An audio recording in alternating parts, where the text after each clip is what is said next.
reneged because it's yet to be performed by either side, but this was actually executed by Mr. Smollett.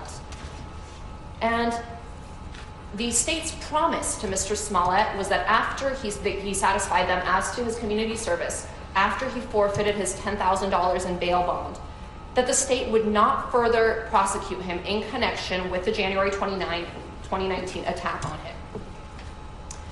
And here we are again in another case instituted, it might be by different attorneys, but it's on behalf of the state of Illinois.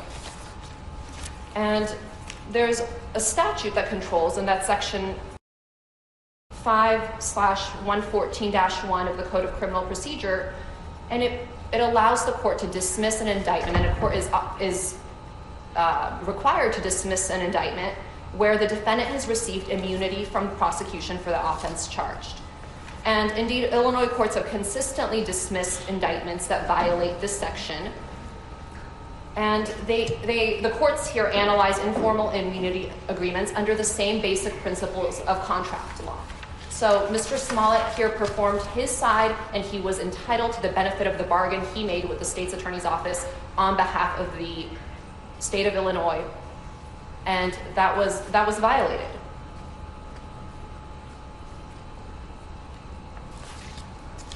And in fact, the state's attorney's office, initially, they did perform their end of the bargain. They stood up in court in front of Judge Watkins, asked for the dismissal, and did what they had promised to do. And so at that point, the agreement was fully performed by both sides. The court enforced it, and there was absolutely no basis, and it was a violation of Mr. Smollett's rights to then re-prosecute him by the same principle, which is the state of Illinois.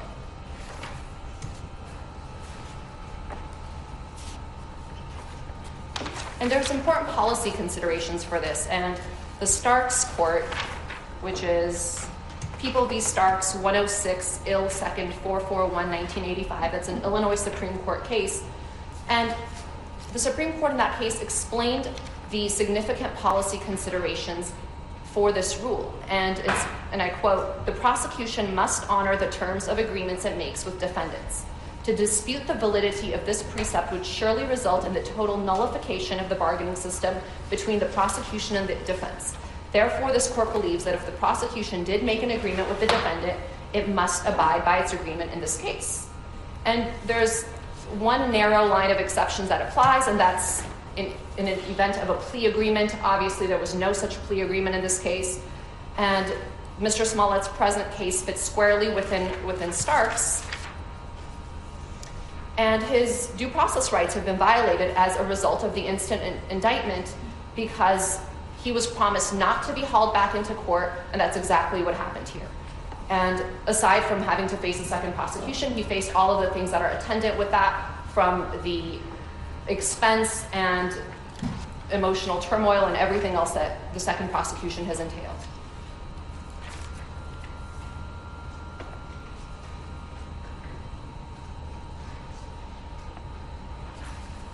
In short, Mr. Smollett relied on the representations by the Cook County State's Attorney's Office, and at the end of the day, a deal is a deal, and the state of Illinois is not exempt from that ancient principle. And so we would ask that the case should have been dismissed on that basis. Now, the next issue I'd like to address is the double jeopardy. And we had briefed this before. The court's very familiar with our position on this, but just in brief to highlight a few of our points. The double jeopardy clause does not just prohibit double prosecutions, it also prohibits double punishment. And to punish somebody twice for the same thing is a violation of the Fifth Amendment. And here, Mr. Smollett was clearly punished in the prior criminal proceedings by the imposition of a criminal penalty. Now, certain people may disagree with the severity of that punishment. They may not think that was a just result, but it doesn't take away from the fact that he was criminally punished. And even the Office of the Special Prosecutor, at the outset of the case, when they filed the new indictment, they issued on February 20th, 2020, something called an information release. And in that information release, Dan Webb himself acknowledged that Mr. Smollett had been punished during the prior criminal proceeding. And I quote him when I say that Mr. Webb stated that the only punishment for Mr. Smollett was to perform 15 hours of community service and requiring Mr. Smollett to forfeit his $10,000 bond as restitution to the city of Chicago. Those are Mr. Webb's words, not mine. And he said the only punishment. So he acknowledged that Mr. Smollett had been punished.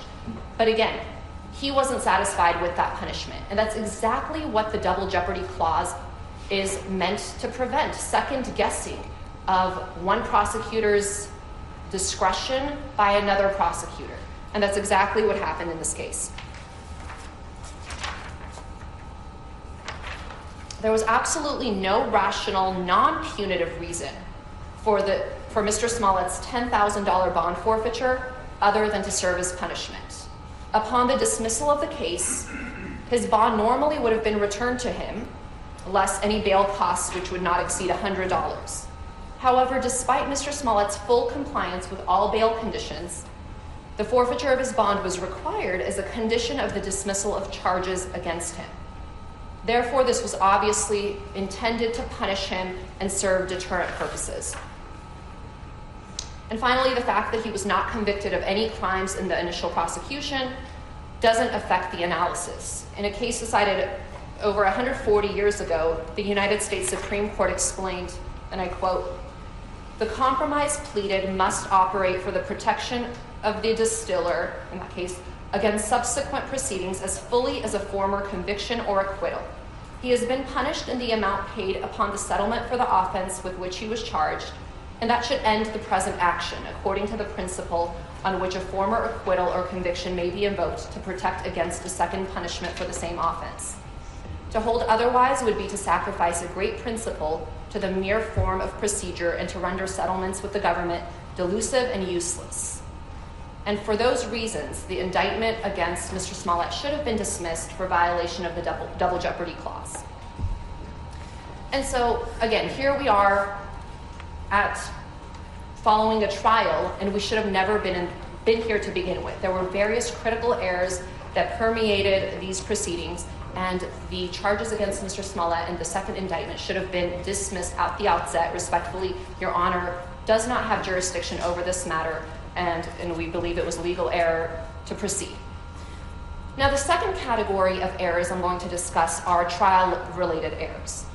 And these errors began from the outset of the trial, beginning with jury selection, and they went all the way through closing arguments and even jury deliberations.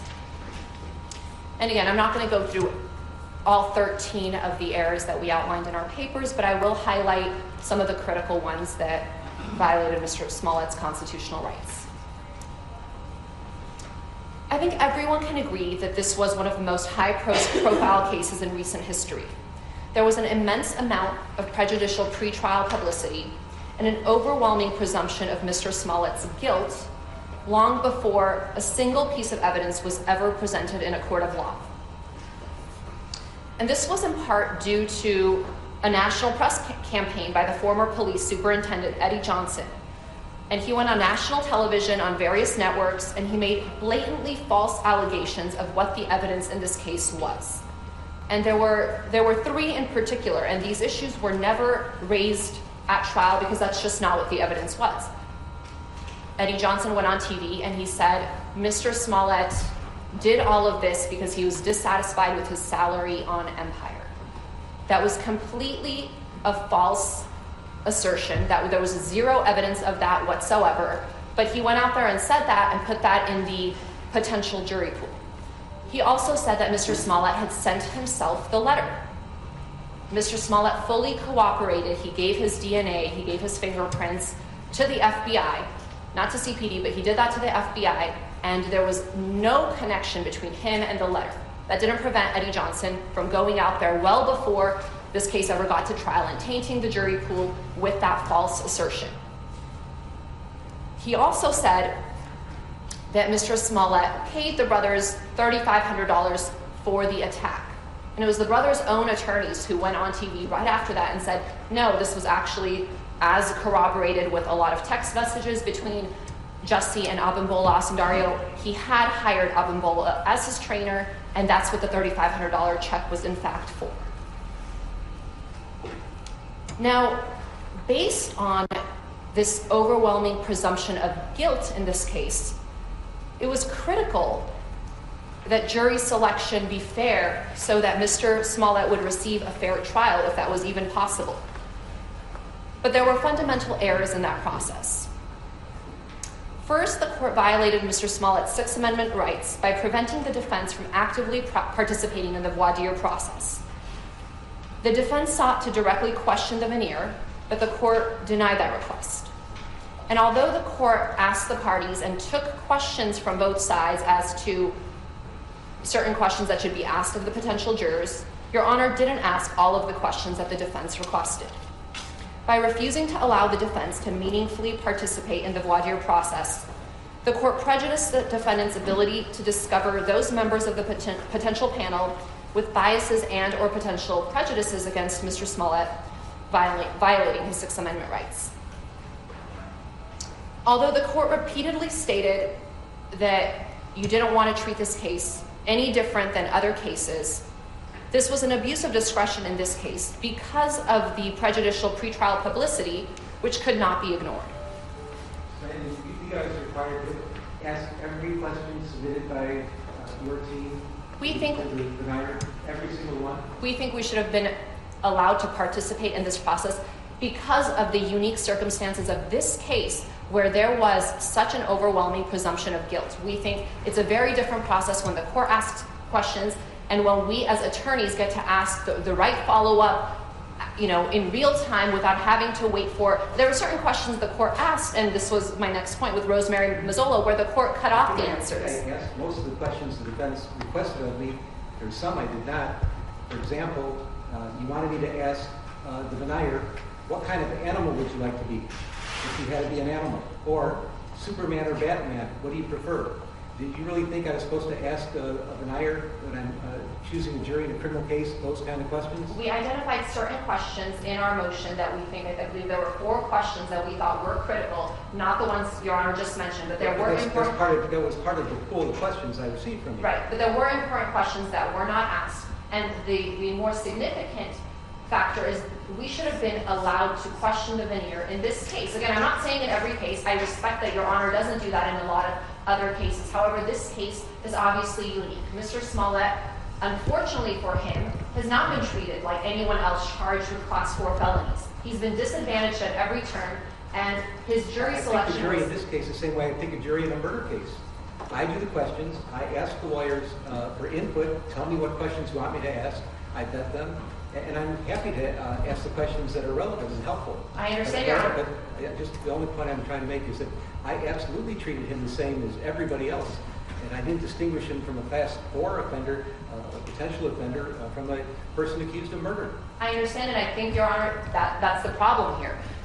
A regular murder defendant doesn't walk into court with a presumption of guilt. Mr. Smollett did. There is a presumption of innocence. That was non-existent in this case, and that was due in large part to, as I said, the former police superintendent held a press conference. He went out and did a media campaign. The mayor spoke out on this case. Even Judge Tooman, in his order, before a single piece of evidence had been set forth before Judge Tooman, he convicted Mr. Smollett in his order. He talked about what a charade this was, and he made findings. And Judge Tooman should have been recused. We actually filed a motion for him to recuse himself because based on the face of the order, it was clear that he harbored bias against Mr. Smollett and was convinced of his guilt when he was not ruling on a motion that involved, there was no factual dispute before him. There was no evidence presented to him. And he nonetheless took it upon himself to make improper factual findings which evidenced his bias. He should have recused himself. However, he didn't even let us intervene in those proceedings to consider our motion for recusal and to consider our motion for reconsideration of the order appointing the special prosecutor. And all of that was error. But to Your Honor's point, the reason I think Your Honor should have treated this case differently is for all the reasons I stated, which is he does not sit and he did not come before Your Honor the same as other defendants with a presumption of innocence, which is what he is afforded and entitled to under the Constitution. Instead, he walked in. I've never seen presumption of guilt the way Mr. Smollett faced. And it it deprived him of a fair trial, and the court should have taken precautionary measures during jury selection. There should have been more leeway in this particular case. We made that request, and with all due respect, we believe it was error for the court to deny our active participation in the voir dire process and to ask the questions that we thought were important to be asked. Now, turning to a specific juror, which was Rosemary Mazzola, we specifically asked the court in chambers to further inquire of Ms. Mazzola, since she had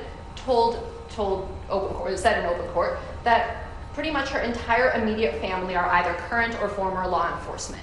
And there had been no follow-up to ascertain the fact as to whether Ms. Mazzola may have a family member who was actually involved in the investigation of Mr. Smollett or any of the facts surrounding his case. And we brought that to the court's attention. We thought that was a critical question that should be asked, because if we knew one of her relatives, for instance, was involved and helped investigate this case or was partners with someone who was investigating this case, that would have been critical, and obviously she should have been removed for cause. The court denied our request, and we don't think there was any good basis not to bring Ms. Mazzola in and ask her these important questions to make sure that she is unbiased and that she did have no personal conflict. And in fact, several times when Ms. Mazzola was answering the court's question, Your Honor interrupted her, and we don't actually know what she was intending to tell the court and the parties. And for all those reasons, we think that the jury selection process, and the other reasons obviously outlined in our motions, was flawed, and that a new trial must be granted. We also outlined in our papers the improper denial of several Batson motions in response to the Office of the Special Prosecutor's peremptory challenges, which we believe were improperly used to remove jurors based on their race and sexual orientation. Now, I'm not going to detail each of the peremptory challenges that we've outlined in our papers, but in short, anybody looking at this jury can tell that it was not a jury of Mr. Smollett's peers in Chicago. And we think that these significant issues during jury selection deprive Mr. Smollett of his constitutional right to a fair trial, and the remedy is to grant him a new trial. I'm next going to address the issue of prosecutorial misconduct. And this relates to an independent eyewitness, Anthony Moore, who was working as a loss prevention officer for the Sheraton on the night Mr. Smollett was attacked. Now, Mr. Moore does not know Mr. Smollett personally. He was a completely independent witness that police on their own interviewed multiple times. And Mr. Moore spoke to the detectives on at least 3 occasions, including on February 2nd, 2019, and on February 27, 2019 at Area Station.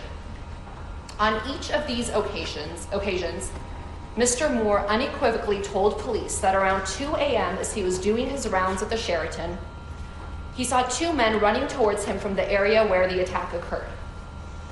He said he flashed his flashlight on the first man's face, and he saw a white male wearing a ski mask. Mr. Moore could not see the second man's face. And Mr. Moore was entirely consistent with his repeated descriptions, and he never expressed any doubt as to what he saw. In fact, when asked to view a photo lineup at the station with only black men included, Mr. Moore told officers that the man couldn't be in the lineup because the man he saw was white. This description of a white male wearing a ski mask was exactly what Mr. Smollett had seen and described to officers. Mr. Moore was a key defense witness, as his testimony provided at the very least reasonable doubt that Mr. Smollett was truthful in his account of what he saw that night. Now, a year later, on January 29th, 2020, prosecutors from the Office of the Special Prosecutor met with Mr. Moore for a lengthy period of time, and they chose not to video record this interview. At trial, Mr. Moore testified that at this meeting, they showed him the CPD's evidence against Mr. Smollett, including surveillance footage and pictures of the Asendario brothers, who they said were Mr. Smollett's attackers. Mr. Moore testified at trial that he felt, quote unquote, pressured and threatened to say he saw something he didn't see. And exhausted after hours of telling prosecutors something they did not want to hear, He eventually signed a statement saying he could have been mistaken when he saw a white man because maybe when he flashed the flashlight on his face, it was the reflection from the light that made him think that the individual was white. There was absolutely no reason for the Office of the Special Prosecutor to try to taint an independent eyewitness's clear memory of an event by showing him their version of the evidence and trying to scare him that he would be committing perjury if he testified consistent with his own independent memory of what he saw. This form of intimidation constitutes egregious prosecutorial misconduct and violates Mr. Smollett's fundamental right to present witnesses in his defense. By having Mr. Moore change his statement in writing, not only did the Office of the Special Prosecutor try to disqualify Mr. Moore as an exculpatory defense witness, they actually tried to obtain false incriminating evidence against Mr. Smollett. Although Mr. Moore on the stand tried to explain the reasons he gave the written statement stating he could have been mistaken about the skin color of the man he saw, the prosecutorial misconduct inevitably discredited Mr. Moore. And this flagrant misconduct constitutes reversible error.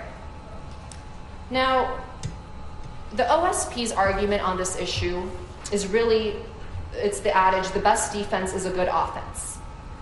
They claim in their papers that the defense engaged in gamesmanship and, quote, manufactured prosecutorial misconduct. More outrageously, they claim that Mr. Moore committed perjury when he told the truth. This is belied by the undisputed record, which is that Mr. Moore gave police consistent accounts of what he saw, which is a white man wearing a ski mask, on multiple occasions close in time to the incident. Now, although the Office of the Special Prosecutor presumes that the defense was aware of this prosecutorial misconduct prior to trial, that's simply a false assumption on their part. While Mr. Moore had been identified as a potential defense witness from the start based on his exculpatory statements to police, we only interviewed Mr. Moore for the first time on Friday, December 3rd, just days before he gave his testimony that Monday. And there was no statement to provide to them pursuant to Rule 413D. We had him on our witness list as a potential witness. As Your Honor knows, the defense never knows until well into the trial whether you're even putting on a defense case. We knew he had always consistently said he saw a white male, so that's why he was on our witness list. And the decision was made mid-trial that we did want to, in fact, pursue calling him as a defense witness, and we spoke to him briefly. We interviewed him to see why he changed his statement, because it had been very clear that he consistently said one thing, and then a year later, after meeting with the special prosecutors, changed his story a little bit. He was careful in how he did it. He didn't say, I'm wrong, but he said, I may have been mistaken, because again, he wanted to be truthful. And the special prosecutors now say, oh, this was perjury, and the defense suborned perjury. Nothing is farther from the truth, and if the OSP actually believed that, they would have cross-examined him on what happened actually during these meetings. Not only would they have cross-examined him, they could have put up a witness to impeach him who was present during that meeting to say, actually, that's not what happened. They didn't do either of those things. Right now, you are listening to the defense of Jussie Smollett talk about what went wrong during the trial and why they think that the conviction should be overturned. We're going to get you right back to this coverage, but in the meantime, we're going to take a quick 3-minute commercial break. We'll be right back. Streaming 24/7, you're watching Local News Live.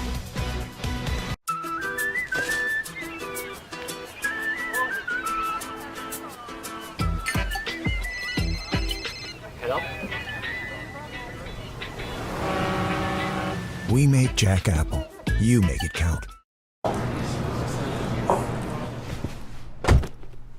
You're just too good to be true. Can't take my eyes off of you. You'd be like heaven to touch. I wanna hold you so much. Fall in love I love you. with the highly awarded L certified by Lexus, a collection of pre-owned vehicles, exclusively at your Lexus dealer. Can't take my eyes off of you. fall in love with the highly awarded L certified by Lexus, a collection of pre-owned vehicles, exclusively at your Lexus dealer.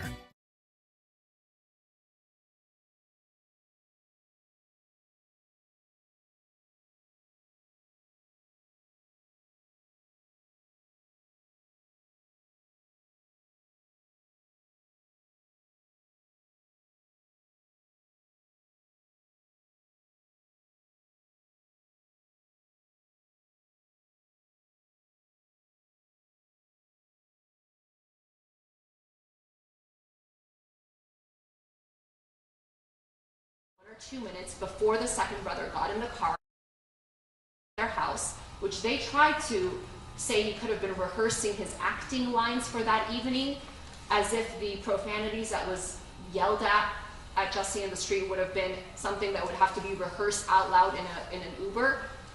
But separate from that, Mr. Alegbe said that halfway through the drive, they changed the destination in the app, which could only be done with the use of a cell phone. And that was not contained in the statement. That was never any of the OSP's disclosures to us. That was something we learned for the first time actually at this trial when Mr. Alegbe testified. In short, we think there were significant issues with the way the OSP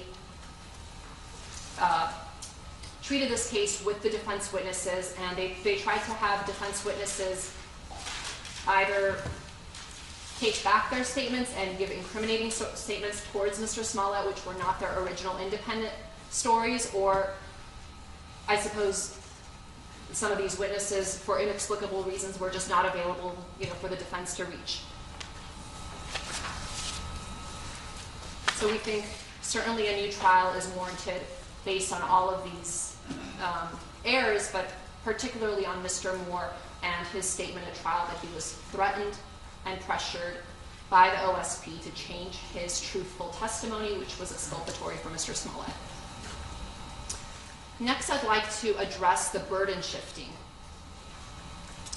The OSP improperly shifted their burden to the defense on 3 different occasions during the trial. As the court well knows, it's entirely the prosecution's burden of proof, and it's reversible error to try to shift this burden to the defense at any point during the trial. And this happened first during the questioning of Detective Thies, then during the questioning of Abimbola Asundario, and again in the state's rebuttal argument, which was the final word the jury heard from any lawyer prior to retiring to deliberations. The seminal case on a prosecutor's improper comments on a defendant's post-arrest silence is Doyle v. Ohio, and that's 426 U.S. 610, 1976 case, which holds that it is a deprivation of due process to allow an arrested person's silence after that person has been Mirandized and advised of his Fifth Amendment right to remain silent, to then use that silence against them at trial to create an inference of guilt. And that's exactly what the OSP did here on 3 separate occasions.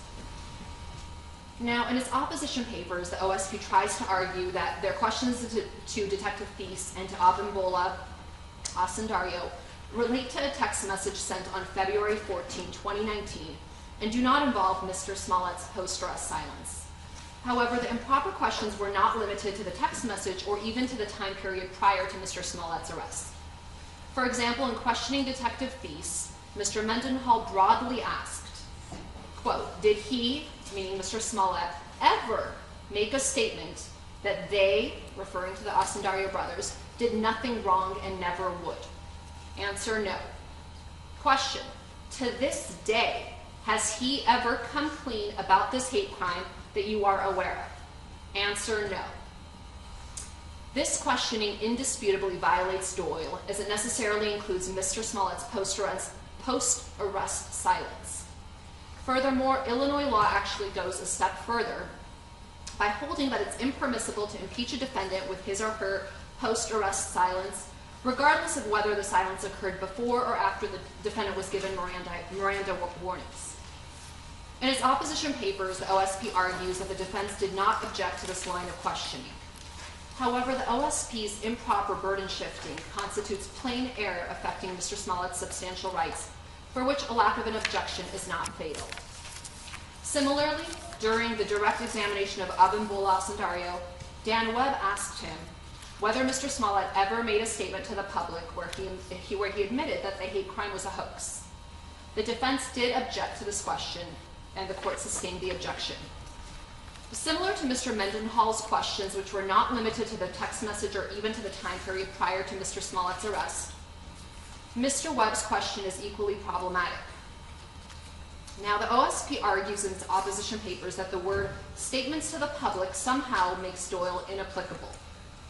This argument is frankly ridiculous, as any public statements by Mr. Smollett would have been used against him if he testified at trial, the same as if he had made those statements to police. Here, this entire case hinged on the credibility of Mr. Smollett and of the Osundario brothers.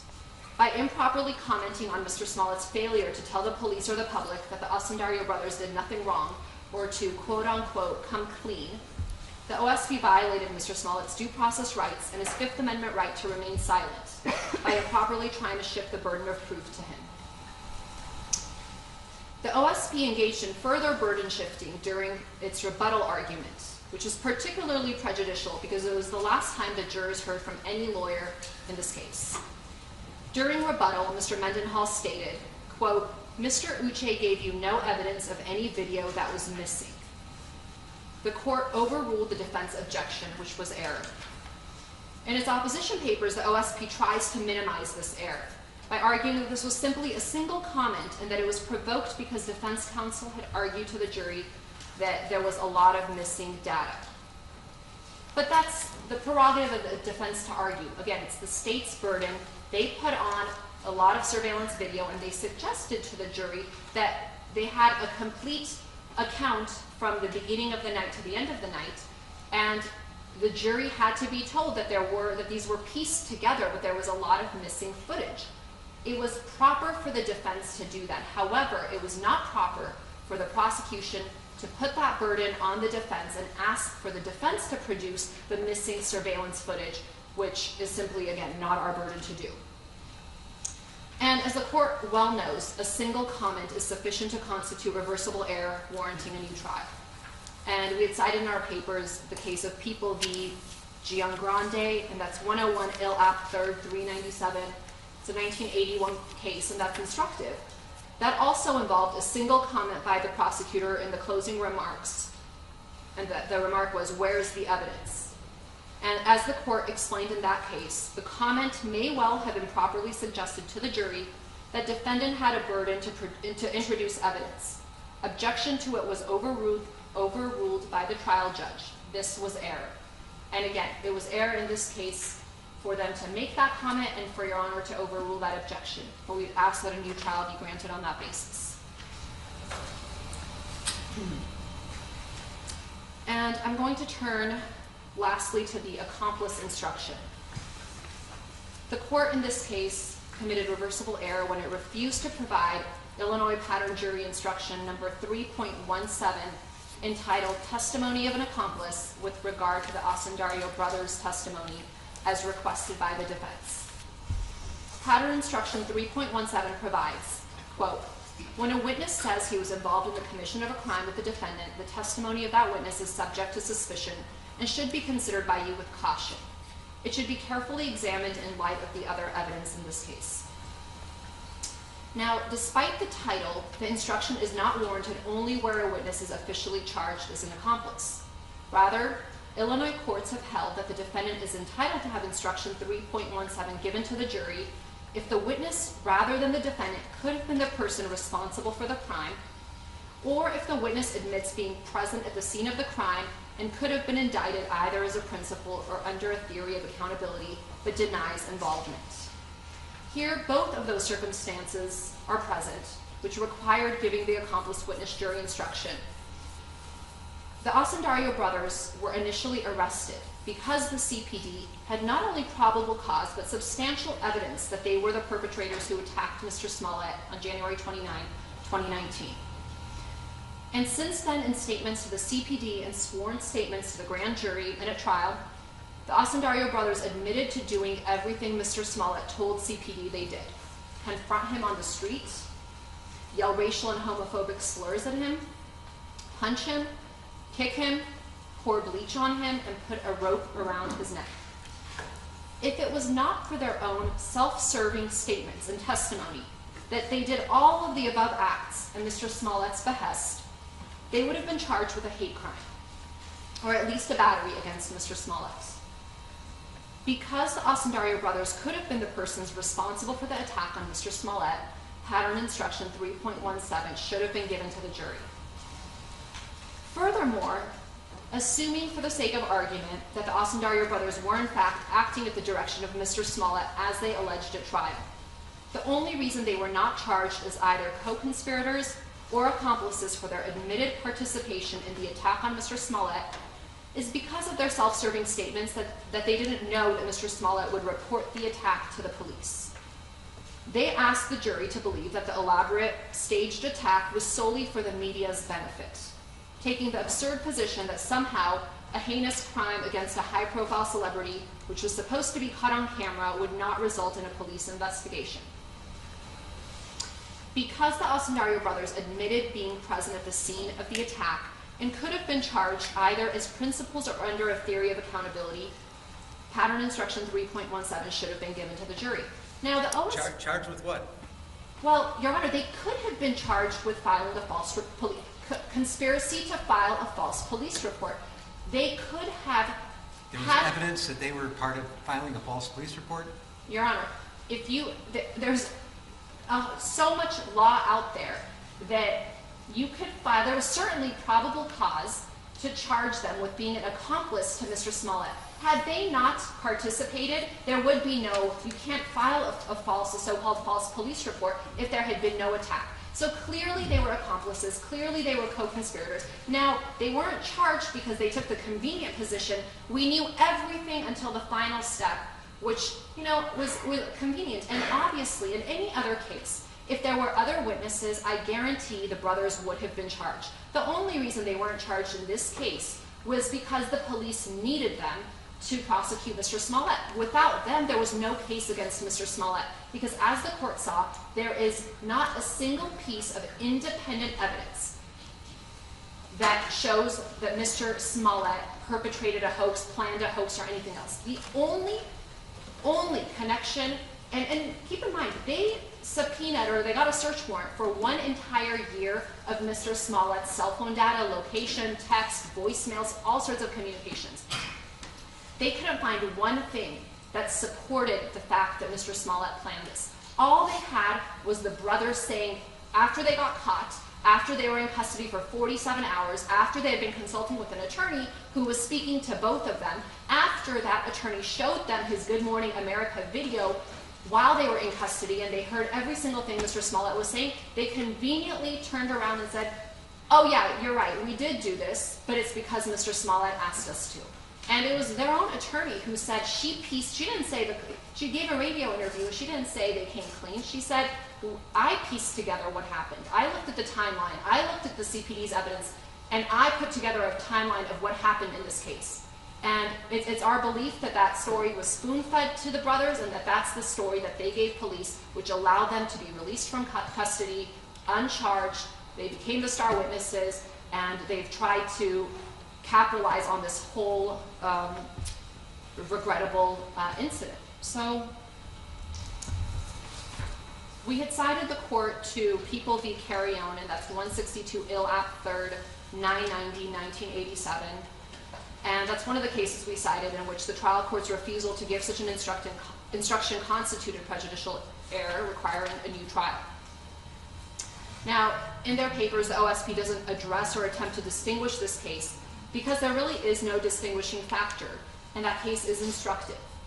In that case, the court held that the trial court erred by refusing to give a cautionary accomplice witness instruction with regard to Amaya's testimony for the following reasons. And I quote, Amaya disclosed that he was with the defendant before, during, and after the shootings. Notwithstanding his profession of innocence based on his alleged fear of the defendant, we believe probable cause existed to indict Amaya for the offenses, particularly when one considers that when he was initially taken into custody for questioning, he possessed money linking him to the crime. And in that case, the appellate court held that it couldn't find that the failure to give the requested instruction constituted harmless error, especially in light of the fact that Amaya's testimony was the only direct evidence implicating Carrion. And it's the same reason why giving this instruction was critical in this case, where the evidence against Mr. Smollett was far from overwhelming. I know the police department put on a long narrative, a lot of surveillance footage, but all that evidence was consistent with Mr. Smollett's testimony of his actions. He never denied seeing the brothers on the occasions where they went to great lengths to show, oh, on the 25th he drove to the brothers' apartment. He admitted that. On the 27th he, met with the brothers. These are not things that were disputed. So that's not overwhelming evidence of his guilt. There were different interpretations of what that evidence actually meant. And the only direct evidence implicating Mr. Smollett was what the Osundario brothers said. And it was reversible error not to instruct the jury that they had a motive to lie about that testimony. It was that story that allowed them to avoid charges in a case where a convicted felon engaged in an attack on Mr. Smollett. He and his brother, if you believe the testimony, agreed to do this despite Ola's prior criminal felony conviction for a very similar attack on another individual, another group attack. But for all of that, it was really their own testimony that's the only direct evidence implicating Mr. Smollett. So under the circumstances of this case, the court should have instructed them that their testimony should have been cautiously scrutinized by the jury. And the court's refusal to provide this instruction under the circumstances of this case was not harmless and constitutes reversible error. In conclusion, I'd just like to say that although we believe each of the 13 errors outlined in our papers independently constitute reversible error and that each warrants the granting of a new trial, even if the court is not persuaded that any one of these errors warrants a new trial, we believe that the totality of trial errors undoubtedly affected the verdict, and the cumulative error certainly warrants a new trial. And there's ample authority supporting the grant of a new trial in such cases, and I'll just cite the court to People v. Lettrich, and that's 413 Ill 172. It's a 1952 case where the Illinois Supreme Court reversed the defendant's murder conviction and death sentence. In that case, there were a number of evidentiary errors alleged, including that the court erred in limiting and restricting the defendant's cross-examination of a critical witness, as well as certain inflammatory and prejudicial remarks to the jury in the arguments by the state's attorneys. In reversing the conviction and sentence, the Illinois Supreme Court stated that the totality of these errors compel us to the conclusion that this defendant has not had the fair and impartial trial, which is the inherent right of every person accused of a crime. And that's the same exact situation we have here. There have been a series of legal errors. If the court is not convinced that any one of them warrants a new trial, we ask that the court consider the totality and grant Mr. Smollett a new trial. Thank you, counsel. Government wishes to make a response to the post-trial motion of the defense. We do, Your Honor. Mr. Weaver, you may address the court.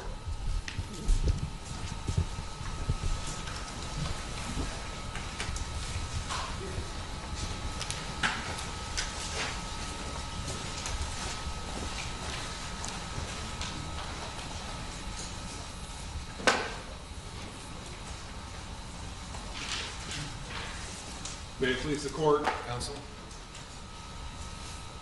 Your Honor, due to the sheer volume of the arguments here, about an hour here, and you've already mentioned 83 pages that they've submitted. My partner and fellow Deputy Special Prosecutor Sandman and all have bifurcated the opposition. I'll give an overview, and based on Ms. Gladian's presentation, I'll highlight 4 alleged errors. I believe Mr. Mendenhall will have a couple.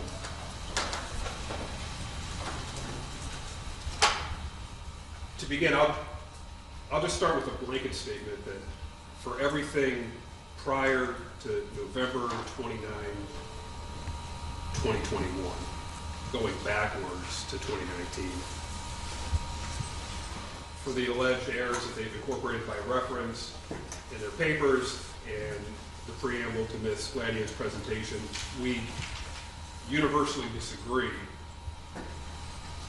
that there is any error in those prior rulings, and we too, in our opposition and here today, will incorporate by reference our prior responses, briefs, colloquies with the court, arguments presented over the last couple of years on all those issues. And I will not retread them, but the record is clear for the issues that have been presented to Judge Tooman, for which we've been involved, for the issues that have been presented to this court, for which we have been involved, and for the issues that have been presented to the Illinois Supreme Court, for which we've been involved, are all incorporated by reference. At each stage, no matter the court or the judge that have heard it, each one of those prior rulings were proper, required by the law, and none need be nor should be revisited. And since Ms. Gladian brought it up, it probably is a good reminder that my firm of Winston & Strawn and the partnership did take this case pro bono. And our firm did, and Mr. Webb in particular, did shoulder that burden that was called for by the appointment of the special prosecutor. And we did so the entirety of the attorney time free of charge. Not a dime. Limited expenses in the normal court. Judge Tooman's order did allow, and these are things such as court reporter fees, transcript fees, copying fees, those same fees that would exist for the Cook County State's Attorney's Office are expenses for which have been submitted to the county for reimbursement.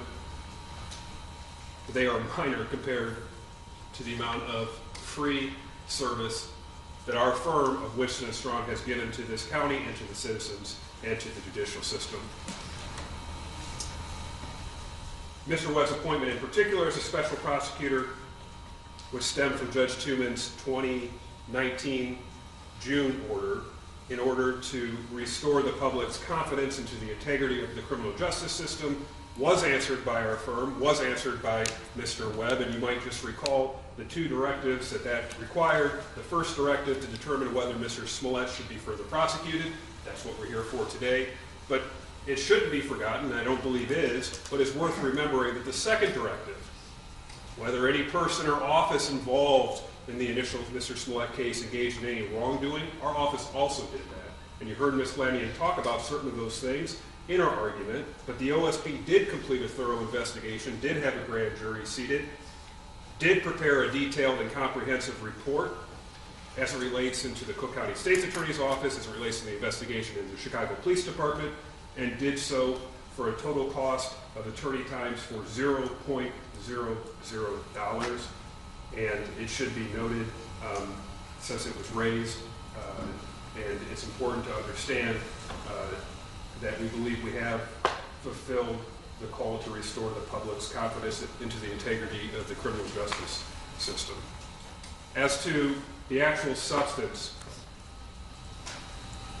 of Ms. Gladian's presentation, and as it relates to the 13, what I'll call macro level alleged errors, although they list a myriad of alleged sub-errors as well.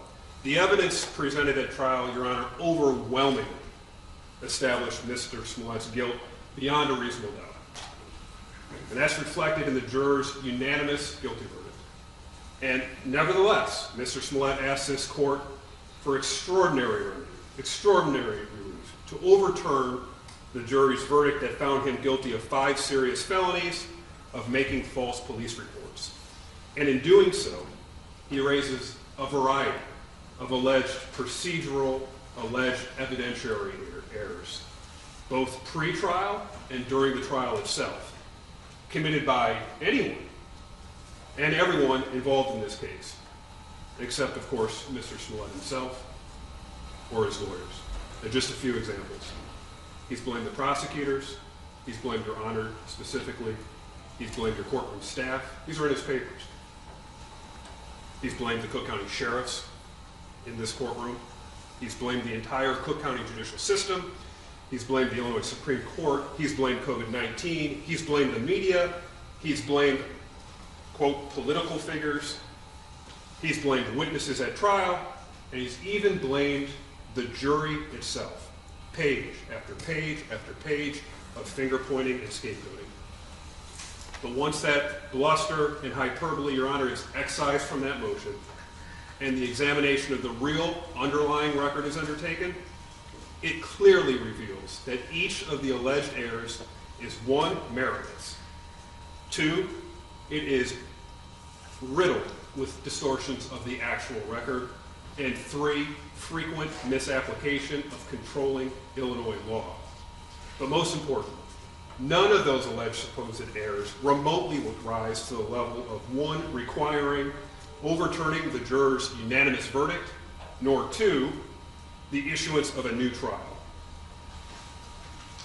As it relates to the alleged errors where Mr. Smollett seeks a judgment notwithstanding the verdict, here's what you didn't hear. You did not hear what the law actually says and what you'll have to weigh today. So I'm going to give it to you. Illinois law mandates that a judgment of acquittal is only appropriate when, quote, a trial court concludes, after viewing all the evidence in the light most favorable to the state, that no reasonable juror could find that the state had not met its burden of proving the defendant guilty beyond a reasonable doubt. And, quote, a motion for judgment notwithstanding the verdict should be granted in instances only where the state's evidence, when viewed in the light most favorable to the state, is insufficient to support a finding or verdict of guilty. Here, Mr. Smollett has not met and cannot meet the incredibly high standard for overturning the jury's verdict, and when viewed in the light most favorable to the state, that's the OSP in this instance, the evidence presented during the almost 2-week trial overwhelmingly, beyond a reasonable doubt, demonstrated that Mr. Smollett devised, orchestrated, carried out a fake hate crime, and then, in violation of Illinois law, repeatedly reported that fake hate crime to the Chicago Police Department as a real hate crime.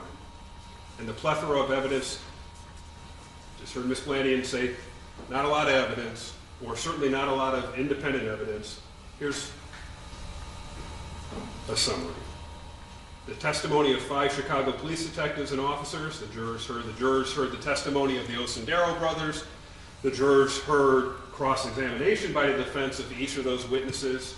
The jurors received into evidence over 40 exhibits, including phone records, text messages, social media evidence, video surveillance, GPS evidence, receipts, and a $3,500 check written by Mr. Smollett to the younger Osendero brother. They heard the testimony of the defendant's 6 witnesses, and they heard Mr. Smollett himself. Hours and hours and hours worth of the defendant's own testimony. All that evidence, when viewed in the light most favorable to the OSP, it simply cannot be said with a straight face that no reasonable juror could find that the OSP did not meet its burden in proving Mr. Smollett guilty beyond a reasonable doubt. That's for the JNOV portion. As it relates to the remaining alleged errors that do not go to the sufficiency of the evidence at trial, that's when they say that those are more appropriate, perhaps, for a motion for a new trial. Illinois law tells us that a post-trial motion for a new trial is a matter for the trial court's discretion. Because none of the alleged trial errors you've heard or seen in their papers have any merit, this court should exercise its discretion and deny Mr. Smollett's alternative relief for a new trial. As it relates to the 4 errors I alluded to, Your Honor, that I just want to give a counter-narrative to, since they were raised. 3 were raised. That's on the voir dire issue, the Bassett issue, the accomplice instruction, and then I think it's also important to briefly touch upon one written about but not discussed here, which is the concept of the violation of his public trial rights. I'll just go in the order. Alleged error as it relates to the voir dire. The court's voir dire process was plainly consistent with Illinois law and consistent with Rule 431. Notably, defense counsel didn't raise any objection at trial as it relates to the actual conduction. The rules language as the court deems appropriate in Rule 431, makes clear that the decision as to whether to allow direct questioning is entirely within this court's discretion. Per Rule 431, the court conducted voir dire by directly questioning the prospective jurors, but consistent with Rule 431, the court exercised its discretion and allowed the parties to submit voluminous questions to be asked during the voir dire. Both sides. Both the OSP and the defense submitted rather voluminous supplemental questions for further inquiry of prospective jurors. Pre-trial, you reviewed those very thoroughly.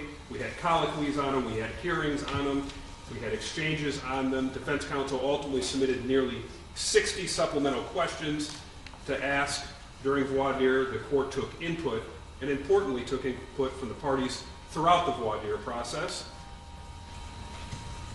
both at sidebar, in chambers, pre-trial, and during trial. And those additional follow-ups were often asked of the prospective jurors, and when they were not, the court explained why. In Your Honor's discretion, they would not be asked. No prejudice exists. Defense counsel was permitted to question the prospective jurors through the extensive supplemental questions, through the extensive supplemental questions that they submitted pre-trial, and through the supplemental requests that occurred during trial. Alleged error number 2, the Batson challenges. And I'll begin by noting unequivocally, the accusation that the OSP engaged in, quote, a systematic pattern of discriminatory challenges, end quote, is absolutely meritless. Lobbying unfounded accusations of jury discrimination that are belied by the actual record is unfortunately completely consistent with Mr. Smollett's attempts to interject and weaponize race and sexual orientation into these proceedings more generally. Just as he did when reporting the fake hate crimes of the Chicago police in 2019, just as he did when he took to the airwaves in 2019 in what is now perhaps the now infamous Good Morning America interview. The court heard defense motions made under Batson versus Kentucky as to the OSP's use of his peremptory strikes. Those occurred in chambers on the record. And when such motions were made, as Your Honor knows, under the Batson case, but also under Illinois law and People versus Davis, the defendant must first make a prima facie showing that the prosecutor has exercised peremptory challenges on the basis of race. And the court correctly concluded at the time, analyzed those motions under the standard articulated both in Batson and Davis, and found that the defense had not made a prima facie case of discrimination on the basis of race or sexual orientation. But even though it wasn't required to, the OSP, because of the challenges, even though a prima facie case had not been shown, the OSP did provide neutral explanations, both for race and sex, as to each of the preemptive challenges at issue. But rather than grapple with that actual record, which they didn't do, you didn't hear it today, they didn't grapple with the actual record, and they didn't do it in their papers either. Because if you looked at the record and you saw things and the explanations as it relates to the challenges, undisclosed, disorderly conduct incident, a victim of a hate crime, avid watchers of Empire, getting news from TMZ, watching movies that starred Mr. Smollett, Googling the case, getting news only from social media or from Instagram, struggling to understand or hear questions. If they actually grappled with the actual record, it wouldn't fit the narrative that they wanted out in the media. Unequivocally, meritless motions that were offered, the court's prior rulings, all should stand on that point. As it relates to the alleged error number 3, the accomplice instruction on the IPI, the Illinois pattern instructions. As Your Honor knows, the court has discretion to determine which jury instruction should be given. Defense counsel sought, and you heard it here today, to include 3.17, that's the testimony of an accomplice, in the jury instructions. They've done it again here today to try to define the fake attack on Mr. Smollett, which is not a crime, as the crime for which the IPI 3.17, how they would like it to have been analyzed in the application of that instruction. But IPI 3.17 on its face has no application to this case. The Osendaro brothers did not admit, nor was there any evidence, that they were involved in the commission of a crime with the defendant. That's the language from 3.17. What is that? It would be filing the false police reports. And Mr. Smollett, not the Osendaro brothers, made the decision to file multiple police reports, false police reports, claiming he was the victim of an alleged hate crime. The Osendaro brothers could not have been the person responsible for the crime. That's what's required to get a 3.17 instruction, because they did not assist nor participate with Mr. Smollett in the filing of the false police reports. Moreover, Your Honor, the Osendaro brothers did not admit to participating or otherwise being present to the reporting of the fake hate crime to police. Therefore, they could not have been indicted for disorderly conduct or for filing a false police report. The court properly and correctly exercises discretion in not giving the 3.17 instruction, and that ruling should stand. Lastly, Your Honor, a significant amount of ink was put into the last topic I'm going to discuss, which is the right to a public trial. As everyone in this room knows, this trial took place in the middle of a global pandemic, right on the cusp of the Omicron variant. This court did a great job holding a public trial. All necessary parties, the court, courtroom staff, Cook County sheriffs, the OSP, defense counsel, the jury, media, numerous members of Mr. Smollett's family, numerous of his friends, members of the public at large, were able to attend every single day of the trial proceedings. The logistical efforts for which the defense has taken swipes at this court and this courthouse deserve to be commended, not bashed. The defense objected to having cameras in this courtroom during the actual trial, and they objected to having cameras in this courtroom at every step of the way. And the court respected that objection in declining extended media coverage up until today's hearing. Having the cameras in the courtroom, which they objected to, would have allowed an unlimited number of people to view the trial. Their papers struggle with this. They acknowledge the position. I'll coin it sort of their Goldilocks position. Your Honor, don't make the trial too public. And then once you did that, today it's not public enough. And they've alleged that no members of the press were in the courtroom during any of the jury selection process. Not so. The court knows there were at least two members of the media that were present in the courtroom, probably both of whom are here today, that sat in the corners during the process of voir dire. Many more were sitting at the courtroom exits and standing. These doors were open. Those doors were open. The doors to the Your Honor's courtroom across the hallway were open.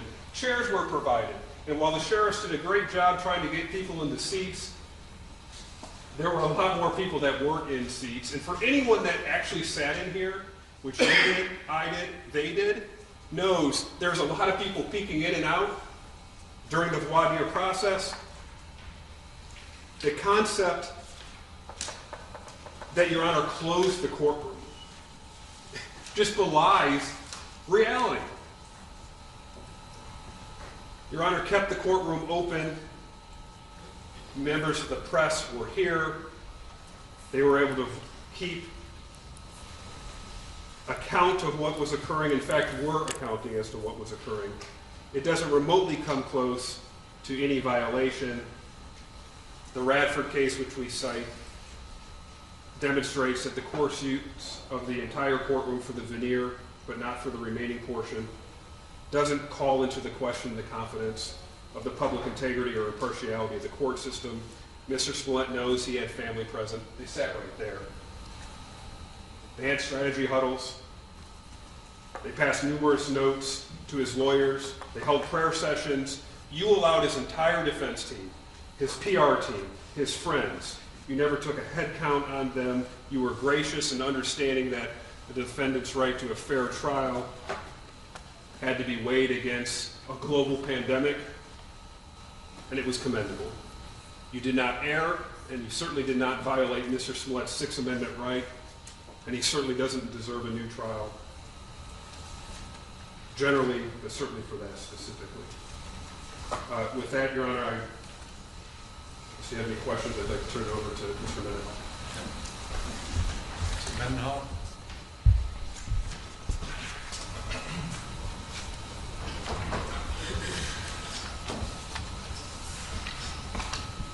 Your Honor, Ms. Glandian is entitled to her own argument.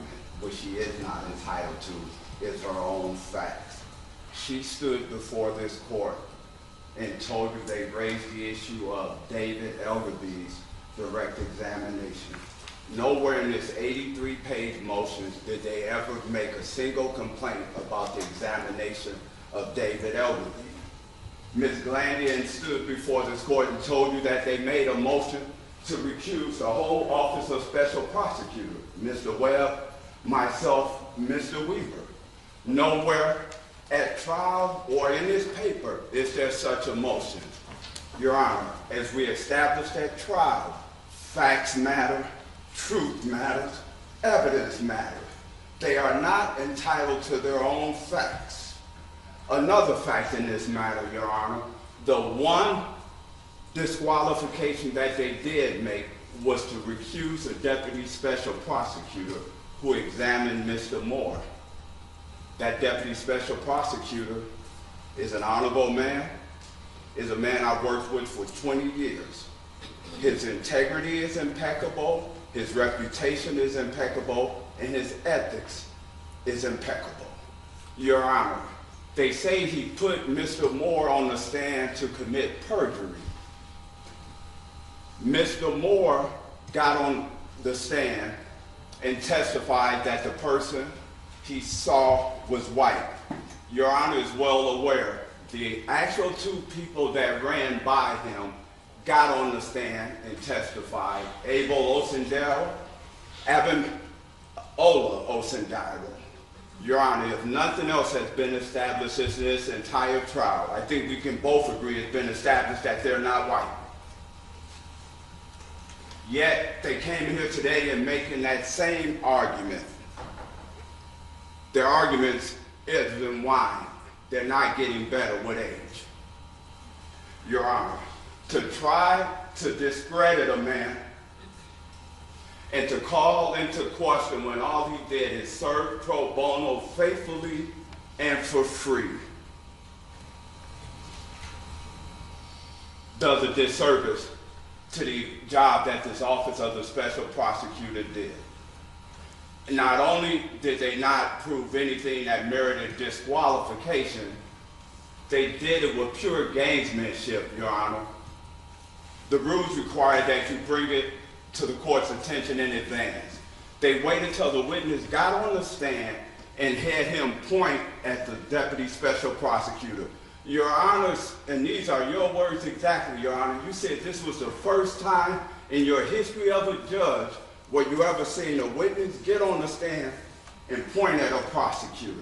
I've never seen it. I suspect no one in here has ever seen that. Your Honor, the gamesmanship cannot be rewarded.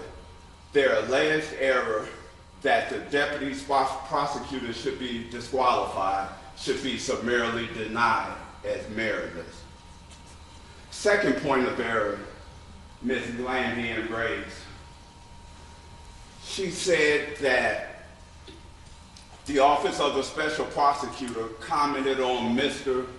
Smollett's post-arrest silence and post-Miranda silence. We did no such thing. On February 14, 2019, in an unsolicited, voluntary, non-custodial interview with the Chicago Police Department, Mr. Osendero sends Abimbola Osendero a text saying, "Brother, I love you. I know 1000% you did nothing wrong and never would. Neither you nor your brother. I love you, I stand with you, and I'm going to make a statement making sure everybody knows you did nothing wrong." It was voluntary, it was non-custodial. How do we know it was non-custodial, Your Honor? Mr. Smollett got up and left after the interview. He wasn't taken in custody and was represented by one of the finest lawyers in Chicago. To say that when we questioned Detective Thies about that text, that we put in play Mr. Smollett's post-arrest silence when all of our questions simply asked him about a pre-arrest, pre-Miranda text that he sent when he was free to go and did in fact leave, is wholly without merit, Your Honor. To then say that when Mr. Webb questioned Abimbola Osendero about the same text that he received from Mr. Smollett on February 14th, way before Mr. Smollett was ever arrested, way before he was even Mirandized, is equally without merit, Your Honor. The text stands for itself. Their problem isn't with the questions, their problem is with the text that their client sent. Because it said a lot. I know you did nothing wrong. I know you never would. I know 1000% you didn't. I love you and I stand with you, and I'm gonna make it right. We had every right to ask if that was ever made right. And lastly, Your Honor, they raised an error that we allegedly shifted the burden during trial. They alleged 3 separate times. Once again, Your Honor, facts matter, truth matter, evidence matter. In their 83-page brief, they raised one issue concerning that, and that was at closing. When Mr. Uche stood right there in his very well, looked at the jury and told them, "Ladies and gentlemen, there was a ton of videos missing, there was a ton of evidence missing." The case law is clear on that, Your Honor, that when the defense opens the door in closing argument and raises an issue, the prosecution or the state has an absolute right to respond. They opened the door and now they're complaining that we walked in it. We walked through it. Your Honor, we simply responded to his claim that there was missing evidence. Detective Thies took that stand and made it abundantly clear. Not a single piece of video was missing. Every video that we had was turned over and that they had it. No video was missing, Your Honor. And for them to raise that argument, we were entitled to respond. Your Honor, so my role was to address the trial errors. I wanted to do it in a summary fashion because we've been going a while now. But those 3 errors that Ms. Glandian raised are simply not supported by the record. She's entitled to her own argument. She's not entitled to her own facts. We thank you for your time. We respectfully ask that you deny the motion, and the state is ready to proceed to sentencing. Mandy, anything else you want to add? Very briefly, Your Honor.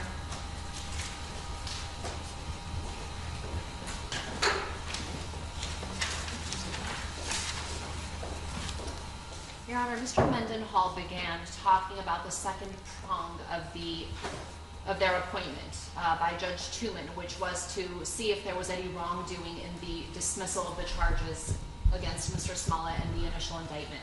Now, I know there was some public outcry after the sudden dismissal of the charges. However, the OSP did a thorough investigation, and the one thing they did not find was any misconduct on the part of Mr. Smollett, anybody surrounding him, or his team. in the dismissal of the charges against him. And that's critical because that impacts the fact that the agreement should have been honored. Now, whatever may or may not have gone on at the state's attorney's office, whatever the inner workings are, has nothing to do with the expectation that Mr. Smollett had when he entered into an agreement. He performed his part. The state's attorney's office at the time performed their part. The court enforced that agreement. And again, we know from the OSP's investigation that there was absolutely no wrongdoing on the part of the defense in bringing about the dismissal of charges against him. That was something that was offered in the discretion of the state's attorney's office, and he was entitled to rely upon it, which he did to his detriment.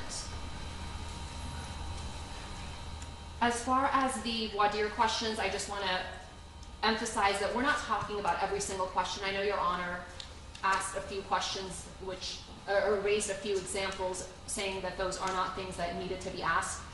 For the record, I just want to identify the 4 questions that we thought were significant to determine if any of the potential jurors had any prejudices or bias that would deprive Mr. Smollett of fair trial, and the 4 questions that we had asked the court to inquire of the potential jurors and that we believed based on this court's order stating that the court would address these topics were: number 1, are you or is anyone close to you a member of the mainstream media?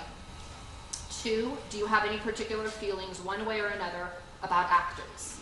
And this was critical because Mr. Smollett as an actor testified. 3, would the sexual orientation of Mr. Smollett or any witness have any bearing on your ability to reach a fair decision in this case? And 4, do you believe that you would give more or less weight to the testimony of a law enforcement officer as opposed to the average citizen? And these were important questions. Again, in light of Are you sure those questions weren't asked, albeit in my words, not your words? Are you sure about that? Yes, Your Honor. We've reviewed the record. We put this in our motions. Again, I think you may be mistaken. Our review of the record tells us otherwise. Now, as far as the accomplice instruction, Mr. Weber said that the Osundario brothers could not have been charged with filing a false report because they weren't present when Mr. Smollett reported the attack to police. That is completely absurd. It's like saying somebody can't be charged as an accomplice to murder or a co-conspirator in a murder if they're not physically standing there when someone shoots the gun. It's a silly argument. The Osundario brothers absolutely could have been charged as an accomplice or a co-conspirator. There was probable cause. Despite their denial, they could have been charged. People in courtrooms all across the country are charged every single day with less evidence for conspiracy-based crimes or as an accomplice. They absolutely could have been charged in this case. The CPD and the state's attorney's office made a decision not to charge them because they wanted their testimony against Mr. Smollett, but that doesn't mean they couldn't have been charged, and it doesn't mean that the instruction should not have been given because they do satisfy the requirements necessary requiring that instruction to be given. And Mr. Mendenhall stated, I'm not entitled to my own facts. I'm certainly not here creating any facts. The record speaks for itself. Anthony Moore took the stand. He stated what he stated. We have the transcripts to show that. And he's the one who got up on the stand and said he was threatened and pressured. And when I made reference to disqualification, I certainly wasn't suggesting that we asked for the entire OSP to be disqualified. I was up here, I'm not trying to name any individuals. Our papers are clear as to our disqualification motion. I believe Your Honor already knows that.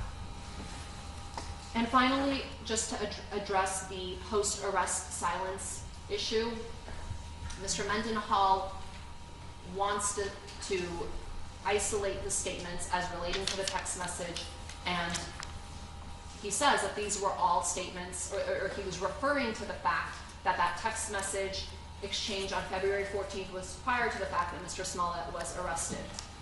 However, that's not the question that was asked, and that's not what the jury heard.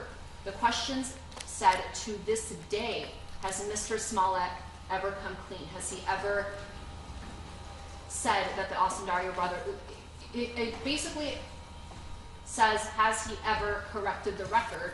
And it was specifically, the language was to this day and has he ever. And so that necessarily includes post Miranda, as he was sitting in trial as a criminal defendant, And so we think all of those things were error. And as far as the burden shifting, Mr. Mendenhall says there was no missing video.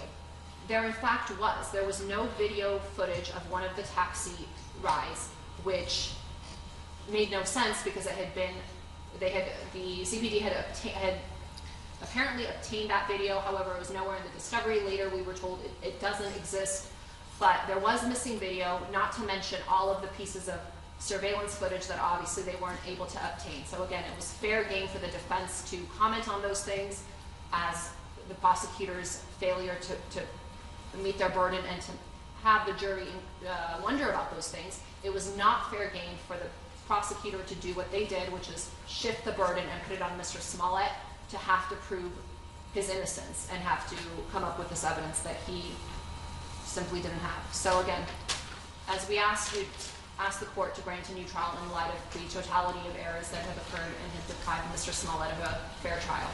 Thank you. Thank you. Everybody done? Nothing further. Okay. All right, let me indicate that we have been talking about these very issues for the last couple of years. Most of them are pre-trial, and certainly there are some that took place at trial. I've never had a case that has been pled as exhaustively as this one. Voluminous writings, hundreds and hundreds of pages of filings asking for multiple motions to dismiss, jeopardy claims, motions to disqualify counsels, all of which are contained in the post-trial motion. It's fair to contain in the post-trial motion, but I mention now that these have been vetted and records have been made, and I've articulated myself at great length on all these issues in the past. And I am comfortable with the colloquies that were had and the decisions I made as a result of those colloquies. Just a few matters right now I want to address, and I think I should because they've been brought up with some passion by Ms. Glandian. There has been some suggestion that somehow this court should not have allowed the second indictment to go forward because it was invalid, because somehow Judge Leroy Martin, Chief of the Criminal Division at that time, when he appointed Michael Tuman, or asked Michael Tuman to be the one to preside over Sheila O'Brien's petition seeking the special prosecutor, that somehow that was flawed, that Judge Tuman, when he held hearings, and he held exhaustive hearings, and his report speaks for itself, that somehow those proceedings were flawed, and a special prosecutor never should have been appointed, and that I somehow should have been in a position to grant some kind of collateral relief and dismiss the second indictment because the appointment of special prosecutor in the first place was invalid. I've read all of those transcripts, everything that took place in all of the hearings before Judge Martin and then Judge Tuman. Judge Tuman issued his report. He took it under advisement, and believe me, there were lengthy hearings that were held on this matter.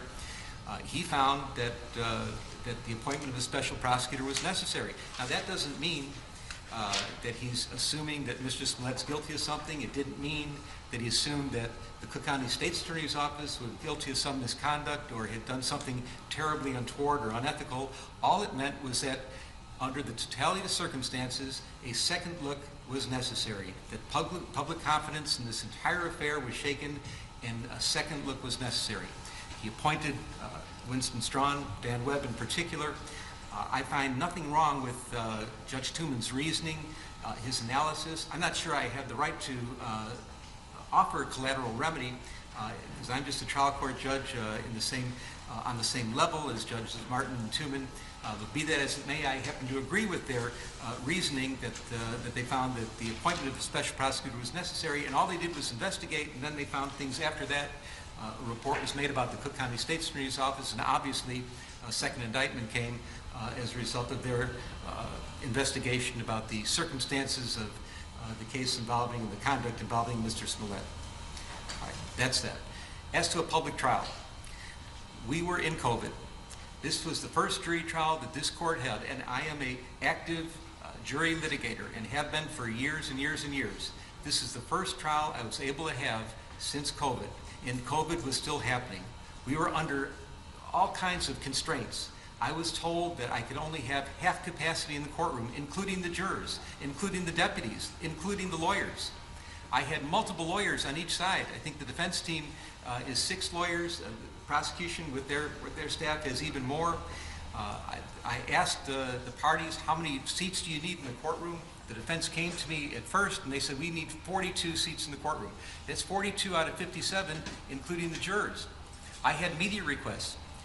The defense told me specifically, I asked them, do you want cameras in the courtroom? Shall this be televised? The defense said, no, we would not like it televised. The prosecution said, we don't take any position, whatever Your Honor decides is fine. But I deferred to the defense. I understood that this is a delicate matter and preferred not to have it on television. So I agreed. There shall be no television. I did the best I could to have a public trial. We did things that we don't normally do. We kept the doors open. We had seats outside the doors that were open. We had seats set aside for the media because I knew that the media would be making this as public as possible. We did have people coming to the courtroom, and ultimately, and there was no limit on the amount of people that were here as family and supporters of Mr. Smollett. So I am confident that I did all I could to give a public trial that the Constitution requires. We were under severe limitations based on the COVID virus. Last thing I want to talk about is the accomplice instruction. There's been a lot of talk about this, and I did take this seriously at the time when it was brought up. We have to remember why we are here. Mr. Smollett was indicted for filing a false police report, felony disorderly conduct. Everything about what happened between he and the brothers, the plan that the jury found happened, the scheme to meet on the street and pretend to beat him up and call him names and do the things that they did, none of that's a crime. There was, because Mr. Smollett was consenting to it, not only consenting to it, he had orchestrated it, according to the evidence. There's nothing you could find the brothers guilty of. They didn't commit any crime. The only crime that was at play in this entire scenario was the false police report. When the police were called, the brothers were no longer there. They weren't consulted. They were out of the picture. The problem that Mr. Smollett has, or what he said to the police, and what the jury found that he said to the police, and that it was patently false. That was the problem. And the brothers had nothing to do with that. And because the crime at issue was the filing of the false police report, the felony disorderly conduct counts, I found that the brothers had nothing to do with that portion of it, and the accomplice instruction for those reasons would not lie. And so I just want to put that to rest. And we talked about that at length previously, and I know Ms. Lanyon is serious about it, and that's fine, but I see no problem with that. As to the rest of it, we've talked about this for 2 years, and I have made records, both orally and in writing, on each of these issues, even some things that were not raised orally today. I'm going to stand by my findings and rulings. I do believe at the end of the day that Mr. Smollett received a fair trial, that he was proven guilty beyond a reasonable doubt by the jury based on the evidence that was presented, that there was nothing unconstitutional about these proceedings. His motion for post-trial relief is respectfully denied. We're going to go further. I'm suggesting we take a short recess, and then we're going on to the sentencing hearing. Let's take 10 minutes.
Would you let your colleagues know that we're ready to start, please? Sure. Find them or text them or something? Sure. Thank you.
You be seated, just waiting for your colleagues.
are you ready to resume? Thank you. Okay. We're at a sentencing stage now. Pre-sentence investigation was ordered and it's been received. Does either side have any corrections they wish to make to the pre-sentence investigation? Your Honor, on behalf of the state, no. I'm sorry? Any corrections or amendments? No corrections, Judge. All right.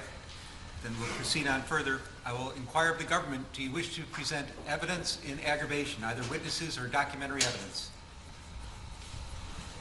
The answer is yes, Your Honor. Sure. You may do so.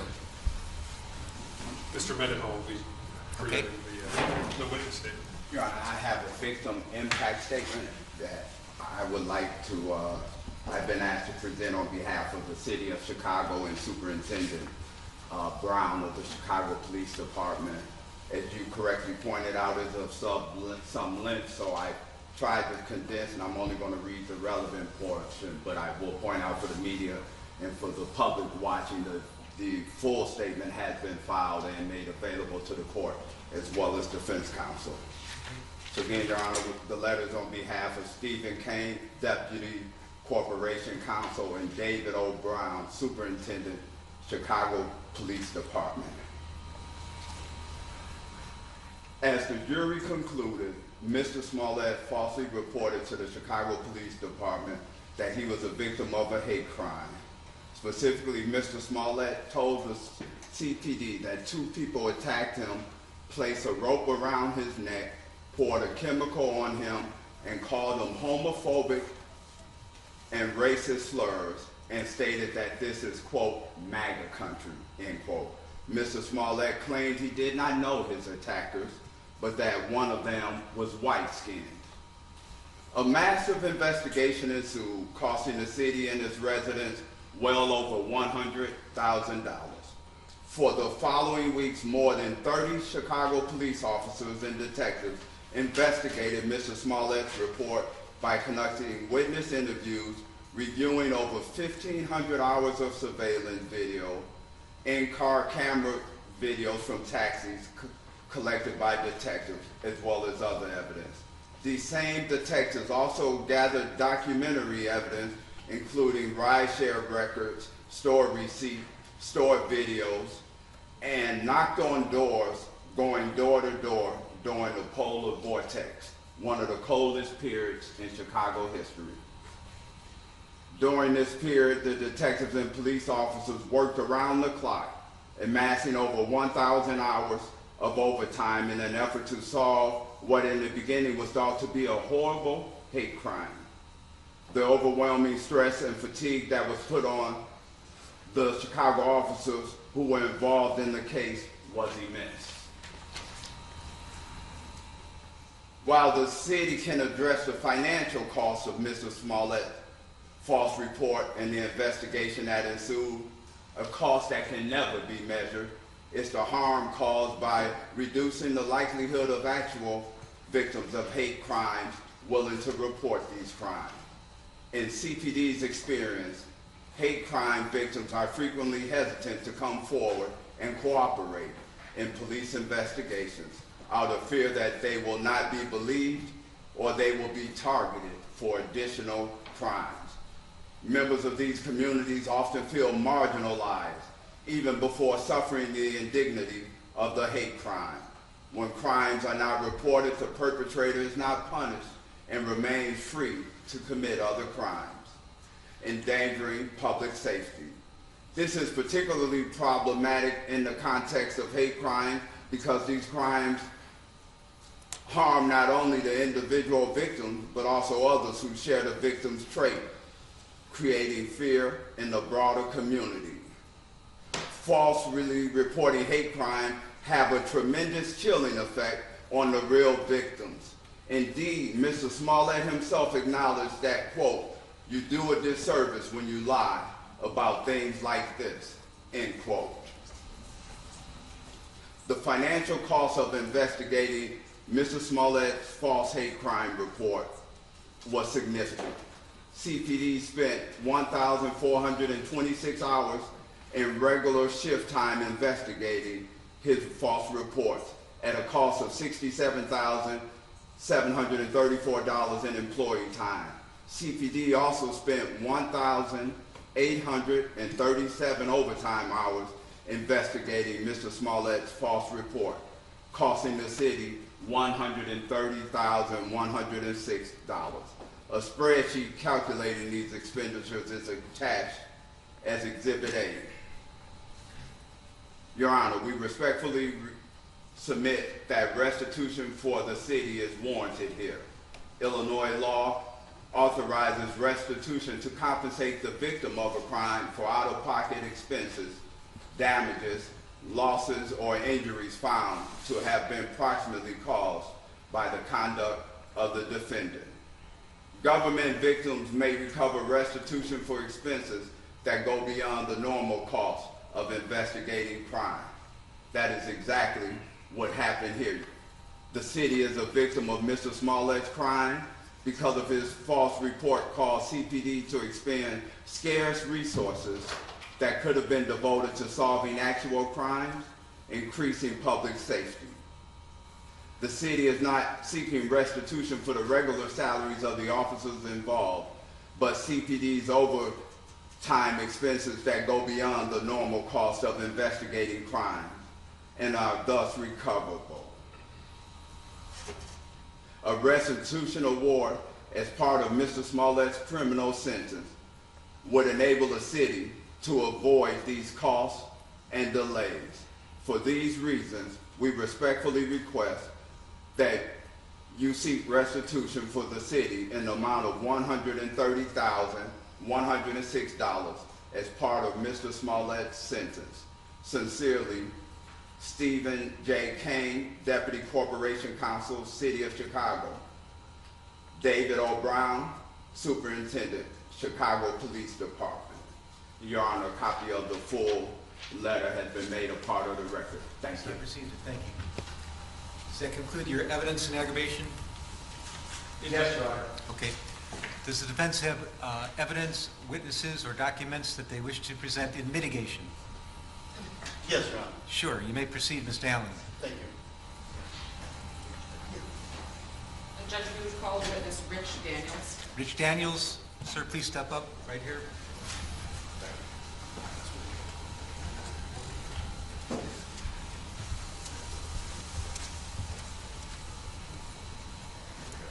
Hi. Please raise your right hand. You swear to tell the truth, the whole truth, and nothing but the truth, self you got? I do. All right. Please have a seat. Try to keep your voice up. You're welcome to take your mask off if you want to. If you prefer to keep it on, that's okay too. It's entirely up to you. Thank you. Ms. Waddell, you may inquire. Thank you very much, Judge. Sir, in a loud, clear voice, would you please introduce yourself, state your first and last name, and spell your last name? Sure, my name is Richard Daniels. My last name is D-A-N-I-E-L-S. And I'm sorry, what else did you ask? Sorry. Mr. Daniels, how old are you? Oh, really? Yes, sir. I'm 61 years old. All right. And are you familiar with a person by the name of Jussie Smollett? Yes, I am. How are you familiar with him? I met Jussie 8 years ago this month when I was the music director on the television show Empire, for which I was the on-camera music person for all 102 episodes and all 6 seasons. So in what capacity did you know Mr. Smollett while working on Empire? Jussie was the breakout music star on the show, and as the music director for the on-camera work, I worked with him closely, daily, for many years of the show, as helping to support him in terms of his role on the show. All right. Now, in terms of his role in the show musically, how did you help support him in that way? We put musicians on camera around him. In the 6 seasons that we did Empire, we would put around Jussie and other cast members and guest artists, musicians from the community. So 400 different musicians and vocalists appeared on that show from the local Chicago community over the 6 seasons we had the show, many of which performed with Jussie, and many of which he embraced dearly as friends over that period of time. Did Mr. Smollett also have any hand in making sure, securing any of these musical artists for the He show? would sometimes voice opinions and give me approval or tell me what he's looking for, so of course there was interaction that way. And through that process, we became very good friends. So outside of the show, you said you became very good friends. What type of things would you say you did with Mr. Smollett? I was very active, and I continue to be active in the world of nonprofits in Chicago, supporting various things. And so I would tell Jussie about certain things that we were active with, And as a celebrity, I would say it would be very meaningful if you might consider participating and donating your time and your talent, which he willingly did on many occasions, and it was always a very meaningful experience for those who saw him and interacted with him, and meaningful for those of us who brought him out.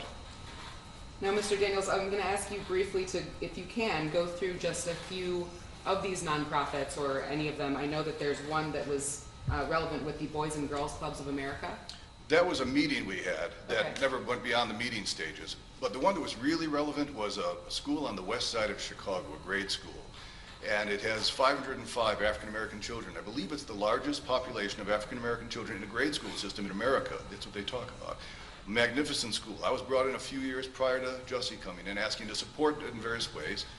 And their mission was so great it was easy to jump in. I asked Jussie if he'd come over. He willingly said yes.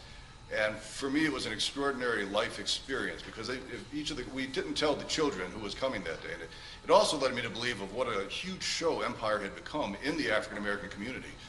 We didn't tell the children he was coming to their classrooms that day. Each classroom we walked into with Jussie, the children jumped up with joy, ran to him, hugged him, cried with him. It was an amazing experience. It was cathartic to witness it and to see it happen because the impact he had as his celebrity and as this loving, wonderful young man was dramatic. It was really quite something. I was very taken by it, as were those who were with me that day, as were the people who were administrators at the facility. And that was one example of the many that he participated in, of giving his time and his talent. He is a very charismatic young man. He's a very loving and caring young man. And you know, he was generous and he was thoughtful and he was kind, funny and intelligent, and I just think the world of him. Now, aside from his time, talents, energies, charisma, all of these beautiful things that you just stated about Mr. Smollett that he willingly and abundantly gives, would you say that he gives anything else of himself or from himself to communities or anybody else around him? I know of charitable contributions he's made in large sums of money, and I know of large projects he supported financially in addition to his time and talent. So he covered all the bases of time, treasure, and talent in terms of his giving and his willing to participate in the community. And it was always with a loving heart. It was always with a willingness to do good and to give back to what he had been given. He knew he was a lucky young man. You know, this show Empire, this was catching lightning in a bottle for all of us who were able to be on it. There were 593 scripted television shows made in America last year. 593. I think back to when I was a kid and there were like 12. And there were 593, so content is everything. So the competition is fierce. Empire was one of 3% of all television shows to get beyond 5 seasons. Doesn't happen. You know, we think of shows that have long lives to them, that's fine. But the number of shows that have long lives, very few and far between. So Jussie had an appreciation for that, what he was given, as did all of us on that show. It was a game changer for Chicago. The community embraced that show in huge ways. The first episode of season 2 had 29 million viewers. Those are major sporting event numbers. And that made Jussie a huge presence in the community, both in television and in the community at large.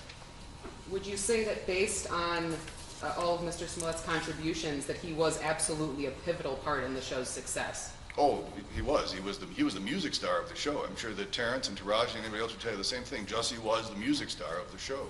Everyone else participated in it, but he was the day in, day out go-to music guy. He was our breakout music star on the show. Now, Mr. Daniels, would you be willing and able to support Mr. Smollett if he were given a chance at a term of probation in this matter? Of course. It's part of my daily activities in Chicago and the thing I'm most proud of.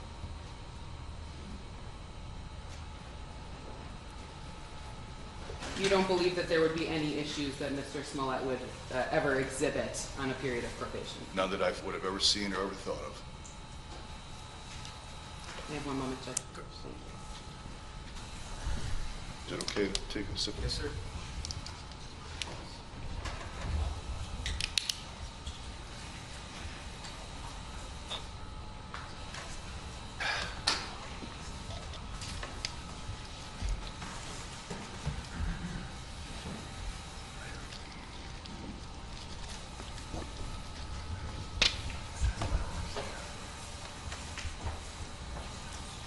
Just going back briefly, Mr. Daniels, of all of the incredible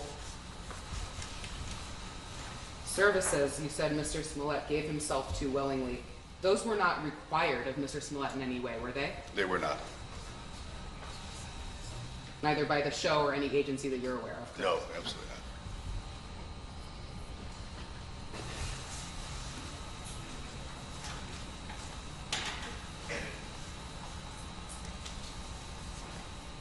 So you believe that in addition to any of the, again, services that Mr. Smollett gives willingly of himself, that if he were given a term of either probation or some kind of community service, would you be willing or able to either supervise that or make sure that he would be compliant and continue to give himself to community service and service of others? Absolutely. Happy to. Thank you, Mr. Daniels. Thank you. Any cross-examination? No, Your Honor. Mr. Daniels, thank you. Thank you, Your Honor. May I call your next witness? Yes, Ms. Gilman. Please step up.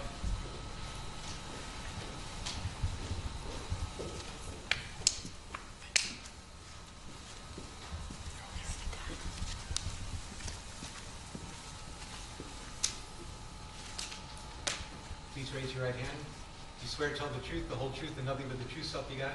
Thank you. Thank you. Please be seated. Try to keep your voice up. You're welcome to take your mask off if you like. If you want to keep it on, it's entirely up to you. Both masks. Okay. Mr. Allen, you may inquire. Thank you. May I please state your name? Sharon Gelman. And spell your first and last name for me. SharonGelman. I know my mother would kill me for this question, but I'm not going to have to ask how old are you? 62. Okay. And what do you do for work? Well, now I'm a writer, editor, and a nonprofit consultant, but for many years I ran a nonprofit called Artists for a New South Africa. Okay. Without telling me your address or anything, what state do you live in? I now reside in Maryland in the Washington, D.C. area. And did you fly in for this specific purpose? I did. And why specifically did you fly in for this purpose? Jussie's like family to me. I've known him for well over half of his life and a good chunk of my own. And I came because I was hoping that I could help people see the Jussie that I know. So do you remember around the time you first met Jussie? I met him in 1999. That's very specific, okay. And so why does that stick out, 1999 when you met him? It was we were producing an event. It was the 10th anniversary of my organization's existence, and it was the 5th anniversary of South Africa's new democracy. And we were doing a specific portion of the event. Desmond Tutu was our keynote speaker, and ambassadors, and Sidney Poitier. We were doing a specific portion which was about the role of young people in the struggle against apartheid. And I asked the artists who were founders and our board members who would be like a wonderful young artist, someone with great talent and great heart to include, and they all suggested Jussie Smollett, and it was in that context that I met Jussie, who at that time was representing her, working on her behalf. So back in '99, Jussie would have been a younger man. He was 16. Right. Even back then, what were your impressions of Jussie? Well, he was, when I called and spoke to him, we wrote a letter asking Journey to participate, and I got a very professional phone call back from someone named Jussie, and I was very impressed with him. And he said, I do public relations for Journey.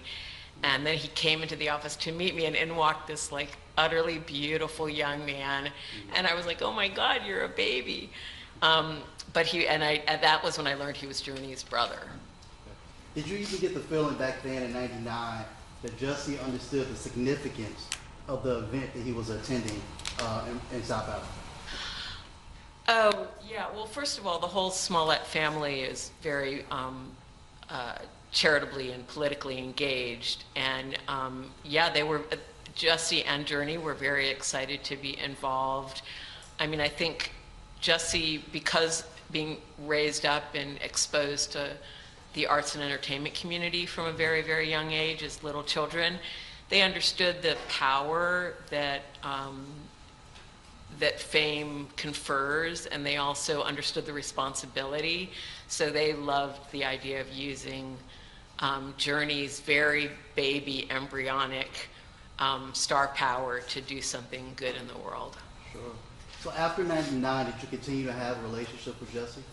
Yes, Journey and Jussie and Jake and Jazz and Janet, the whole J family, would often come in and volunteer. They would stuff envelopes. I mean, they were like a all-service vehicle that, you know, it's like, do you need us on stage? Do you need us sweeping the floor? They would just do all kinds of things. And then, gosh, I think it was around 2006, it might have been late 2005, we needed another staff person. We were a tiny organization, and I hired Jussie then, and he came and worked for me full-time for 4 years in the office. What was Jussie's role after he was hired? Well, he started off as my administrative assistant, and he will forgive me, I hope, by saying that Jussie has many talents. Paperwork is not really one of them. But he was so good with the staff and with our volunteers and with our interns. I mean, we were a tiny organization, and we did big things, and we depended on the largesse, not only of our celebrity members, but also of students and grassroots community folks who came in. And Jussie just was really stellar at making everyone involved, from the highest and mightiest and most world-renowned to, you know, the kids we were working with in the inner city, making them feel special and welcome. And we worked really hard, and he was one of those people who had the rare gift of making hard work fun. So he really played a very, very pivotal role, and I promoted him pretty quickly. He became the coordinator and manager of our charity auctions, and then we produced an audiobook in honor of we announced it on Mr. Mandela's 90th birthday, and we released it on its 91st birthday with a major publisher and 26 celebrities from all over the world, renowned people of all backgrounds. And Jussie, you know, was very involved in coordinating that. And as I said, he was willing to do anything. He was willing to, you know, go pick people up. He was a good photographer, so he would document the sessions. You know, anything that needed doing, Jussie was willing to do it. Right. I got a little starstruck when I heard Nelson Mandela and Desmond Tutu. So what exactly did your organization do? Well, we were founded in 1989. Alfre Woodard and brought together a bunch of people. It was during the height.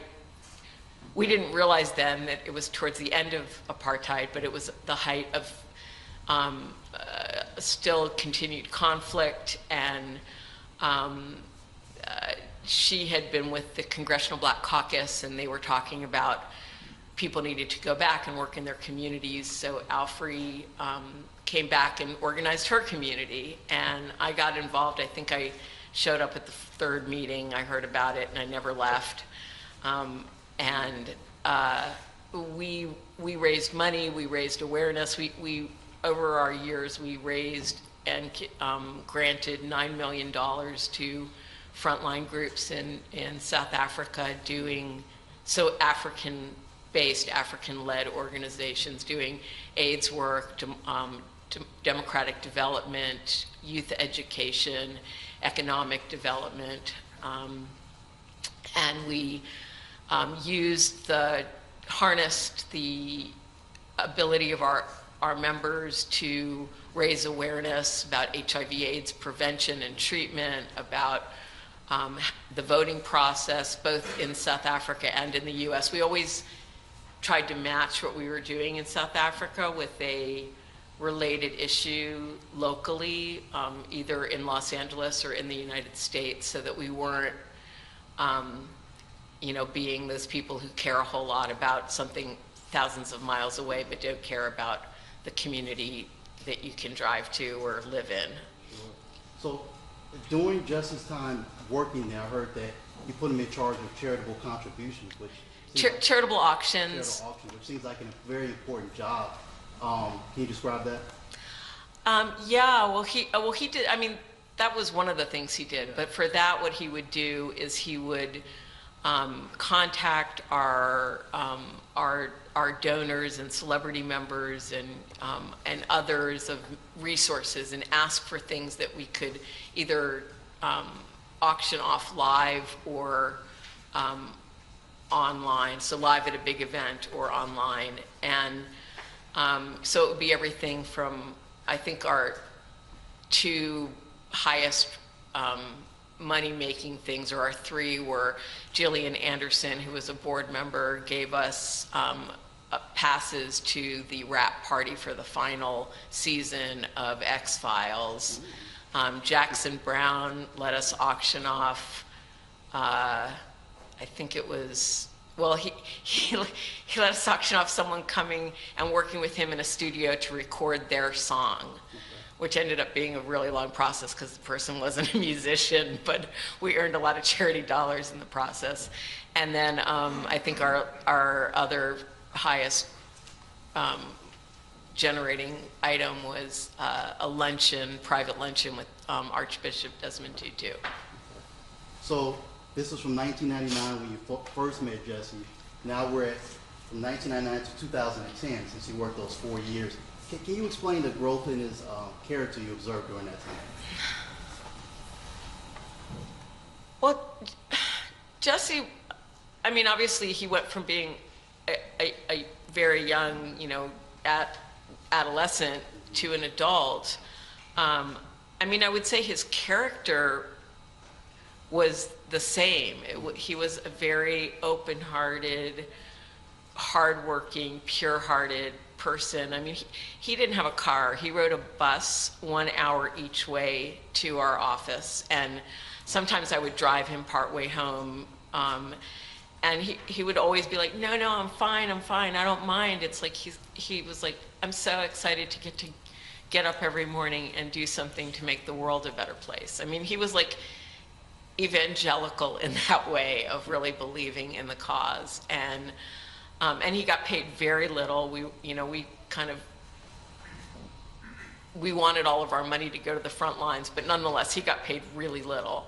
And every time I would sort of apologize to him for that, he would be like, no, like I'm so, like, I feel so excited and lucky to be part of this. And we became friends. I mean, I loved all my employees and I believed in them, but Jussie and I also became real friends.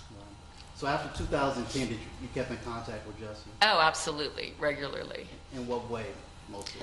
Well, sometimes it would be him wanting to figure out a way to make a difference. So he had witnessed all these people, Sam Jackson, Denzel Washington, Sidney Poitier, who could use their position to benefit others. And so that was such a deep part of who Jussie was, and he also understood it from helping those people to do that work. So sometimes he would call. I remember him calling me right when the story broke about the water in Flint, Michigan, and he was literally sobbing on the phone, just going like, I can't believe what's going on, and I really want to make a difference, and here's what I'm sort of thinking of, and would you help me figure out if it's the right way to go? And I want to give money, but I also want to go and bring supplies, but I also just want to show up for people, and I want to, he was always trying to figure out how to do what he could do best. And a lot of what he did in those ways, I mean, he understood the power of standing up for people, and that the TV cameras would follow, and that maybe others would follow his example. But he also did a lot of what he did during that time anonymously and quietly, but he still did the due diligence of figuring out which group is good and how do you figure that out, and I'm going to call people I know and do my research so that my dollars are well spent and are making a real difference. Sure. So Jussie went from taking a bus to your office to becoming a worldwide phenomenon on a TV show. Did you notice any change in his personality when he gained that phenomenal success? Not really. I mean, he was still Jussie. He was funny and sweet, and he was so, like, you know, effervescent about this magical thing that had happened to him. And I think for all of us who worked with him at ANSA, Artists for New South Africa, whether board members or, I mean, we were all so thrilled for him. It was like, you know, we all knew he was talented. We had him perform at a couple of our events once he started performing musically, and we were all fans. And but you know, I mean, he wore it well. He wore his fame responsibly, and he understood sort of the requirements that come with that kind of position if you want to be a good, decent person living in the world. So if Jussie was given a period of probation in this case, would you be willing to help supervise to make sure that that probation period goes fantastic? Absolutely. I mean, I call on Jussie. I've called on Jussie to help me on things all in these years after he's worked for me. I mean, most recently, in the middle of all of this, I was helping with an auction for Desmond Tutu's 90th, which ended up being his final birthday before he died. And I called Jussie and asked for his help. And I was like, I'm sorry to do this while you're going through all this. And he's like, no, God, this is like, thank you. This gives me something else to think about. And he really went out of his way, bent over backwards to try and get some contributions. So I would be honored and would take it very seriously if to help Jussie continue to be a really deeply contributing member to society. Okay. One moment, please, John. Sure.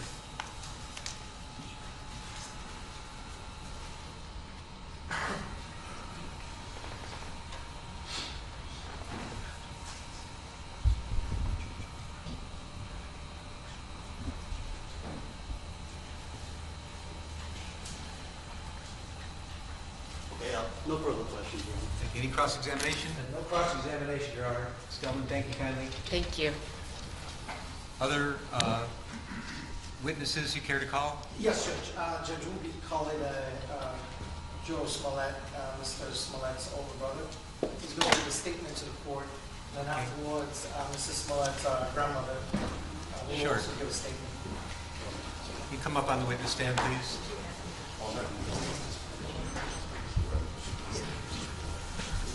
Can you go right here, If he prefers.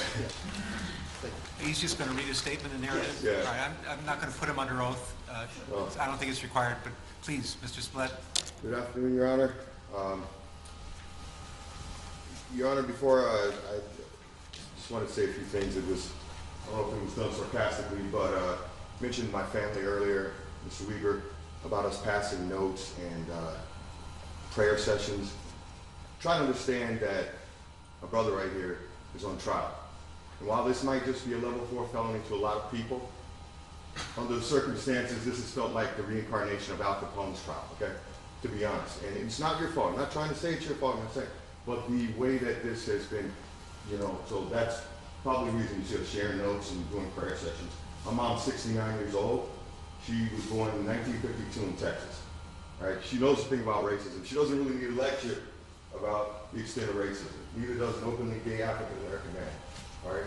I strongly believe, you know what I'm going to say, I strongly believe in my brother's innocence. But I'm not going to rehash or try to relitigate the issues in the case today. Your Honor, I come before you humbly to request leniency when you sentence my brother. Please remember that we are currently living in a time in which we are enduring a vicious pandemic, extreme economic uncertainty, a major conflict in Eastern Europe, and global paradigm shifts taking place everywhere. As human beings, we are collectively worn down. But Jussie Smollett is not at the source of the socio-economic and political problems on Earth. On quite the contrary, he is a man who has been a beacon of hope, charity, and philanthropy to his nation and to his community. He has made real efforts in his lifetime to promote equality and love among all of humanity. He has expressed strong political views and has stood against injustice wherever he thinks it may lie. His criticism of powerful individuals, organizations, and practices does not make him a bad person, okay, or someone who should be punished. It simply makes him an American. I'm sure that Mr. Dan Webb was once on former President Ronald Reagan's radar for his criticism during the Iran-Contra prosecutions, all right? But standing up to powers and authorities in America is what makes us, part of what makes us American. And he turned out to have a pretty successful career after he stood up to power. Jussie does not have malice or hatred toward anyone, and it is truly unfortunate that his reputation has received so many negative connotations, and he has never received the benefit of the doubt or a proper presumption of innocence. And even though I completely disagree with the jury's decision in this case, I am not attempting to rehash it here. I only want to give support to the point that Jussie should not be incarcerated. Jussie Smollett is my younger brother. I know you're going to think I'm biased. I am 5 years older than he is, and I can remember him at infancy. He has always been a loyal, loving, and creative human being. He is not a threat to the people of Illinois. And in my humble opinion, Jussie is completely innocent, but even for those, once again, who think he is guilty, the crime he has been accused of is not even considered a felony in most states. Furthermore, here in Illinois and in Cook County, disorderly conduct is oftentimes not even prosecuted, and charges are frequently dropped. Incarceration of any kind would send the wrong message, especially in a time in which we as a nation have expressed in a bipartisan plurality the desire to see real criminal justice reform and an end to unnecessary mass incarceration, which predominantly affects African Americans, Hispanics and Latinos, and poor and impoverished white people. We also know now that as a nation that calls itself free, we cannot do so while continuing to incarcerate more nonviolent offenders than any other nation in the world. Mass incarceration is also an unnecessary burden to the taxpayers, to law enforcement, and it is simply unjust and wrong. For those who believe that Jussie is guilty once again and needs more punishment, I would also ask you to consider the gut-wrenching and stomach-turning punishment he has already experienced for the last 3 years. The TV show that he poured so much labor and commitment into making a success was ripped away from him even before he was criminally tried. The fact is, the overwhelming majority of mass and online media reporting in early 2019 resulted in a premature assumption of guilt, and the court of public opinion had already convicted Jussie in early 2019. For the last 3 years, he has had to live in anxiety and in a certain kind of pseudo form of house arrest. As a public figure, he has had to deal with public scorn and the real security threats associated with being an accused celebrity. He was, in essence, quarantining almost a year before the COVID-19 pandemic even began. Now, we all know the Sixth Amendment of the U.S. Constitution guarantees the right to a speedy trial. In my opinion, it is unfathomable for me to stand here in March of 2022 pleading with Your Honor not to give my brother jail time for a low-level offense that is alleged to have been committed in early 2019. For those who believe he is guilty, once again, trust me when I say that the punishment he has already received has far exceeded the actual alleged offense that you accuse him of. Your Honor, there's been a lot talked about, restoring public trust. In my opinion, you don't restore public trust by demonstrating to the public that a level 4 felony, which once again is not even what he's accused of, not even a felony charge in most states in America, by giving him a stiff sentence, which includes jail time. That's not restoring public trust. That's in my opinion, right? And if you were to go 5 miles in any direction in this area, from this courthouse, and talk to people in the community, you're not going to say, they're not going to tell you, oh yeah, we restored the public trust because Jussie Smollett went to jail. Trust me, it's not going to happen, all right? This is not restoring public trust, all right? We are dealing with a lot of things in the world right now, and sending him to jail would not be restoring public trust. So please also keep in mind that, like myself, many people view this case as nothing more than a he said, she said kind of case. right, with no evidence to have warranted his conviction in the first place. With that in mind, Your Honor, I am humbly requesting that your sentencing of my brother not include any incarceration. I myself and my entire family will be eternally grateful. And I thank you for your time. Thank you, sir. Is there an additional witness that would like to say something today? Yes.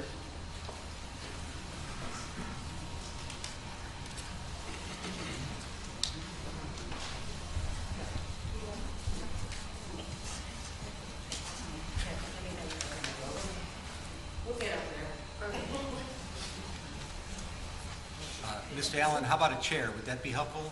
I'm gonna. I need a mic. She's the boss, Judge. She's gonna tell me where to go. I want to be heard. Okay. Fair enough.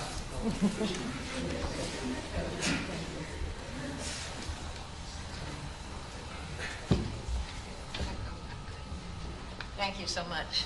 Sure. Thank you, Brenda. Okay. Good to be here, okay? I thank you for this opportunity to allow me to make this statement.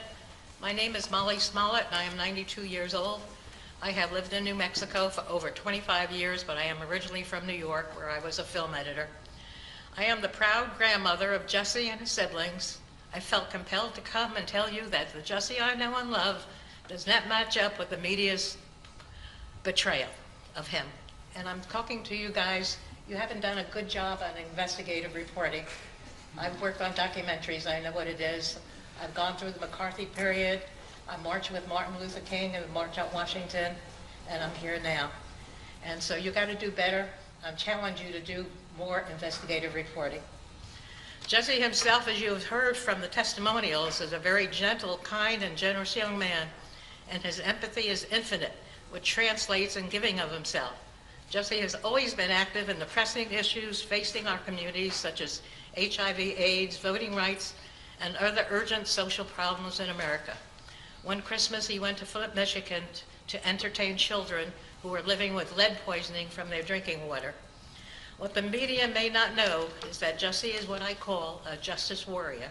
He has been active against injustice all his life, as his mother has, who is an incredible rock for her children. And as my son, their father, who sadly passed away from cancer 7 years ago, only in his 50s. And I know in my heart that my son, Jussie's father, would have wanted me to come here to tell you who the real Jussie is. I also have fought against injustice forever, and I feel it's in our DNA. I attribute this to being Jewish and the persecution of my ancestors. The Hebrew words tikkun olam means to repair the world, and that's what I do, and that's what Jussie does. I will end by saying that Jussie is loved and respected by all who know him. And I ask you, the judge, not to send him to prison. If you do, send me along with him, okay? And I thank you for letting me talk. Thank you so much. Thank you all. It's nice to be in Chicago.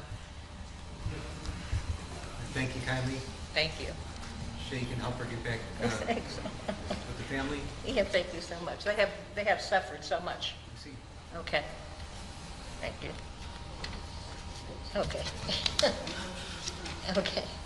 The next one. Thank you.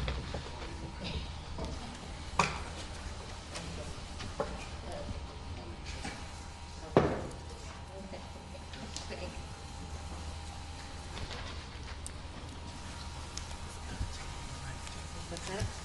Sorry.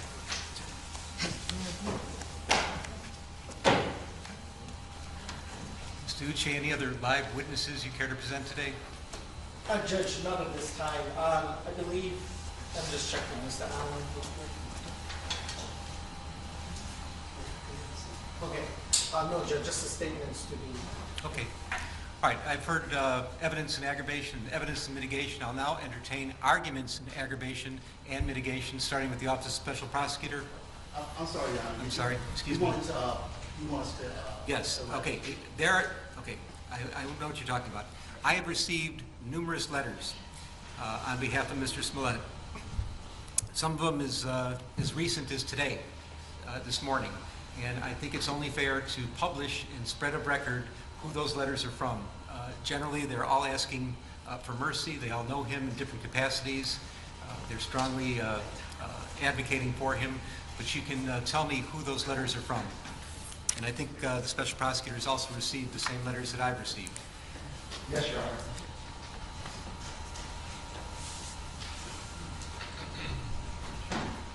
And if you want to paraphrase a little bit from the letters, Mr. Allen, you're welcome to. Sure. Your Honor, the first letter here is from the organization Black Lives Matter. Dear Judge Lynn, Black Lives Matter stands in strong support of an alternative to incarceration sentence for Jussie Smollett.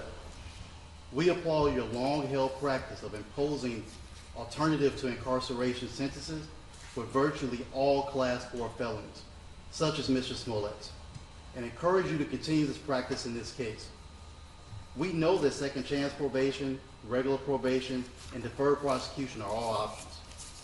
As we contemplate what creates a truly safe world, we know that Mr. Smollett's case involves no drugs, no theft, no sex, no property damage, and no physical injury to anyone other than the defendant.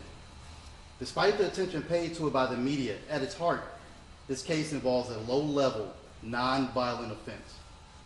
We urge the court to keep this truth in mind when sentencing Mr. Smollett. We know that the cost that will be expended to met out a sentence involving jail time will be much better used providing much-needed community service. We first came to know Mr. Smollett long before Black Lives Matter's growth into the largest racial and social justice movement in global history. Mr. Smollett has an extensive history in civil rights advocacy and philanthropy.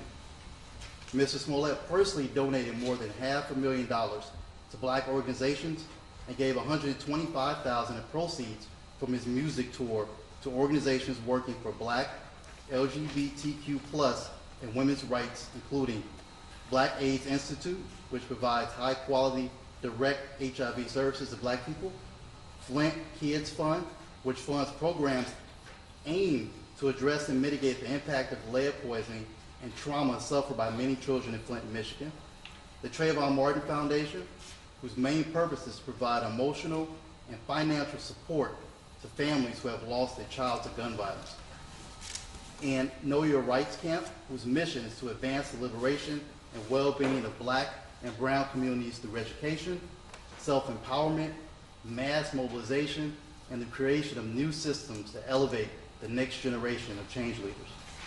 In 2018, after learning that Bennett College, an all-women's HBCU, was on the brink of losing its accreditation, Mr. Smollett and his brother helped the institution raise the funds needed to retain accreditation.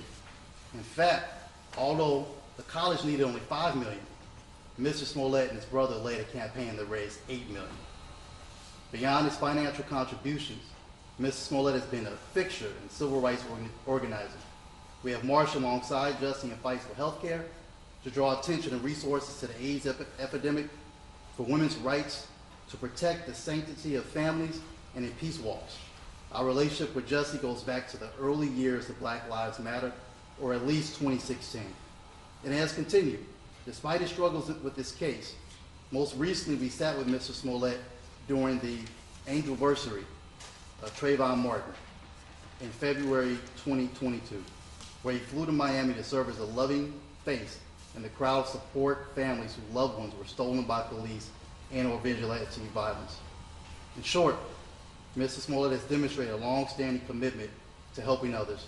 Incarcerating Mr. Smollett would be solely punitive in nature. Mr. Smollett does not pose a threat to anyone. Thus, we respectfully request that this court impose a sentence that is an alternative to incarceration, and that's sincerely Melina Abdullah, PhD, the director of Black Lives Matter Grassroots. Also have a letter here from Latanya and Samuel L. Jackson. It's very short, so.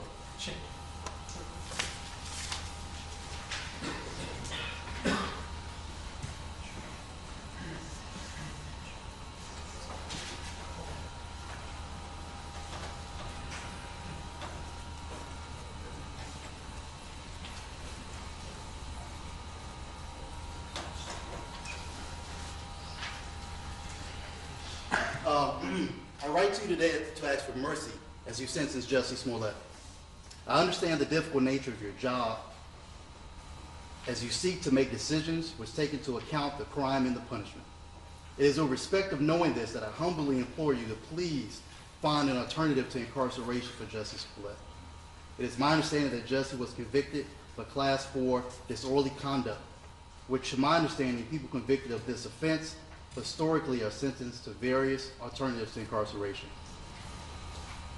My husband, actor Samuel Jackson, and I have known Jussie since he was a baby living down the street from us in New York City.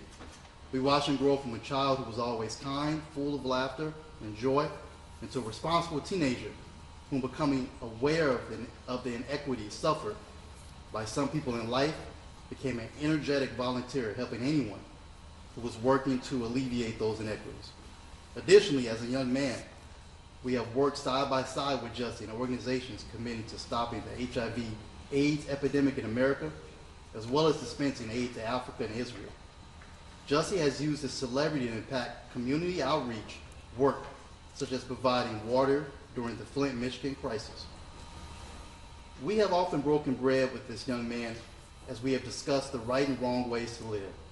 Jussie comes from a family whom we are proud to know intimately, and who we stand ready to provide the support and monitoring assistance that can provide for him in an alternative to probation scenario.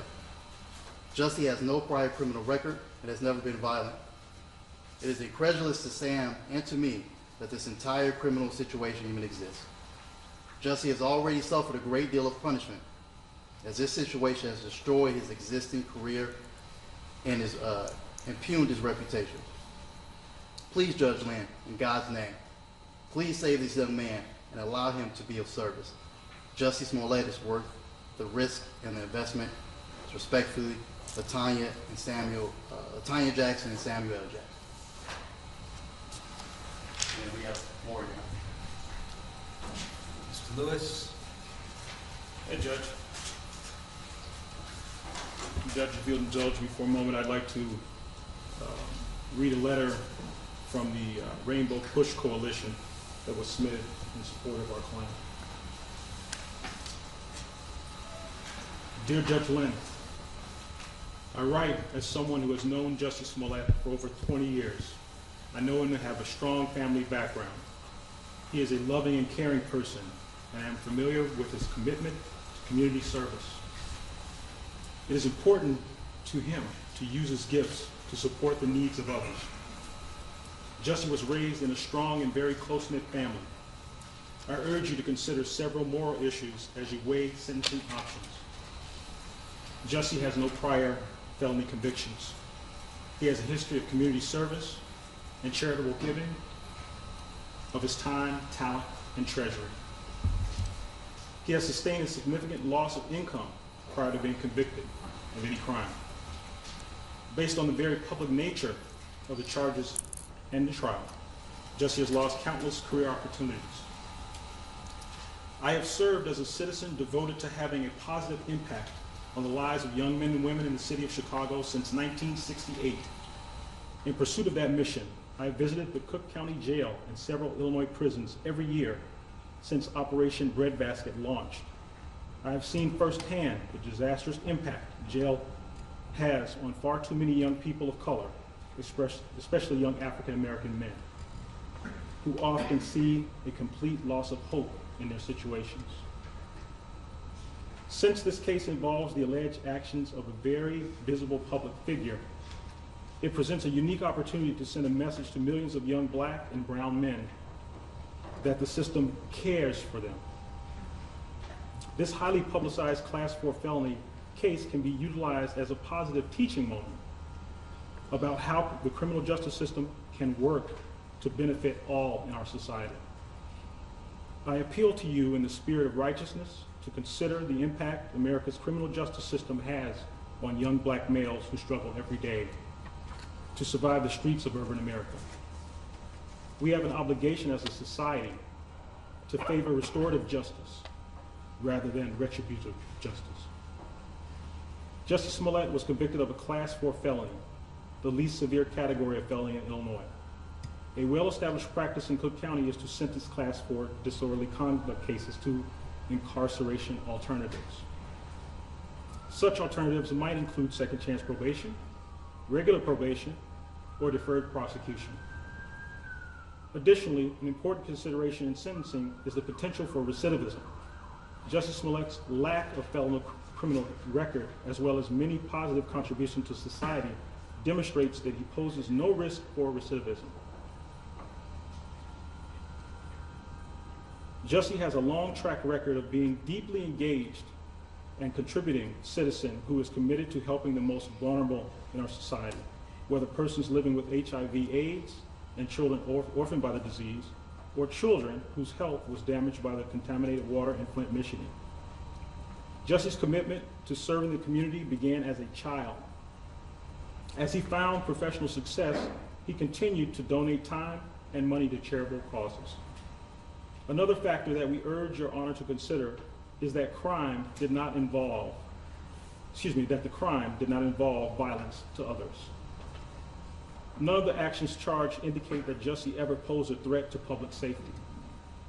Further, Jussie has already suffered. He has been vilified in the court of public opinion.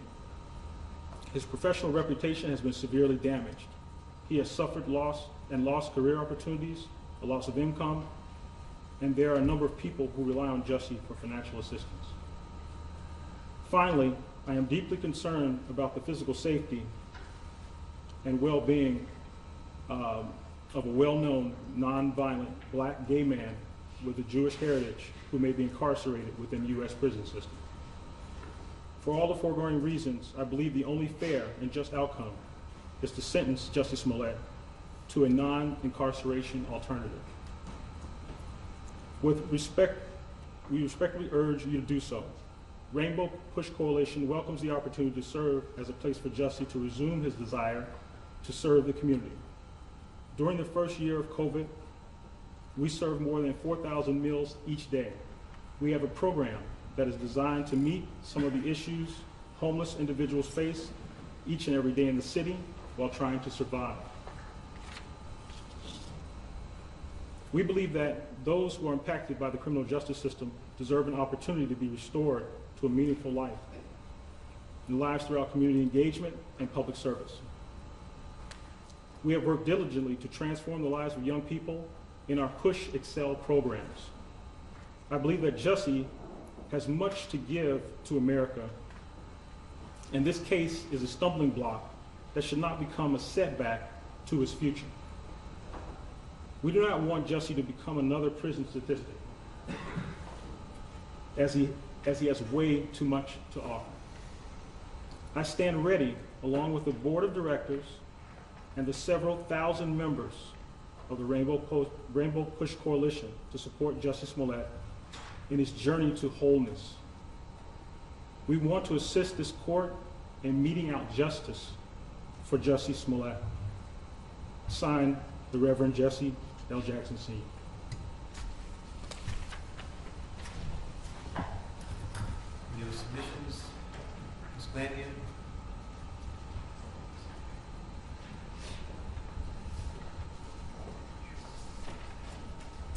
Your Honor, I have a letter from Lauren Caseburg on behalf of the Illinois Innocence Project. To the Honorable Judge Lynn, I submit this letter in my personal capacity as co-director of the Illinois Innocence Project. This letter is provided in support of a non-custodial sentence for Jussie Smollett, and also to inform the court that if there is a community service component to Mr. Smollett's sentence, he would be welcome to do so under my direct supervision at the Illinois Innocence Project. At the outset, I want to be clear that the jury found Mr. Smollett guilty, and I respect the jury's verdict. I write to you today regarding his sentence and urge the court to issue a just and fair sentence to Mr. Smollett. In high-profile cases, there is often a tone surrounding a case that seems to call for the harshest possible punishment because of the attention the case has garnered. I would urge your honor to silence out those loud voices and see Mr. Smollett for who he is, as a person before you, a human being. The old adage applies here: justice is the law tempered by mercy. Here, while the law may permit you to sentence Mr. Smollett to prison, incarcerating him would not be just. The relentless media coverage of this case is a unique punishment in and of itself for Mr. Smollett. He will carry the stain of this case for the rest of his life, and spend the rest of his life and career working to rebuild and establish his credibility, his reputation, and good name. That lifetime sentence is something this court should consider as a unique punishment already dealt to Mr. Smollett in the court of public opinion. In fact, cases with media attention provide an opportunity for the court to show the public that justice, fairness, and mercy applies to everyone, no matter who they are. If the system doesn't treat a high-profile defendant justly, then what can be expected for the rest of us? If Mr. Smollett, who has no prior felony convictions and no violent background, is sent to prison on a Class 4 conviction, then what does that mean for an unknown defendant who has no one watching or advocating for him? This, of course, intersects with the disparate manner in which people of color are sentenced, with black men receiving the most disproportionately high sentences. During a time in which leaders around our state have put a focus on lessening the incarceration rates in Illinois prisons for justice-related reasons as well as due to COVID-19, there is no justifiable purpose to send Mr. Smollett to prison on a Class 4 conviction. This is especially true when Mr. Smollett could receive a non-custodial sentence, which includes community service where he could do good. Mr. Smollett has a long history of philanthropy which predates this case. As the well-known attorney and founder of the Equal Justice Initiative, Brian Stevenson, has said, "Each of us is more than the worst thing we've ever done." Mr. Smollett is no exception. Not only is Mr. Smollett more than the case before you, he has the opportunity to give back to the world in a positive way. At the Illinois Innocence Project, in the course of fulfilling our mission of advocacy, education, and reform, we regularly work with volunteers in a variety of areas. Since 2001, the Illinois Innocence Project has had a robust volunteer program, working successfully with volunteers of various backgrounds who have engaged in work ranging from file organization to case evaluations to office support and more. We have found that volunteers working with us gain a close-up view of the brutal injustices faced by our clients who are all serving decades-long or life sentences for crimes in which they are actually innocent. This up-close view of the trauma inflicted upon these individuals and their loved ones is an awakening and often life-changing experience for our volunteers and staff. In my 9 years working at the Illinois Innocence Project and my 15 years as an attorney working in criminal defense, I have seen the cruelty and dehumanization of prison, as well as how prison impacts people in negative ways. Every person I've ever known who spent time in prison left with increased mental health needs and post-traumatic stress disorder. Incarceration should be reserved for crimes of violence and dangerous individuals, not for someone in Mr. Smollett's position who has no prior felony convictions, no violence in his past, is convicted of a probationable Class 4 offense, and who has much good to still offer this world. Prison time should not be given to satiate the public's calls for retribution. If this court sentences Mr. Smollett to probation with a component of community service, I will make myself available to the court and will comply with any orders of the court related to supervision, timekeeping, and project updates if Mr. Smollett were to have the opportunity to work with our organization. Thank you for your consideration. Sincerely, Lauren Caseberg.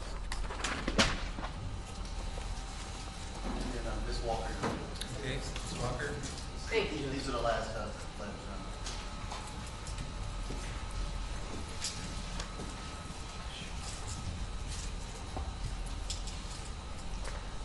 So with the court's indulgence, I have 2 letters. The first is from Oscar-nominated winner of 4 Primetime Emmys and 2 Grammys and political activist, Alfre Woodard. Dear Judge Lynn, I hope you and your loved ones are well and are finding a way forward in this time. I am writing to you today as someone who is more than a friend to Jussie Smollett. I am in my 60th decade, and when he was a young teen, as we worked, and we met when he was a young teen, as we worked together to bring shelter, health, and education to South Africa's AIDS orphans. Jussie referred to me as Mama Alfre. It is out of that bond that I make this appeal to you. Jussie was convicted of a Class 4 felony. I know it to be the least severe category of felonies in Illinois. I also have learned it is a well-established practice in your county as well as around the country to sentence Class 4 disorderly conduct cases to alternatives to incarceration, including second chance probation, or deferred prosecution. I respect that an important aspect a trial judge must consider when sentencing someone is the potential for recidivism. Jussie's lack of a felony criminal record, as well as his many years of humanitarian work on behalf of communities in need, is a strong signal that he carries no risk of recidivism. For years, I have been at his side as he's lit up rooms full of elders, men and women battling and living with HIV and AIDS, and playgrounds where the children of those who lost the battle reach for the kind of joy that Jussie brings. Now, some conscientious people reach out to those without access after they achieve success in their given fields.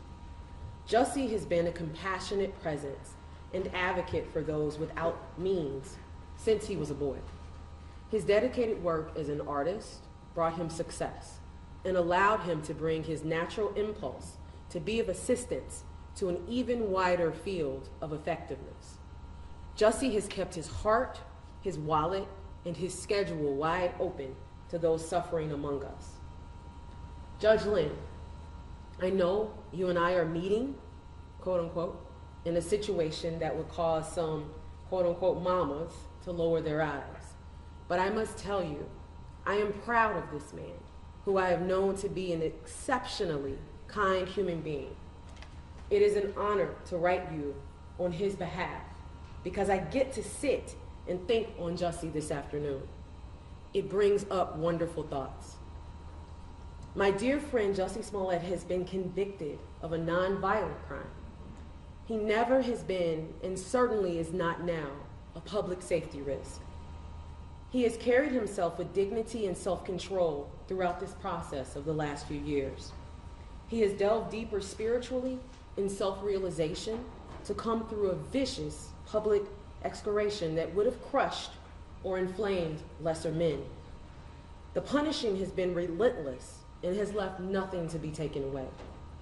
He has already paid a professional and personal price that few in real power have even for crimes against the health and safety of millions. Through it all, Jussie has stood like the good man I know him to be. Bottom line, if he is incarcerated, I fear for his safety. I fear for his safety.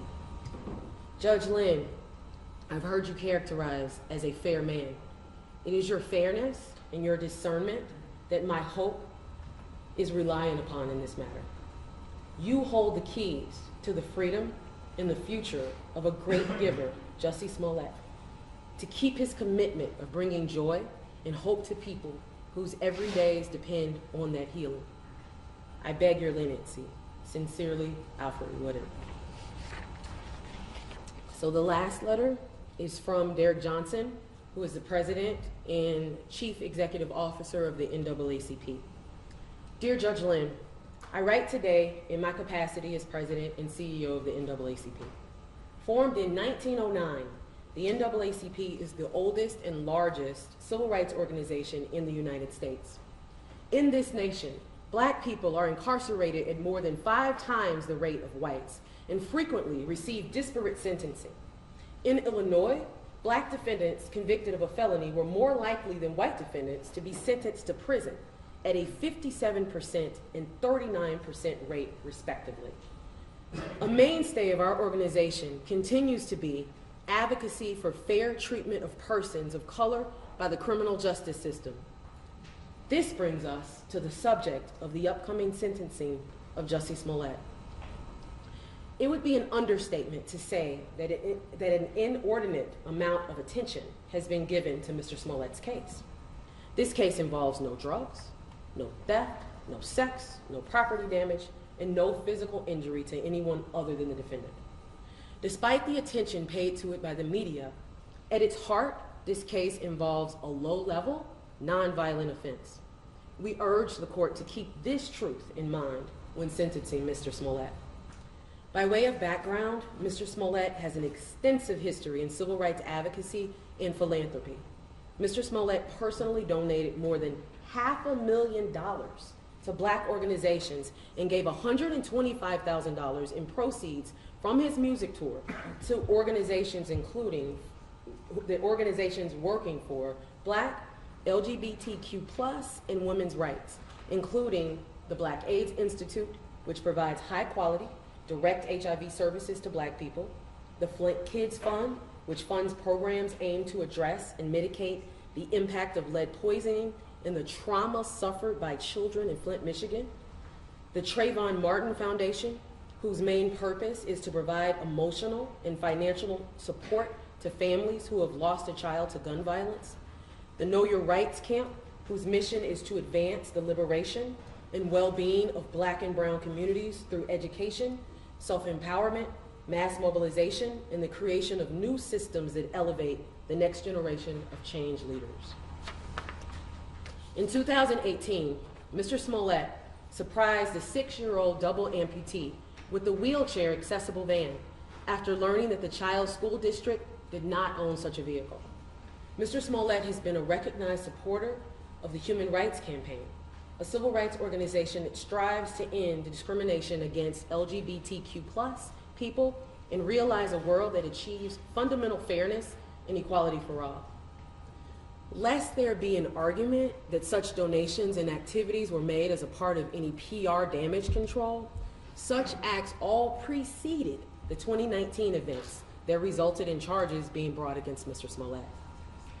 In 2018, after learning that Bennett College, an all-women's HBCU, which stands for Historically Black College and University, was on the brink of losing its accreditation, Mr. Smollett and his brother helped the institute raise the funds needed to retain accreditation. In fact, the college needed only $5 million. Mr. Smollett and his brother led a campaign that was so successful they raised $8 million. Mr. Smollett's civil rights work began when he was a child who served as an NAACP youth volunteer. In 2016, Mr. Smollett won the Chairman's Award at the NAACP Image Awards. The Chairman's Award is given in recognition of individuals who have committed themselves to acts of public service while using their platforms to create effective change. In short, Mr. Smollett has demonstrated a long-standing commitment to helping others. We believe that incarcerating Mr. Smollett would be solely punitive and would serve no purpose. As this court may know, in 2015, Illinois Governor Bruce Rauner created a criminal justice task force to identify areas of the criminal justice system that could be reformed that would result in a 25% reduction in the prison population by 2025. One such proposal for reform was reducing the incarceration rate of persons convicted of Class 4 nonviolent felonies. This is precisely the type of offense of which Mr. Smollett was convicted. Finally, Mr. Smollett does not pose, nor has he ever posed, a threat to anyone. Thus, we respectfully ask, assuming this court is inclined to sentence Mr. Smollett to anything other than a monetary fine or a suspended sentence, that the court sentence Mr. Smollett to probation and mandatory community service. Respectfully submitted, Derek Johnson, President and CEO of NAACP.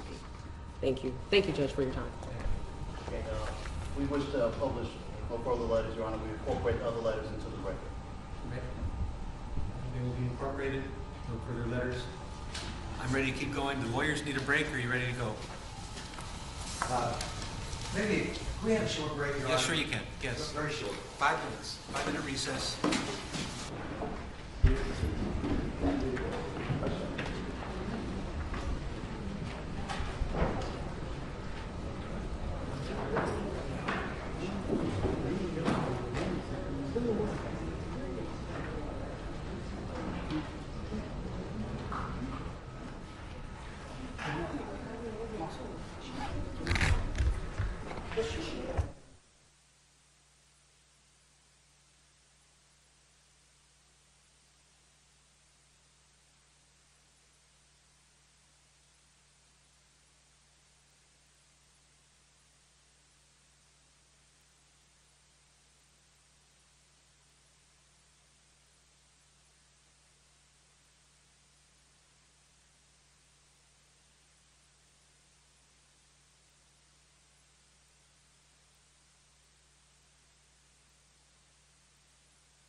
All right, we are back in session.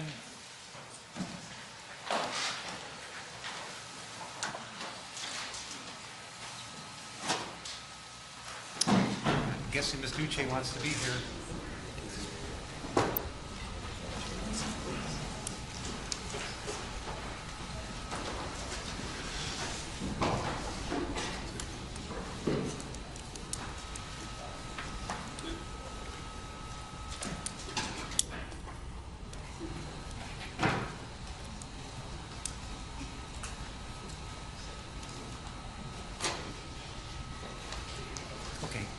Thank you, everyone. Mr. Webb, I will hear from the Office of Special Prosecutor, arguments and aggravation. Thank you, Your Honor. As Your Honor knows, this is the sentencing phase of the case where we, from the Special Prosecutor's Office, get a chance to kind of sit back and reflect with the court for a bit and talk about whether there are aggravating special circumstances in this case that we want to call to Your Honor's attention, so you can consider or focus on them if you choose to in rendering sentence in this case. There are three. There's three I want to talk about. Number one, I do want to talk about the underlying serious criminal misconduct that Mr. Smollett engaged in and that he was convicted of by a jury after they heard all the evidence, and they, the jury, made the decision that he was guilty of 5 felony offenses. I want to talk about that. We've heard a lot about that in this sentencing hearing, a lot of talk about how it's kind of a low-level thing, not a big deal. I want to talk about it. Number two, another aggravating circumstance that I think is a big issue is that during this trial, Mr. Smollett made the choice, sitting here in front of a jury, listening to evidence, he decided to beat the case and go in front of a jury and take an oath to tell the truth and decide to lie to them, and lie to them for several hours. It was an effort to obstruct justice in this courtroom, to try to convince a jury to ignore evidence and accept his lies, and they didn't do it. They rejected it all, and after, 2 or 3 hours of deliberation, found him guilty of 5 counts. So I want to talk about that. The third is the issue of contrition. As far as I know, as I stand before Your Honor, in the 3 years that this case has been pending, 3 years, Mr. Smollett has never made any statement, publicly or in a courtroom or in a court pleading, to ever accept any acknowledgement that he's responsible for what happened here, to admit that he in fact engaged in wrongdoing, to apologize for making mistakes. None of that has happened. Not a single act of contrition has happened so far in this case, and I at least want to talk about that as a third factor. Let me go through them one at a time. On the first one, on the seriousness of misconduct, I know we've heard a lot about this and it's a low-level offense, but I want to talk about it in a minute, because what I believe, if you look at the evidence that was introduced during the trial, what you see is that Mr. Smollett actually engaged in a very well thought out plan, a calculated plan for him to fake a hate crime to benefit himself because he's black and gay. He made the choice. He didn't want to fake an automobile accident. He made a choice. He wanted to fake a hate crime to benefit himself because he's black and gay. And he then made a choice. He made the choice to falsely report it to the Chicago Police Department because he wanted public attention to it. The only reason, the brothers had nothing to do with that decision. That was Mr. Smollett's decision. He actually wanted public attention, called to the fact that he was reporting a hate crime. He wanted it to be made public, and that's why he reported it to the Chicago Police Department. He's the one that made that choice. Remember, he actually, when he planned out the fake attack, he wanted it to be put on a camera. There was a police camera overhead near his apartment building. He wanted that filmed.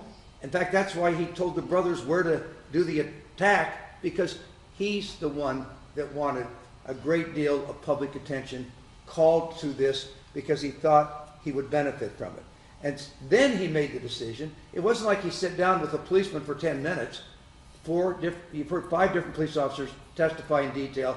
He spent hours talking to police officers, going through details that were all false, to convince them that there really was a real hate crime, and he lied to them over and over and over again. And the idea that lying to law enforcement, taking their attention away from other crimes and criminal activity in order to benefit himself is some type of low-level, insignificant activity, I respectfully reject that as not being consistent with the evidence. And, respectfully, to what I heard from others here today, there were consequences to others of what he did. And that's something the court is allowed to take into consideration. What Mr. Smollett did in this case is he denigrated, degraded true hate crimes, and he marginalized the people who are true victims of hate crimes. That is what he did. And he did that knowingly. He knew exactly what was going to happen. He didn't know he was going to get caught, but by what he did here, he's the one that made a choice that resulted in true hate crimes being denigrated, degraded, and true victims being marginalized. We know, in fact, it's in the Chicago Police Department report, that the hate crime victims of hate crimes are frequently minorities, whether it's based on race, religion, or sexual orientation. And studies show that that group of people are reluctant to report criminal activity to police, hate crimes to the police. And that was discussed in the Chicago Police Department report. There are studies that support that. It takes a tremendous amount of courage on behalf of someone who's been truly victimized of a hate crime to have the courage to come forward, to go through the process of reporting it, to go through our criminal justice system as a witness. It takes courage. And what Mr. Smollett did in this case clearly would have a marginalized, discouraging influence. It hurt the effort to have people come forward and report hate crimes. And that was wrong. That is serious misconduct and a serious consequence of what he did. And he did it in 2019. And if I want to go back to that time period, that's a time period where there was a lot of racial tension, divisiveness. Hate crimes were becoming far too common, and police were accused of not paying enough attention to it. And that society was trying to find a way, at least this is my view, of trying to find a way to make it clear that that needs to be reported. Hate crime needs to be addressed by law enforcement machinery in this country. And what he did, what Mr. Smollett did, to marginalize that, to discourage people from coming forward, I respectfully suggest is wrong. And that, and it was a normal consequence of what he did in order to benefit himself. Remember what the facts are. He made the choice in January of 2019 he felt that Empire was not paying enough attention to a hate letter about him that came to him, and he wasn't getting enough attention. And he decided to fake a hate crime to benefit himself. He wanted to benefit himself. That's why he did it. And he hatched the plan, and Your Honor, he did it all. Nobody else did any of this. And I know you know the facts, but he did it all. He planned everything out at that time. He recruited the brothers. He went forward with this plan, and even to the point of trying to work out where they would actually do a dry run, so that the brothers would know exactly where to do the attack at. All of that. He told them what to buy, what derogatory, homophobic, racial slurs to utter, to try to pretend as if there's whites involved by yelling out mega country. He owned every bit of the plan, and he worked hard on it. He planned it out, and he executed on it, and he owns that for doing that. And so, yes, it is serious misconduct on his part, and it had broad ramifications. And The true victims are, of course, number one, the true hate crime victims that are not going to report these crimes. They are the true victims. The police department, though, is a victim, and I'm going to talk about that, because sometimes the Chicago Police Department gets criticized for not doing things the way maybe people think it should be done. I'm not here to defend the Chicago Police Department, but I'm telling you, in this case, this Chicago Police Department shined.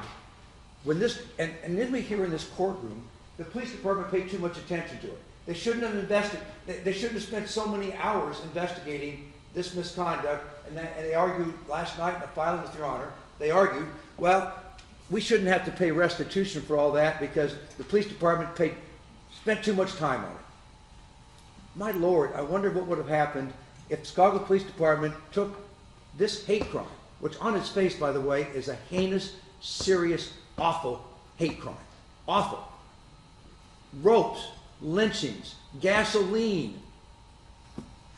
It clearly called out for a thorough investigation, and that's what happened. And we put 5 police officers on the stand.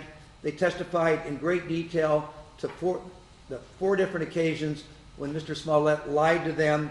They described in detail 3,000 police hours, Your Honor, were devoted to this case instead of being devoted maybe to solving homicides or other cases. And therefore, Your Honor, I believe that the effort of the Chicago Police Department here, and when you look at the evidence, the fact that this police department within, I think, 15 days figured out what happened here. I mean, if you remember, what they were able to do in this case, I think was truly amazing, because what they did is that they were able to locate some surveillance tapes of these 2 suspects being dropped off around 1:15 in the morning in the Streeterville area. They traced it all through that area of where the suspects went. They traced that cab back to where the Osendero brothers got into it in the, I think around Wells and North, and they solved the crime. They figured out what happened here. And that the point of that is that, and by the way, they did it, Your Honor, they did that as an incredible effort on their part, when we now know from the evidence at trial, that Smollett, while he was reporting a hate crime, he actually was trying to obstruct the police. He didn't want the police to actually find out who the culprits were, because he was afraid they would turn on him and testify. So he refused to produce his phone. You heard all the evidence. He refused to produce it because there's 50 contacts on there with Abel Osendero that he didn't want them to find. So he just refused to cooperate. Number 2, he refused to let the police look at his Northwestern medical records the day that he reported the crime, because he knew that he wasn't seriously injured, and that would not support his argument about the attack. So he refused to cooperate. And then he wouldn't even do a 3-second DNA swab when he had reported this, and reported that the rope may have the DNA on it of these culprits, but the police wanted to eliminate his DNA, and he wouldn't do it. So while he's reporting this, as far as you considering whether it's a serious crime or not, I respectfully suggest that the fact that he not only planned out to falsely report it, but then to obstruct the police investigation. And yes, the issue about whether it's serious, and I've heard a lot about, well, no one goes to jail. That's not true. Every case, Your Honor, if anyone knows better than you, each case is decided individually. But I did go out and do some research because I was curious about all this stuff I've been hearing that, well, no one goes to jail for this. That's just not true, by the way. There was, in fact, I think there's 6 cases in the last 5 years that we found in the research of people in Illinois going to jail for this very conduct of falsely reporting crimes to police.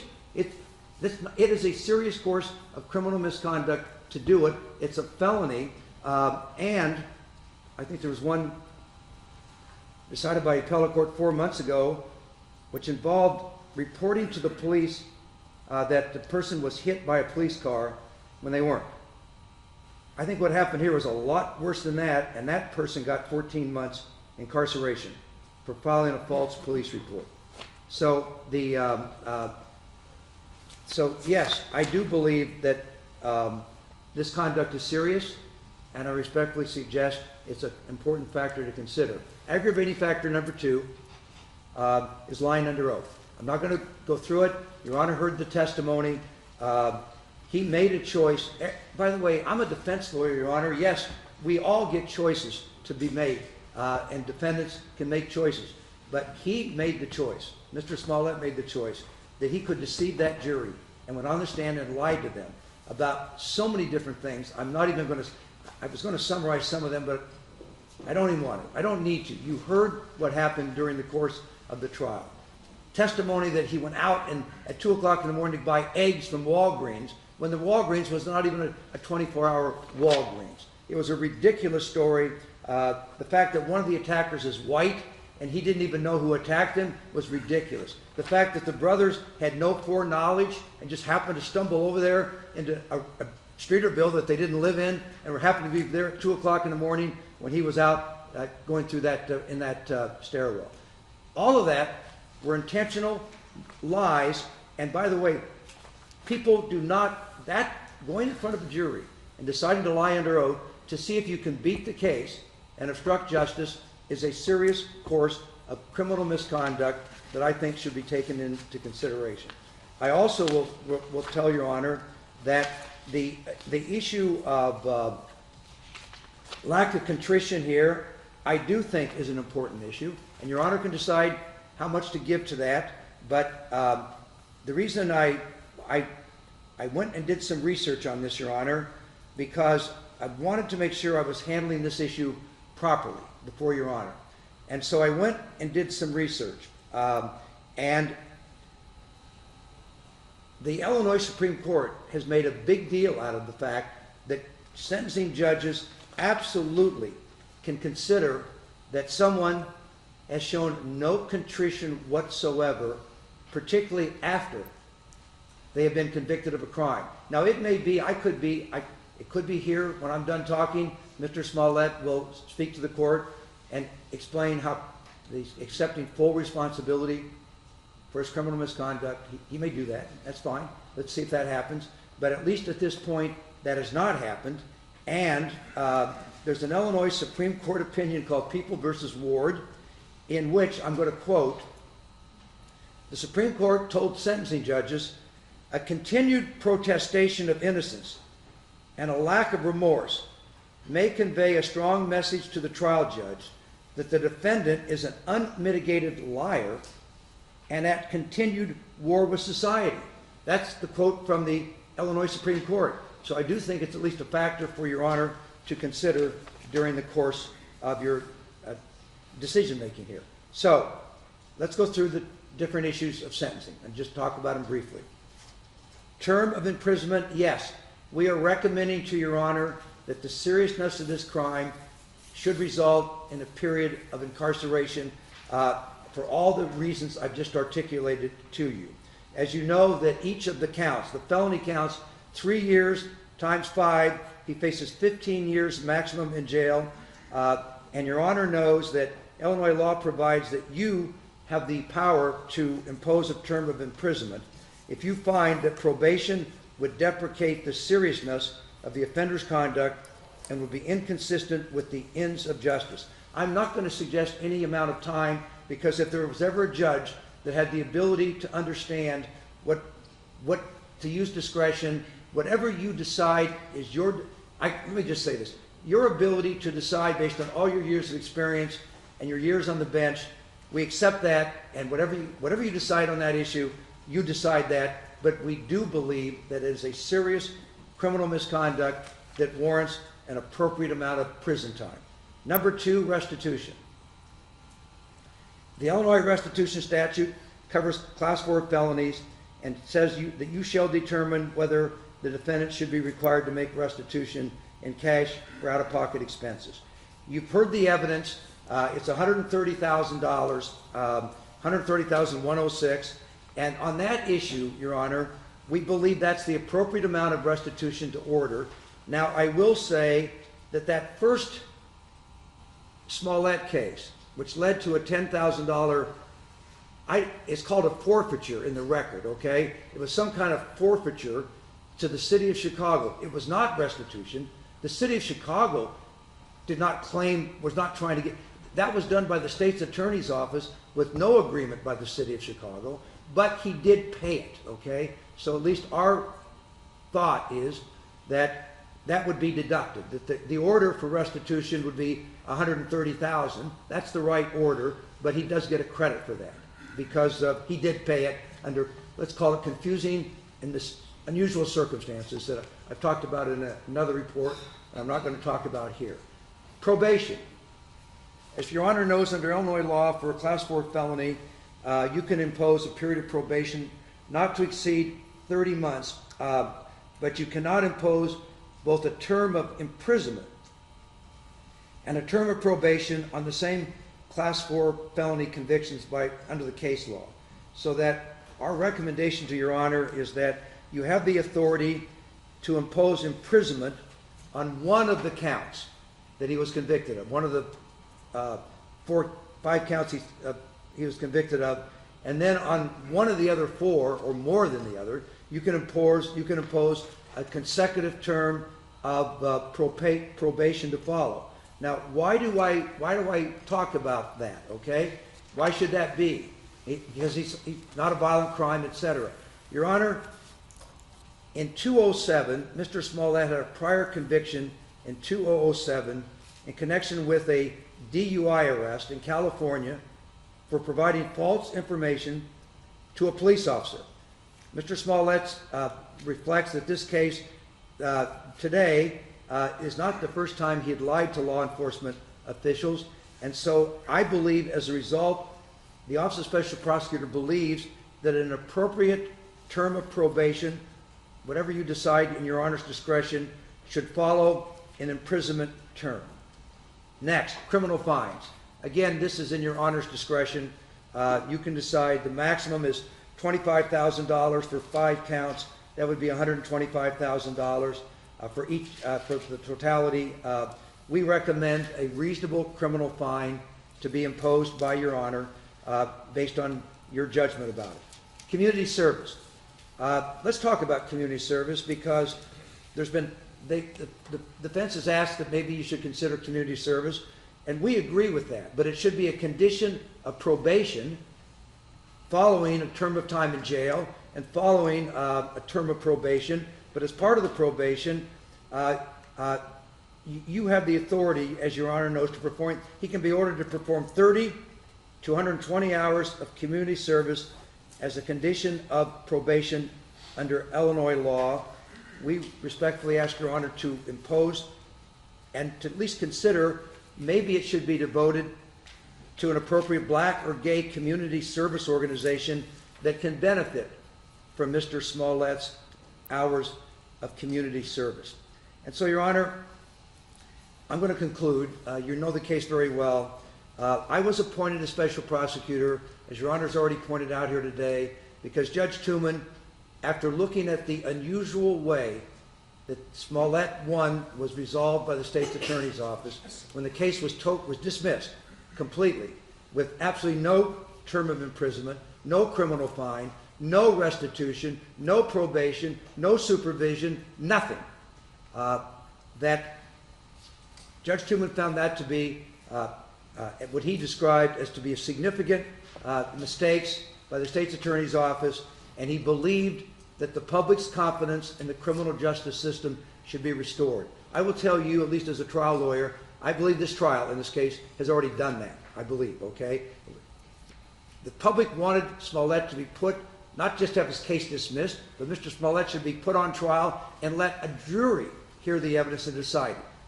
You brought that to happen at the end, well, almost still in the middle of a pandemic, you made that happen. And absolutely, Mr. Smollett got a fair trial here. There are some ins out there, though, that relate to punishment. And I respectfully suggest that the confidence in the criminal justice system can be restored as a fair and proper sentence is imposed in this case. I have nothing else to say unless Your Honor has questions of me. Thank you. I have no questions. I'll hear arguments in mitigation. Ms. Duce.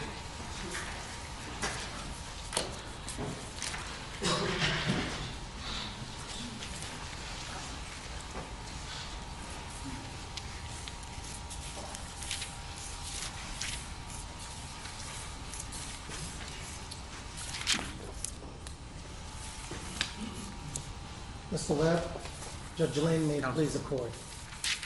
Judge, the defense is respectfully asking that you, as a starting point, consider the following.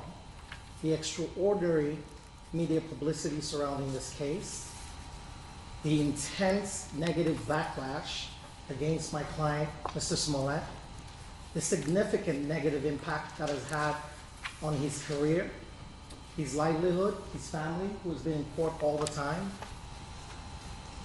and perhaps more importantly, his reputation.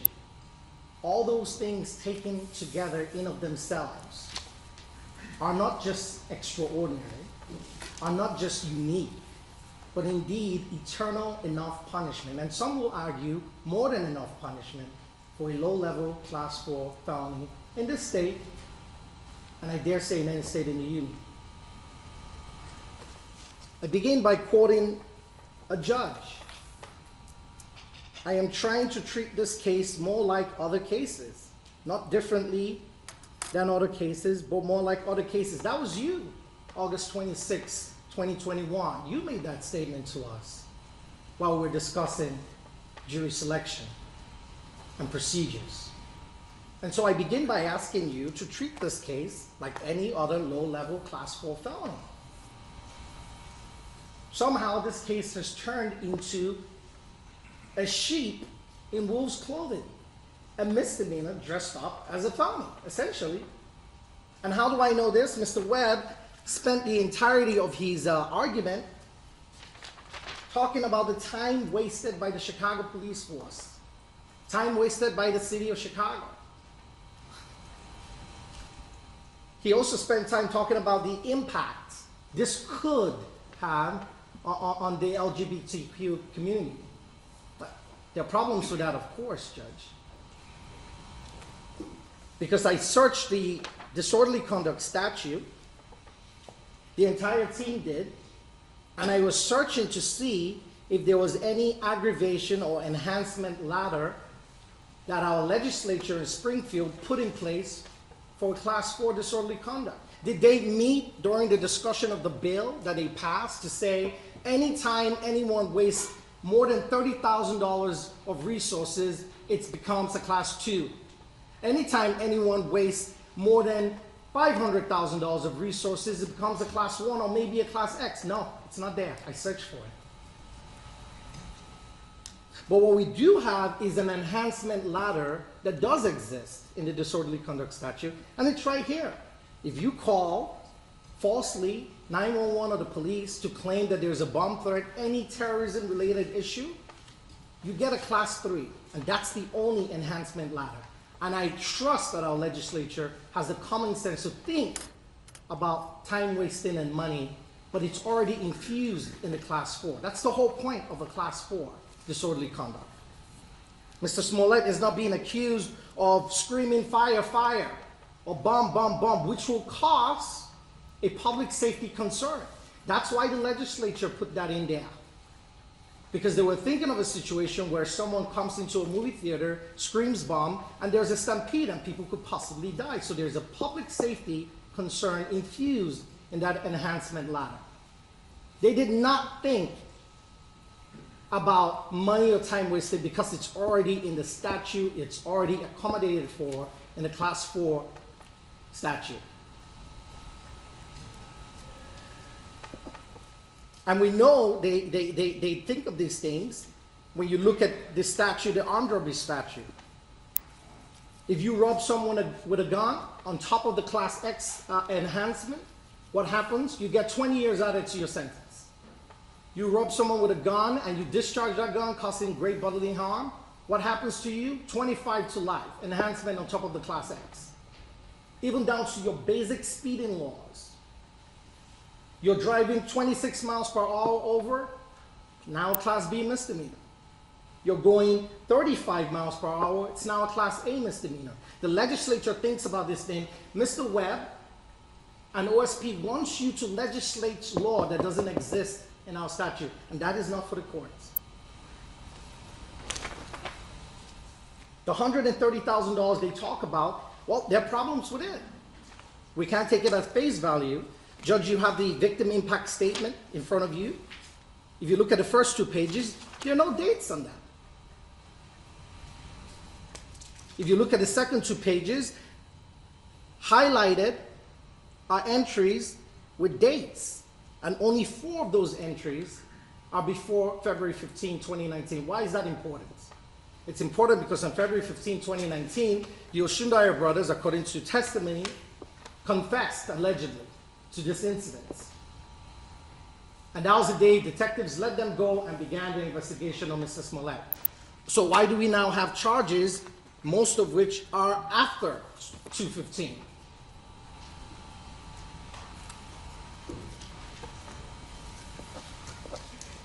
Judge, the second point I'll make is we're asking you to adopt the previous sanctions. Mr. Webb tries to dress it up like a forfeiture. Call it what you want. Mr. Smollett was fined $10,000. Black Law's Dictionary, that's a fine. You can't punish a person twice. And I know you've denied the motion, that's fine, but that's not why I'm bringing it up. Because there is an 8th Amendment issue here, cruel and unusual punishment. Punishment that is too severe for the offense. And how do we know this is too severe? Assume, or the jury found him guilty, okay. But Smollett won. To 2019, they made him pay what? $10,000 fine, which has never been returned to him. The sovereign of the state of Illinois, through their agent, the Cook County State's Attorney's Office, said, Mr. Smollett, we're taking your $10,000 bond, we're giving it to the city of Chicago. Bye-bye. He's never seen it. That is a fine. Then they made him do community service, which he cannot undo unless we had a time machine. So those 2 things are punishments that has been meted out to him. Sanctionable steps. And now Mr. Webb has come here to ask you, on top of those 2 things which he cannot undo, nor can anyone. You can deduct it all you want from the fines or the restitution. It's still a fine that occurred. They're now asking you, on top of those 2 things, we want you to give him community service and jail time. He doesn't say how much jail time. And jail time. And by the way, while you're at it, for the restitution that has no dates on the first 2 pages and the other 2 pages, there are only 4 after 2/15, we want you to give him that too, $130,000. It's overkill. It's called beating a dead horse. And that is not justice. That's retribution. That's punitive. And that has no place in the judicial system.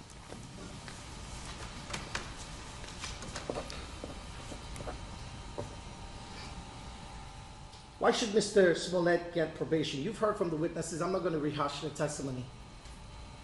And you specifically heard during the trial from someone who was in here today, Pamela Sharp.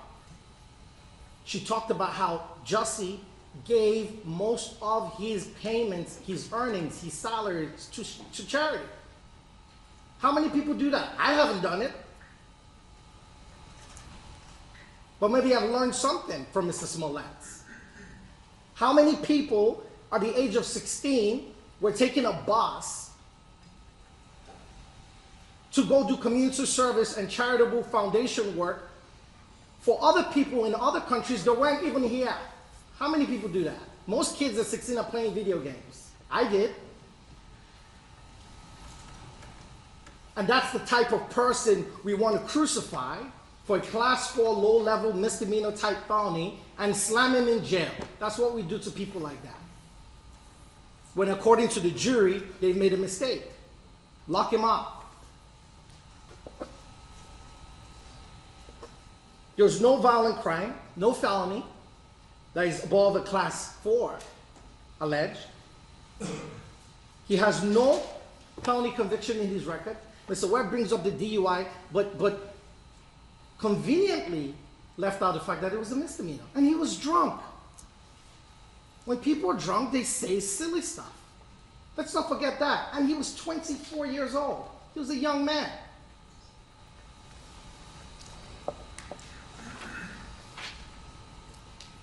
If Your Honor doesn't seem to, if Your Honor is somehow, and I don't know what's in Your Honor's mind, thinking, Mr. Uche, well, that's just you, you're his defense attorney, of course you're going to ask for probation. Well, the adult probation department here in this building that has been around forever, gave you a probation report, Judge, and what did they rank Mr. Smollett using the Ohio risk scale assessment? They ranked him a 7. And when you compare that to the scoring system, 0 to 14 is considered low risk.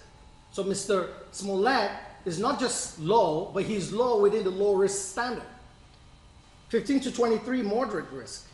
24 to 33, high risk. 34 plus, very high. What do they recommend for a low risk individual? Minimal supervision, non-monitoring supervision. That's what they told you.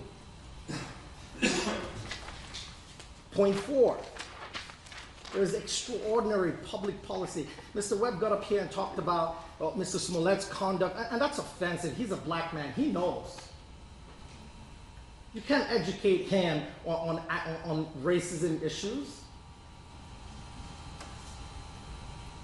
And Mr. Webb got up here and said, well, Mr. Smollett, what he's done, because remember, they're trying to give you an enhancement that doesn't exist. What he has done, Judge Lynn, and this is what Mr. Webb is telling you, is he's now negatively impacted members of the gay community who would not want to report. Where are the statistics? Who said that? We still haven't gone past the part that his case was dismissed and he paid a fine. And that's some serious constitutional issues.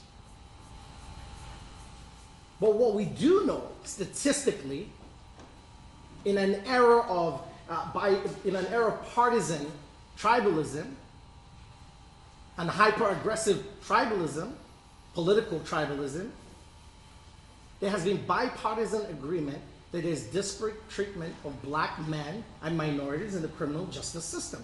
This is no longer a controversial topic. President Trump, a Republican, pushed forward the First Step Act.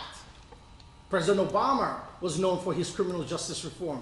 Governor Bruce Rauner put reform forward to remove low-level, Class 4 nonviolent offenders from custody.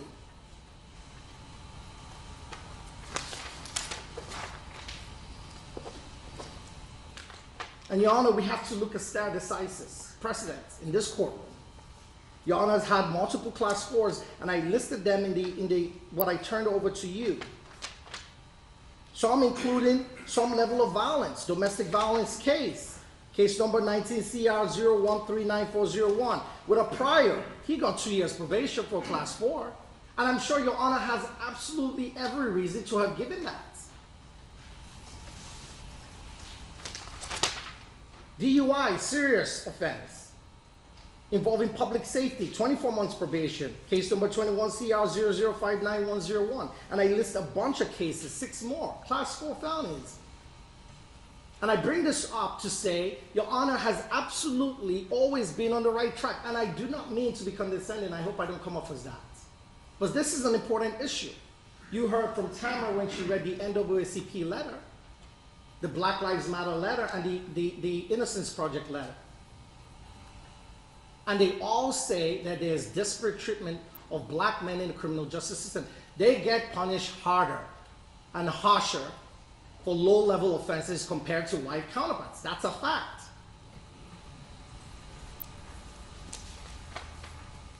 Mr. Webb was appointed special prosecutor almost a decade ago in a case involving involuntary manslaughter. That's why I was surprised he was asking for jail time, because that individual, what did they get?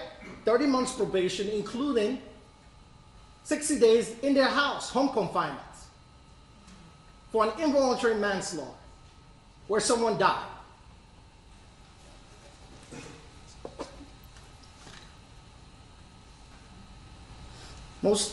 And I showed the statistics, Judge, I put it in the filing that I made.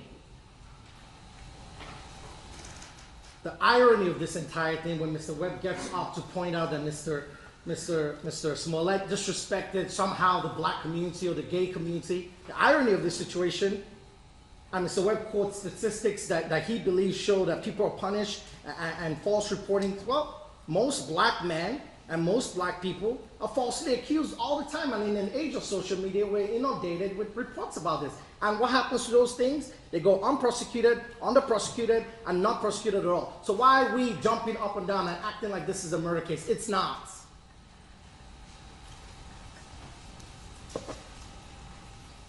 Even one of Mr. Smollett's jurors gets the big picture. This unknown juror spoke to the Chicago Sun-Times a day after the verdict. What did they say in quotes? "We didn't know what the penalty will be. Are we sending this guy to jail?" she said. The juror said she hopes Smollett gets probation. They were the ones that sat down through the evidence, and even her gets the picture, or he, whoever this juror is. They get it.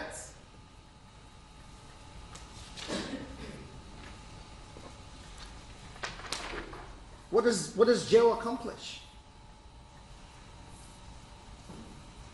Mr. Webb is asking for incarceration for a low-level Class 4 felony. Well, Your Honor saw the submission from a medical affidavit. The jails are inundated with the pandemic.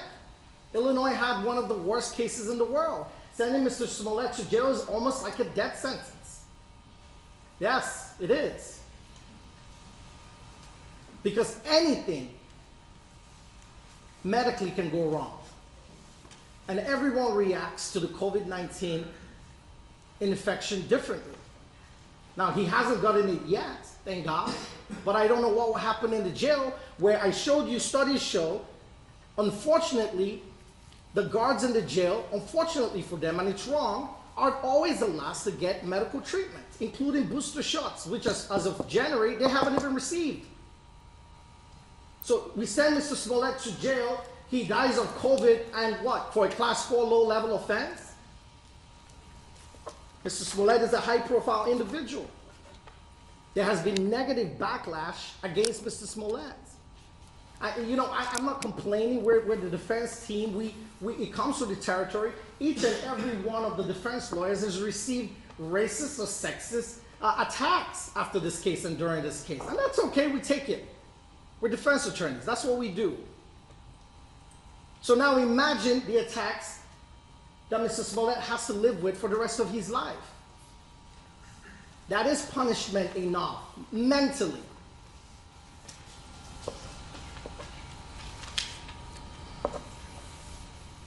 The last point I'll make is public policy. There's public policy against retribution. Politics has no place in a courtroom. The courtroom is a graveyard for politics.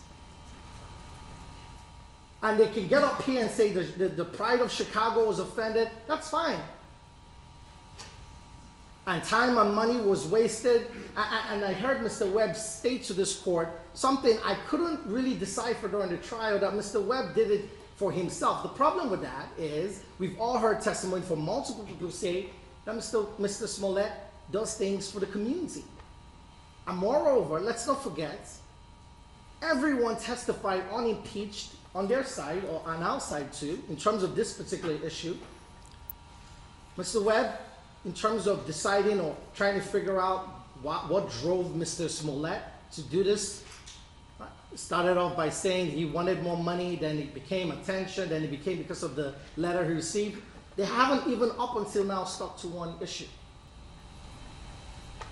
So I push back on that theory that Mr. Webb states to this court that Mr. Smollett did this because he was somehow benefiting himself. There was never a clear picture coming out of that for that.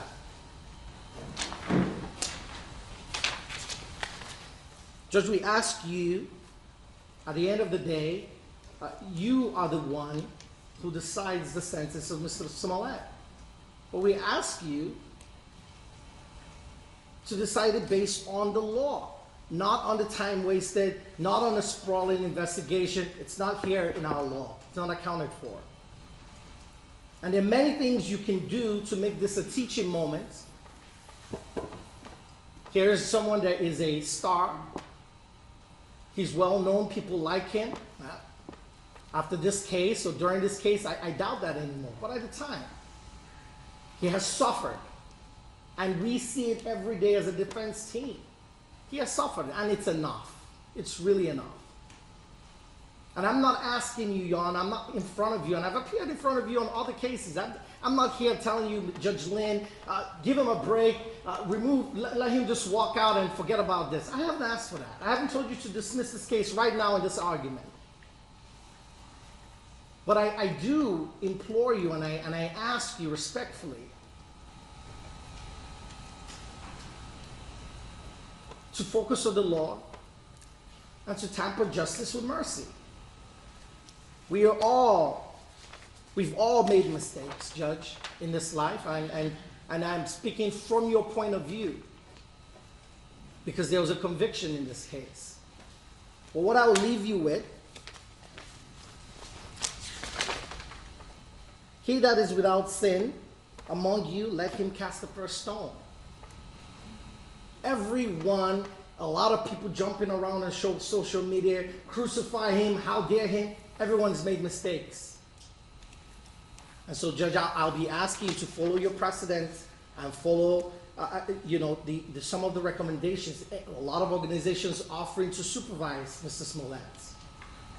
And that's really the way it should be. People are watching this case. Minorities, black people. I've gotten so many letters. A letter Mr. Allen and I got yesterday from a lady complaining, how is a police officer who shoots a young man 16 times getting out of jail for 3 years, and someone might be suggesting incarceration for Mr. Smollett? That's a letter we got. So people are watching because people think in the black community that there is a double standard, and there is. But Your Honor has been one of the few people in the United States in terms of dispensing justice that has stuck to the letter of the law and has treated class 4 felonies the way they ought to be treated. And so, Judge, with that, I submit my client to your hands, and I ask you for mercy at this time, and I ask you not to allow a political stoking to influence your decision, which I know you will never, and I ask you to focus on the law and the fact that there is no enhancement ladder for time wasting and resource wasted. And so, Judge, one more thing I would say, Mr. Webb talked about the restitution. Now, Your Honor has the power to give restitution, and we concede that point at this time. But, Judge, what I would remind you is, if Mr. Smollett has to pay that amount or any amount Your Honor deems fit, he's lost nearly everything. He's had a very negative, significant impact on his career and his finances. So I would just ask that if Your Honor is going to give him that restitution order, you give him some time to pay it. And I was shocked Mr. Webb was asking for incarceration, because for a second I wrote out my notes thinking he was going to ask for some sort of suspended jail time, which will in a way be a middle ground. I disagree with it. To say, Judge, maybe you give him a suspended jail time to allow him to pay. If he doesn't pay the fine within 6 months, he gets 6 months in jail. I thought that's what Mr. Webb was going to say, but of course I'm not the prosecution. So Judge, I would ask you respectfully to give Mr. Smollett probation, and in fact I would be asking for no fines based on the fact that he's been fined before. Thank you, Judge Lee. Thank you for listening to me. Mr. Smollett, you're about to be sentenced in this criminal case. Is there anything at all you'd like to say to anyone? You want a break? We'll take a break. 5-minute recess.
Says, we inquire one more time, Mr. Smollett, you have an opportunity to say something. If you'd like to say something, and you have an opportunity not to say something, it's up to you whether you say something or not.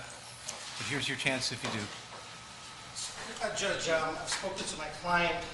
He, as I pointed out and Ms. Glandian pointed out, has very serious constitutional technical issues and many more issues, substantive issues with this case.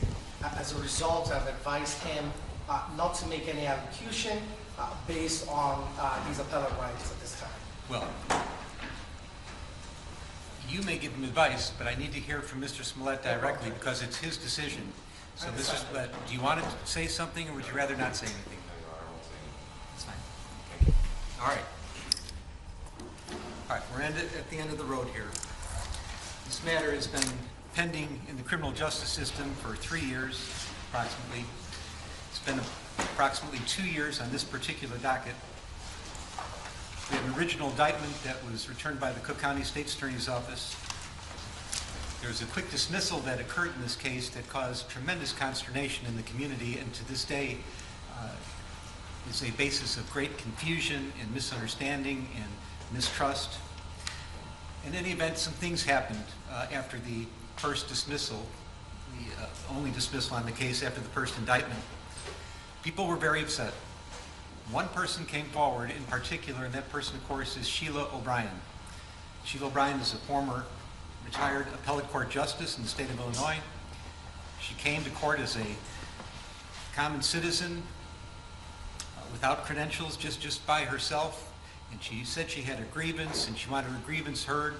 And she thought that with the handling of the case by the State's Attorney's Office of Cook County was so upsetting that she was losing sleep.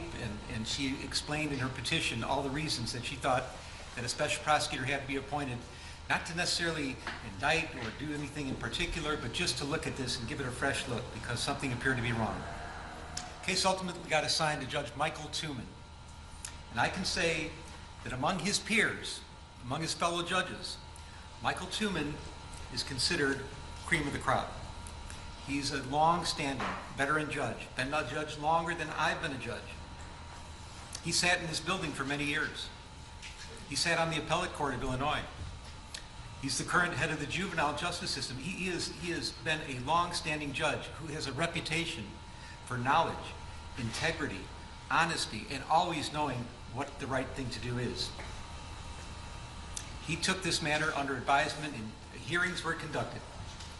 And after all these hearings were conducted and he listened to both sides, he heard from the State's Attorney of Cook County, he heard from Ms. O'Brien, he recognized that there was confusion in the public, there was concern that confidence in the criminal justice system locally here was at risk and may have been damaged, and that the case required a second look.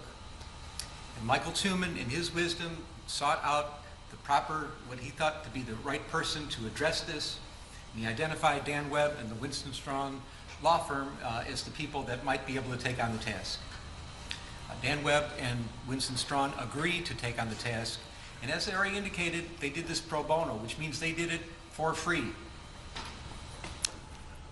I don't know that at the time they signed up for this, that they had any idea that it was going to be as work-intensive as this case has become. This case took several years, and we were slowed down by COVID a little bit, but the amount of pretrial motions that were filed were exhaustive. I have never, other than death penalty cases, which I used to preside over, seen anything like the extent of filing of pretrial motions. And I'm not faulting the defense for filing many motions. I will just say that this case received as much attention and was gone over every little bit of it by a fine-tooth comb as thoroughly as any case I've ever seen before. The stacks of pleadings are high. I've got stacks on my desk that are unprecedented. And we had to wade through all of them, and it took a long time to do that. And there was a tremendous amount of attorney manpower and billable hours that were lost by the Winston Strong firm. And they did it selflessly. They did it because they thought they needed to do the right thing. All I can say as a member of the judiciary, thank you, because that was very, very extraordinary. And I have no idea what the amount of billable hours are, and I can only imagine, but I think it is huge and truly significant. In the event, what happened here is that after Mr. Webb and his team reviewed the case. They had several assignments, one of which was to look into the conduct of the State's Attorney's Office, and they returned a report to Judge Tooman about that, their findings about that, another about the Chicago Police Department and their handling the case. They did that. But what's relevant here, of course, is that they went to another grand jury and they returned a second indictment. And the second indictment, ultimately by random, got assigned to this particular court. And we came here. We've been here for a couple of years now. Well, the pretrial motions have been resolved. A trial by jury was held. The defendant was found guilty of 5 to 6 counts of felony disorderly conduct, class 4 offenses. Our post-trial motions have now been resolved. The pre-sentence investigation has been completed, and we're at the final step of proceedings on the trial court level of the criminal case, and that's sentencing.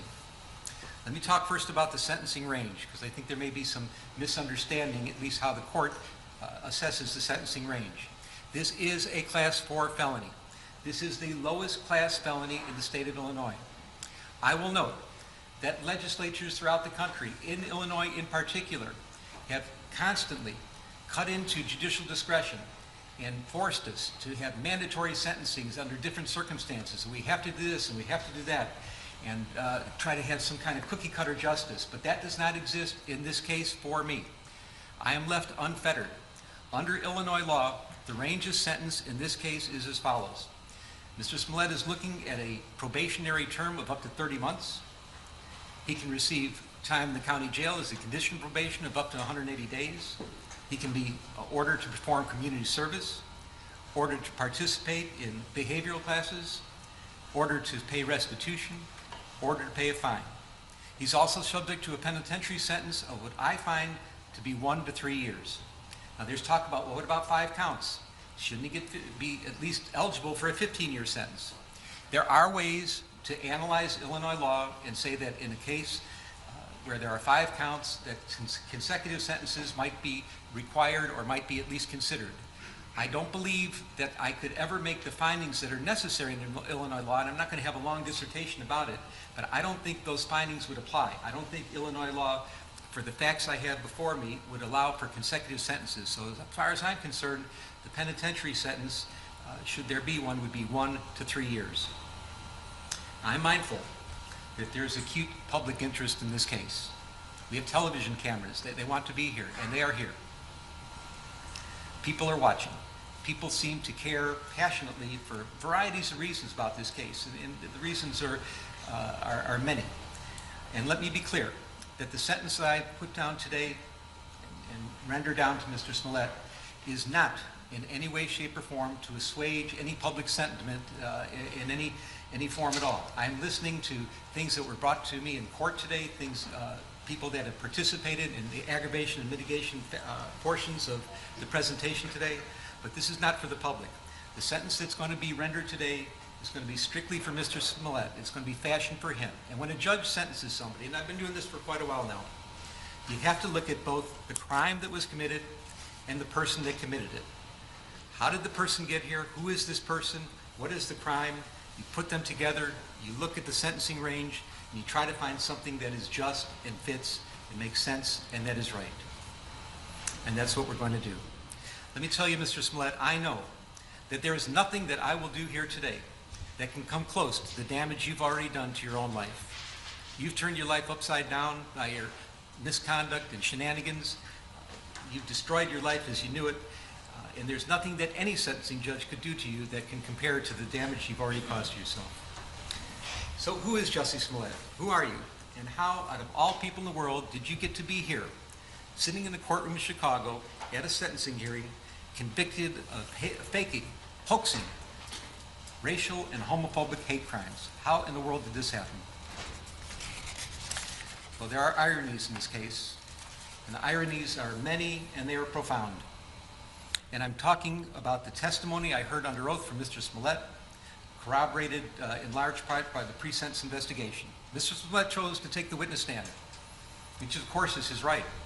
He took an oath and he got on the witness stand, and the first thing he did was to introduce himself to the jury.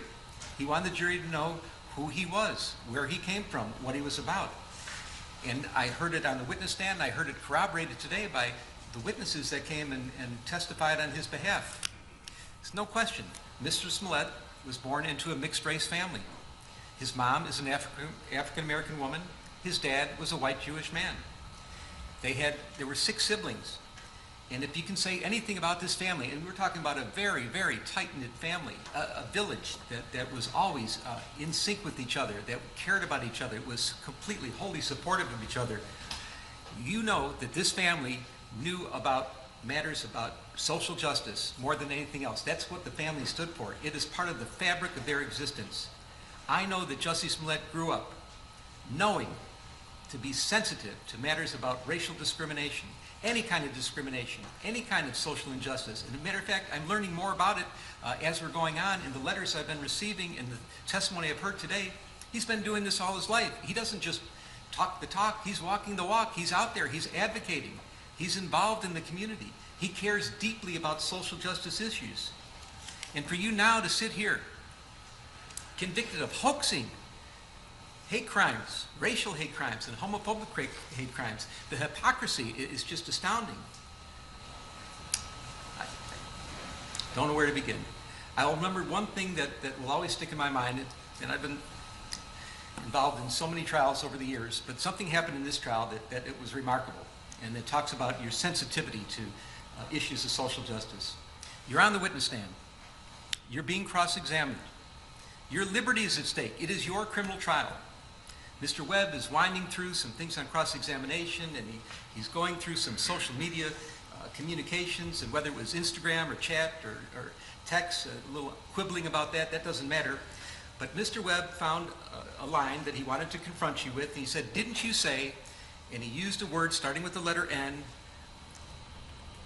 "meet me at this place at this time," and I'm paraphrasing. And rather than just answer the question, which is what a witness is supposed to do and expected to do in their criminal trial, you stopped the proceedings. You said, "Mr. Webb, out of respect for all the African American people in this courtroom, you should not be using that word." And I was amazed, but it showed, and I'm not talking about the parrying and the gamesmanship that may go on between a prosecutor and a witness on the stand. That's not why I'm telling this, recalling this event. But what I'm talking about is how sensitive you were to any kind of slight, that anybody, if the wrong words come out of somebody else's mouth, you're going to get up and speak up and complain about it. And make sure that they know that they're not behaving the way you're supposed to behave. So you know better than anybody else that these are serious matters. They're serious to you. They're clearly serious to you and as your whole family. And for you to be here now, convicted of these hate crimes, it's just astonishing. Faking hate crimes. So why did this happen? That's a good question. I think that's the question on everybody's mind. There's some conjecture you did it for the money. Frankly, I do not believe that you did it for the money. You were making, the evidence showed, close to $2 million a year when this happened. I don't think money motivated you at all. But the only thing I can find is that you really craved the attention, and you wanted to get the attention, and you were so invested in issues of social justice, and you knew that this was a sore spot for everybody in this country. You knew this was a country that was slowly trying to heal past injustices and current injustices and trying to make a better future for each other, and it was a hard road, and you took some scabs off some healing wounds and you ripped them apart for one reason. You wanted to make yourself more famous, and for a while it worked. Everybody was talking about you. The lights are on you. You were actually throwing a national pity party for yourself. And why would you do such a thing? Why would you, I understand, you crave the attention so much, but why would you betray something like social justice issues, which you care so much about? And the only thing I could conclude is that, and I acknowledge, there are wonderful sides to you. There are very giving and charitable and loving sides to you, but you have another side of you that is profoundly arrogant and selfish and narcissistic. That's the only thing that can be concluded. And that bad side of you came out during the course of all these events. Let me talk about hate crimes for a minute. I've been a criminal judge for many years, and I've heard many victims of crimes testify in front of me. And any victim of a crime, no matter what the crime is, they are demoralized by what happens to them. It doesn't matter if you're injured unjustifiably, if somebody hurts you and it maybe cripples you or damages you in some fashion that's going to be long-standing injuries.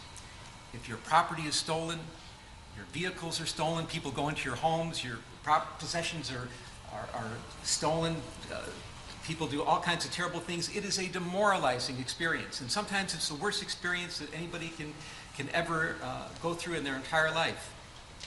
And then if it turns out that the motivation for the criminal to do something bad to you was because they hate you because of your race, because of your ethnicity, because of your gender, your sexual orientation, your religion, your age, your disability. If that was the reason for it, it is exponentially worse. There is nothing worse than to be a victim of a hate crime. It is the worst thing that can happen, especially in our country with all our history and all that we're going through now to try to get around some of these issues. Hate crimes are the absolute worst. And I believe that you did damage to real hate crimes, to hate crime victims. There are people that are actual, genuine victims of hate crimes that you did damage to.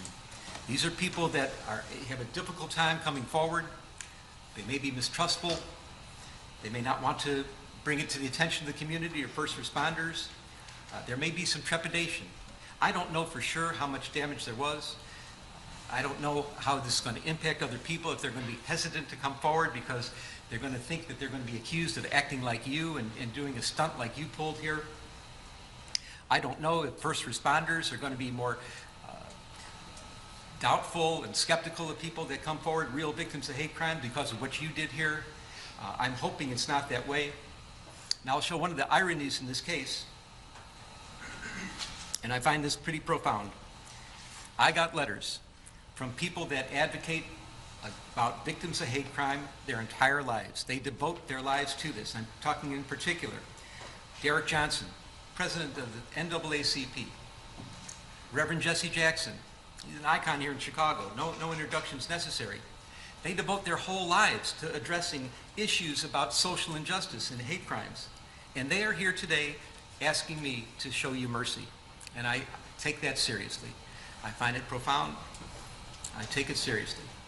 And I know that they're in a better position than myself to educate the public about that topic, about the damage you've done to real victims of hate crime. And I am confident that because of all the attention that you've garnered here on this case, that they are going to seize the opportunity and they will educate the public and they'll be talking about this and they'll try to mitigate some of the damage that you've caused to real victims of hate crimes, and they're better positioned to do it than I am, and I will defer. But I will acknowledge that you have done some real damage.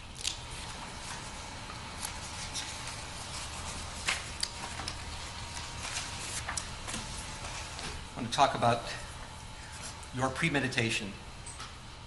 Again, I've been a criminal judge for many years, and I know that people end up where you are right now, awaiting sentencing on their criminal trial. And how did they get to court? How did that happen? There's some people that wake up in the morning, they have no intention of doing anything wrong. They're not looking to do anything criminal. That's the last thing on their mind. But there are crimes of impulse that happen. Road rage, a barroom fight, bumping into somebody, words are exchanged that somebody finds insulting, and sometimes weapons are available, and the results can be horrific, and they can be permanent. And people are sitting here and they're wondering themselves, how did I get here? I wasn't looking for trouble, but trouble just seemed to find them, and crimes and impulse. And when I'm saying that I have to put the person and the crime together and try to mix them and understand who it is that committed this crime within the sentencing range, and that's part of my job to do, I consider how the person got here. So, but this is not a crime of impulse. There are also crimes of opportunity. Walking down the street and somebody they left the keys in the car with the motor running, and they take the car. Or they're in the department store and they see someone put the credit card on this side and they go to adjust their baggage on the other side and grab the credit card. Those are crimes of opportunity. They didn't wake up thinking they're going to commit a crime, but something just looked too tempting to them. They use very bad judgment, and then they get in trouble, they get caught, and here they are. But then there are crimes of premeditation. Mr. Smollett, that's what you are all about here, crime of premeditation. You did wake up in the morning thinking you were going to do something bad and something wrong. And I know more today about this than I ever did before, that there are some wonderful things about you.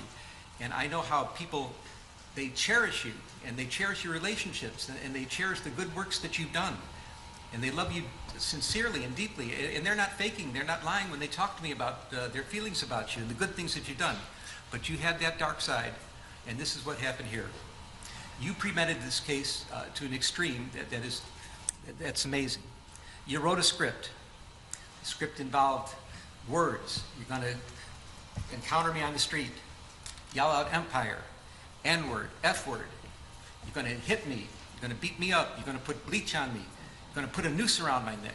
That's a script that you wrote. Now, it's not a good script, especially for Streeterville in Chicago. It's questionable, but it's a script that you wrote. You picked out the actors. You chose the Oceandero brothers. And why did you do that? Because you knew them. You trusted them. They idolized you. You're an established actor in a serious television production of Empire. They were kind of hangers-on there. They're trying to get jobs as extras, maybe a little speaking part here and there, but you were mentoring them. You were helping them. They wanted your advice. They would do anything for you. They thought you were one of the greatest people in the world to know, and that you could help them in their careers. They're in great shape. They gave you a little advice about diet and exercise, but they idolized you, and they would have done anything for you. And you chose them because you knew that you could trust them, that they were loyal to you. You paid them in advance by check. Not necessarily a good idea, but it was your idea. It was part of the plan that you would pay them in advance, and the check was out there. The check was shown into evidence. That was part of your premeditation. You chose a date. You chose a time. You chose a location. You had props procured. You gave them a $100 bill and had them get the supplies. What are the supplies in this case? Get masks. Nobody should see you. We're going to say that you're white, but obviously the Oceandero brothers are not white. We're going to cover your faces in masks. We're going to have a red hat because that's going to indicate MAGA country. We're going to get a rope that we're going to use as a noose. We're going to procure some bleach. You're going to have the supplies. And then you had all that together, and then you did rehearsals. You picked them up and you did drive-bys. You drove around and around the block. You picked them up in Lakeview in their neighborhood, and some distance away you went to Streeterville where you were living, and you showed them. You're going here, you're going there, and you're going over the lines. You're going over the script with them so they would memorize the script. You're indicating which brother. You're the one that's going to hit me. You're the one that's going to put the noose around my neck and pour the bleach on me. This was planned. This was premeditated to the extreme. And I find that your extreme premeditation in this case is an aggravating factor today. Let's talk about the incident itself. It's all set up. The Oceandero brothers are on board. Your plane is running late. Now you had a chance right then and there to think, okay, I'm really late, I'm 4 hours late, this can't go down, it's freezing in Chicago, we're on the verge of a polar vortex. You might have just thought about it and said, you know, maybe it's not in the cards, maybe the karma is wrong, I shouldn't be doing this. But no. You double down. You start communicating with the brothers through social media. Now whether it was by texts or chats or Instagram, public or private, one way or another, you kept in touch with them. And there was some quibbling about the specifics about how you kept in touch with them, but they knew what time you were coming in, and now the time is pushed back to 2 o'clock in the morning in the freezing cold weather. It's double digits below zero at 2 o'clock in the morning. You have to have a reason to be out on the street. And the reason you chose is you come up with the story that you needed to get some eggs at Walgreens at 2 o'clock in the morning. If not that, you're going to go to Subway and get a sandwich and a salad and get something to eat at 2 o'clock in the morning in the freezing cold. You did one more thing. You got the Oceandero brothers. Now they're on board with you. You're using them as your patsies. You have your friend, you get your friend Brandon on the phone, and here's a man, a professional man that's trying to help you in your career. You're not sure what town he's in, if he's in Australia or not, but you get him on the phone, and he's going to be your patsy also, because he's going to listen and be around on the phone to hear that you're being attacked by somebody. Now, he doesn't know what's going on, that it's really not an attack, but he's going to be able to corroborate your story. So you're getting that together. You got Brandon on the phone, you're out on the street, ostensibly to get some Subway, you get some Subway, and you're walking to where this is supposed to take place. Now, the Oceandero brothers, they're getting ready too. And they're doing this because you wanted them to do it on the sneak. No cell phones involved. Make sure nobody sees you get there. And what they think is some kind of clever way of getting there, they have an Uber pick them up from their home in Lakeview. They take the Uber to Old Town. It's a different neighborhood. They get out of the Uber and they get into a cab. Now the cab is supposed to go to Streeterville, but not to the scene where this is supposed to happen, a few blocks away. So nobody actually sees them get out of the cab, and this works out the way you want it to work out. So they get there a little early, they're walking around, they're sitting on a bench for a minute, but at 2 o'clock, the time that you said this is supposed to happen, at the place you said it was supposed to happen, at the moment you said it was supposed to happen, they appear. So you're talking to Brandon on the phone, you have your subway in hand, and they follow the script. Hey, Empire, word with the letter N, word with the letter F. There's a scuffle. They pour bleach on you. Brandon's listening to this. They attempt to put a noose around your neck during the scuffling. You're getting a little abrasion and scrape on your face. A car goes by, and the brothers take off. They leave. They never did get the noose around your neck. So what do? You gather your belongings. You get the cell phone. You're talking to Brandon. Hey, did you get jumped? Yeah, I got jumped. I got mugged. Did you hear what happened? You're trying to make sure that he heard the words that were spoken. You grab your food, and you took the noose that they never did get around your neck, and you put it around your own neck. I repeat, you put the noose around your own neck.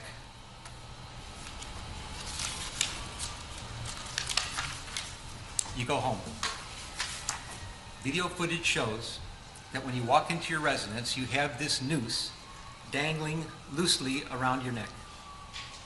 You go into your apartment, the police are called, the police arrive. The first officer on the scene is Chicago Police Officer Mohammed Beg, in full uniform, the first responder of the first responders. His body cam is on. He sees you. And now he sees that that noose is around your neck, but it's not the way that you walked into the house. Now the noose is up at your throat. You've maneuvered the noose, and you've made it look worse than it was. This is part of your plan. Officer Beg asks a simple question: what happened? And then you start to lie. And you haven't stopped lying ever since. You've been lying and lying and lying about this case, and that's why you're here today. You want to fake an incident on the street, try to get some attention at work, try to have somebody else feel sorry for you. That would never have got you here.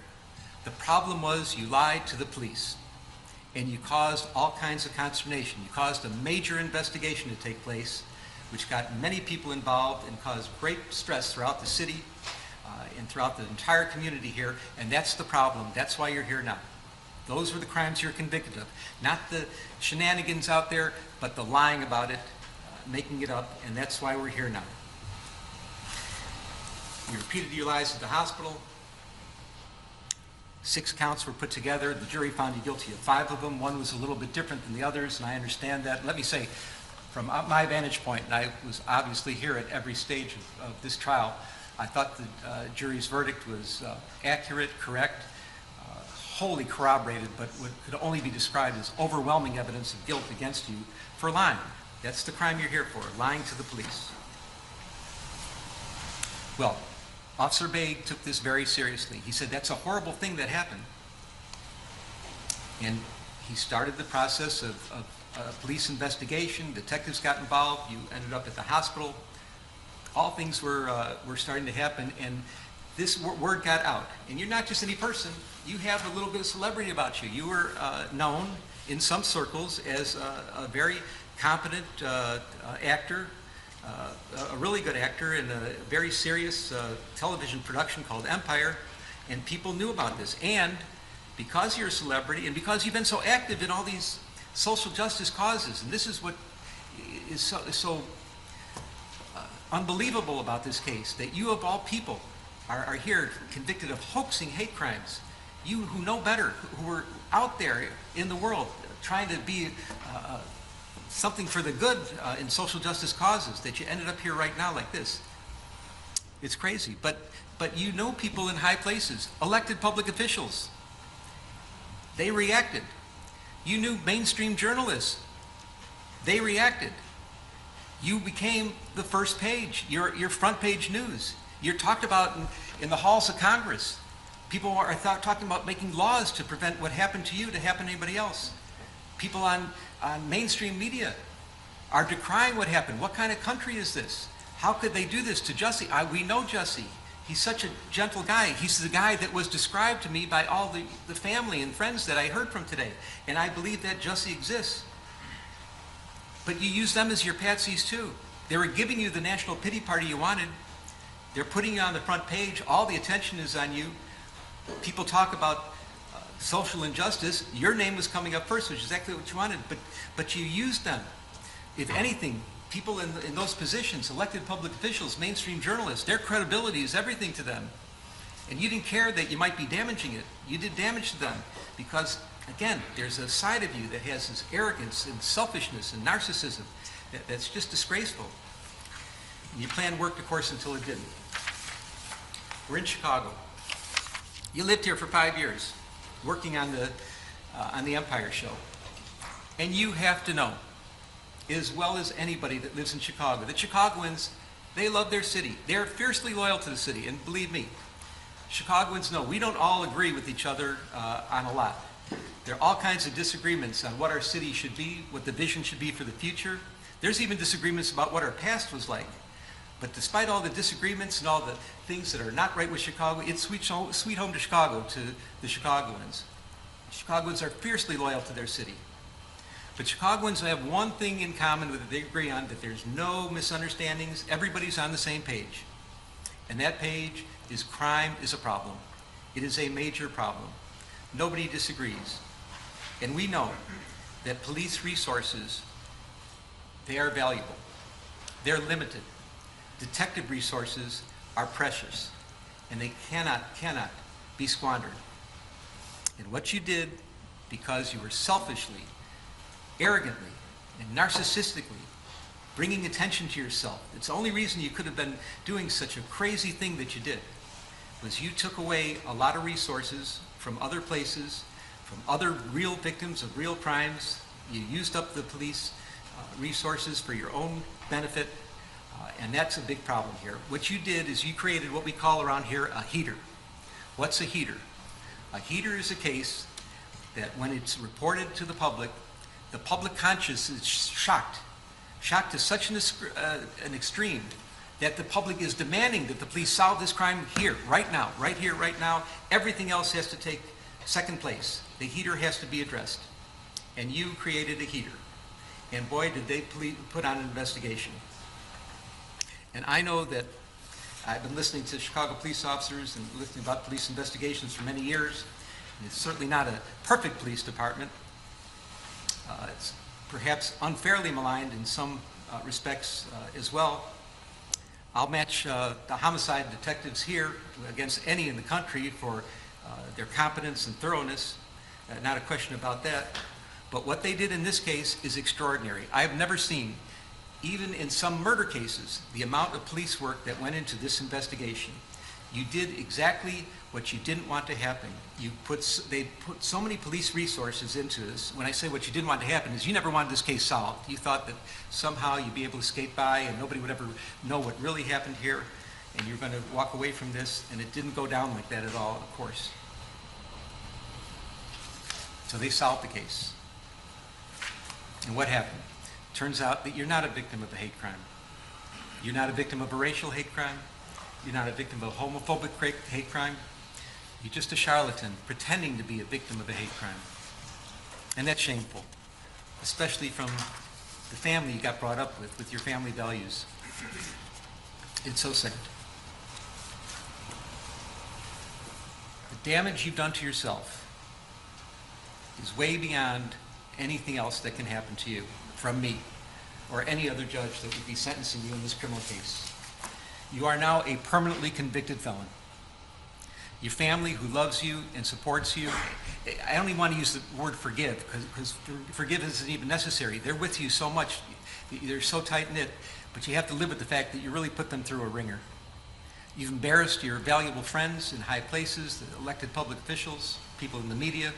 You've embarrassed them. You have to live with that. I don't know if those relationships can be repaired. You've become toxic in your own workplace.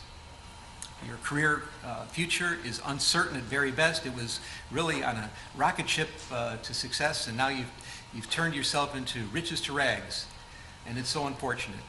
Your very name has become an adverb for lying, and I cannot imagine what could be worse than that. People talk about situations where somebody's lying and trying to manipulate and maneuver a story, and your name comes up as, oh, pulling a Jussie, something like that. That's awful. You're the butt of jokes. Comedians, mainstream talk show hosts, they make jokes about you. They do sketches about you. I can't imagine anything worse than that. Now, this is all self-inflicted. These are things you did to yourself. This is self-damage. Well, some people may think that what you did is funny, and that there's some room for humor or jokes about it. But I assure you, this court does not. I don't think there is anything funny at all about hoaxing and faking racial hate crimes, hoaxing or faking homophobic hate crimes. I think that is disgraceful. There is nothing funny about it. There's no humor in what you did whatsoever. All because you're selfish, arrogant, narcissistic. At least you have that side in you that came out through this case, and you kept doubling down and doubling down and doubling down. It's not funny. It's not funny at all. And I'm your sentencing judge, and I don't find it funny. So where are we at? We're at the end. You are convicted of a Class 4 felony. It's presumptively probationable, but we have some real serious aggravating factors here. Your premeditation, which I've described. The pain you've caused to real victims of hate crimes, which I have described. The damage you've done to the city of Chicago, I've heard. It's been talked about. I'm mindful of the city's request for restitution, and if I'm going to fashion that, consider that request, I have to fashion the sentence accordingly. And above all, the capper of all cappers, your performance on the witness stand. This could only be described as pure perjury. You got on the witness stand, you didn't have to, you did, you certainly have a right to, but you committed hour upon hour upon hour of pure perjury. And I find all those to be ample factors. If this court were to decide that the things you did, that any kind of probationary sentence would deprecate the seriousness of the offense and you need to go to the penitentiary, the record is clear and it would support it. But I'm looking at everything in its totality. And I agree. It's told to me today, you can't judge everybody by one bad thing they've done in their life. I don't know if it's the only bad thing, but it's the only bad thing that I'm concerned about now. And that you do have quite a record of real community service and quite a record of attaching with people. There is a lot of mitigation in this case as well. And I'm mindful of the pleas of mercy, particularly from people that are in the arena of dealing with social justice issues, that are fighting, seriously fighting, not playing around, not doing games like you were doing, but seriously fighting for matters involving hate crimes of all sorts. And they're asking you for mercy as well. So I'm trying to consider who you are as a person, how you got here, how somehow you strayed away from your family values, you let that dark, narcissistic, selfish, and arrogant side come out, and you persisted with it for years on this case. I'm fashioning the following sentence, and here's your sentence. I'm sentencing you to 30 months felony probation, and the probation is going to be to this court.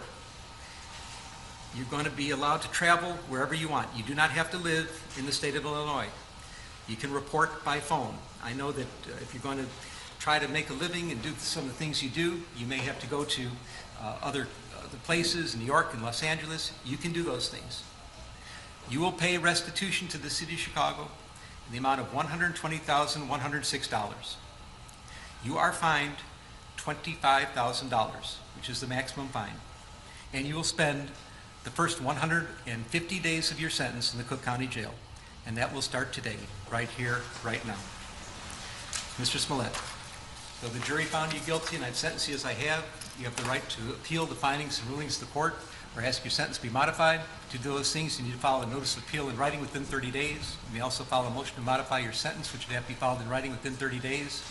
Anything not stated in those filings are waived for purposes of appeal. You cannot afford lawyers or transcripts. They would be provided free of charge. To you have any questions? No, I would just like to say to Your Honor that I am not suicidal. That's what I would like to say. Okay. I am not suicidal. Okay. I am not suicidal. I am innocent, and I am not suicidal. If I did this, then it means that I stuck my fist in the fears of Black Americans in this country for over 400 years and the fears of the LGBTQ community. Your Honor, I respect you and I respect the jury, but I did not do this. And I am not suicidal. And if anything happens to me when I go in there, I did not do it to myself. And you must all know that. I respect you, Your Honor. I respect your decision. Jail time, I am not suicidal. Okay. Mr. Uche, let me inquire, are there any post-sentencing motions you care to present right now? Yes, Judge. Yes, Ms. Widow. The defense would wish to present a motion to reconsider sentence and file it in stanter. Right. It is timely filed. Thank you, Judge. And let me say, I've obviously considered the sentence at great length, and it's timely filed, so it's preserved for purposes of appeal. Motion to reconsider sentence is respectfully denied. And is there another, one second, Randy. Anything else? Just a second. Is there going to be a notice of appeal filed? Yes, Judge. We filed a notice of appeal. We're going to be emailing to the clerk right now, to the office. You're doing it in stanter? And are you going to be handling the appeal? Judge, as of now, yes. Well, you have to commit to handling the appeal through the appellate court. Okay. All right. Notice of appeal may be filed. Charlotte, now I need the prosecutors to work with Charlotte, the probation officer, to work out probation specifications with the conditions I just explained. 150 days in the county jail, the restitution, the fines. Oh, and also statutory DNA and costs are ordered as well. That's statutory. So you have to fill out the probation specifications, and I'm going to get somebody to help you do that, but we need to get that done in stanter. Anything else today? Yes. Your Honor, if I may, in light of the notice of appeal, we would ask that you suspend the jail sentence in light of the instantial filing of the notice of appeal. Did I do what? Suspend the jail sentence in light of the notice of filing of appeal. That will be respectfully denied. Yes, Mark. Mr. Lewis. If it can be stayed in light of our notice of appeal. No, I'm not staying. No. The wheels of justice turn slowly, and sometimes the hammer of justice has to fall, and it's falling right here, right now. I'm not staying this. This happens right here, right now. Okay. Charlotte? Judge, I know you sentenced him to that Mr. Smollett will do. Yeah, I'll talk to you about it. I'll give you these details. Okay. All right. Any other matters to come before the court today? All right. Defendants remanded to the custody of sheriff. Court is adjourned. I am not suicidal. I am not suicidal. And I am innocent. I could have said that I was guilty a long time ago. Don't do it, huh? I'm going to say the call. Stop locking up our last minute talk. We know a lot of stuff. Stop locking up our last minute.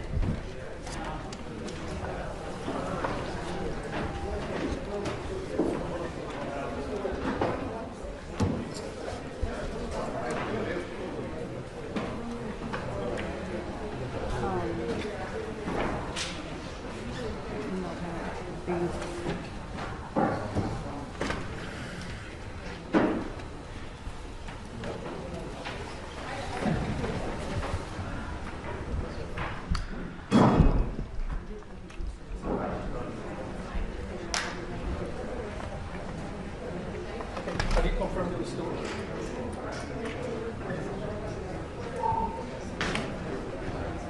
Someone emailed this.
said he cut loose.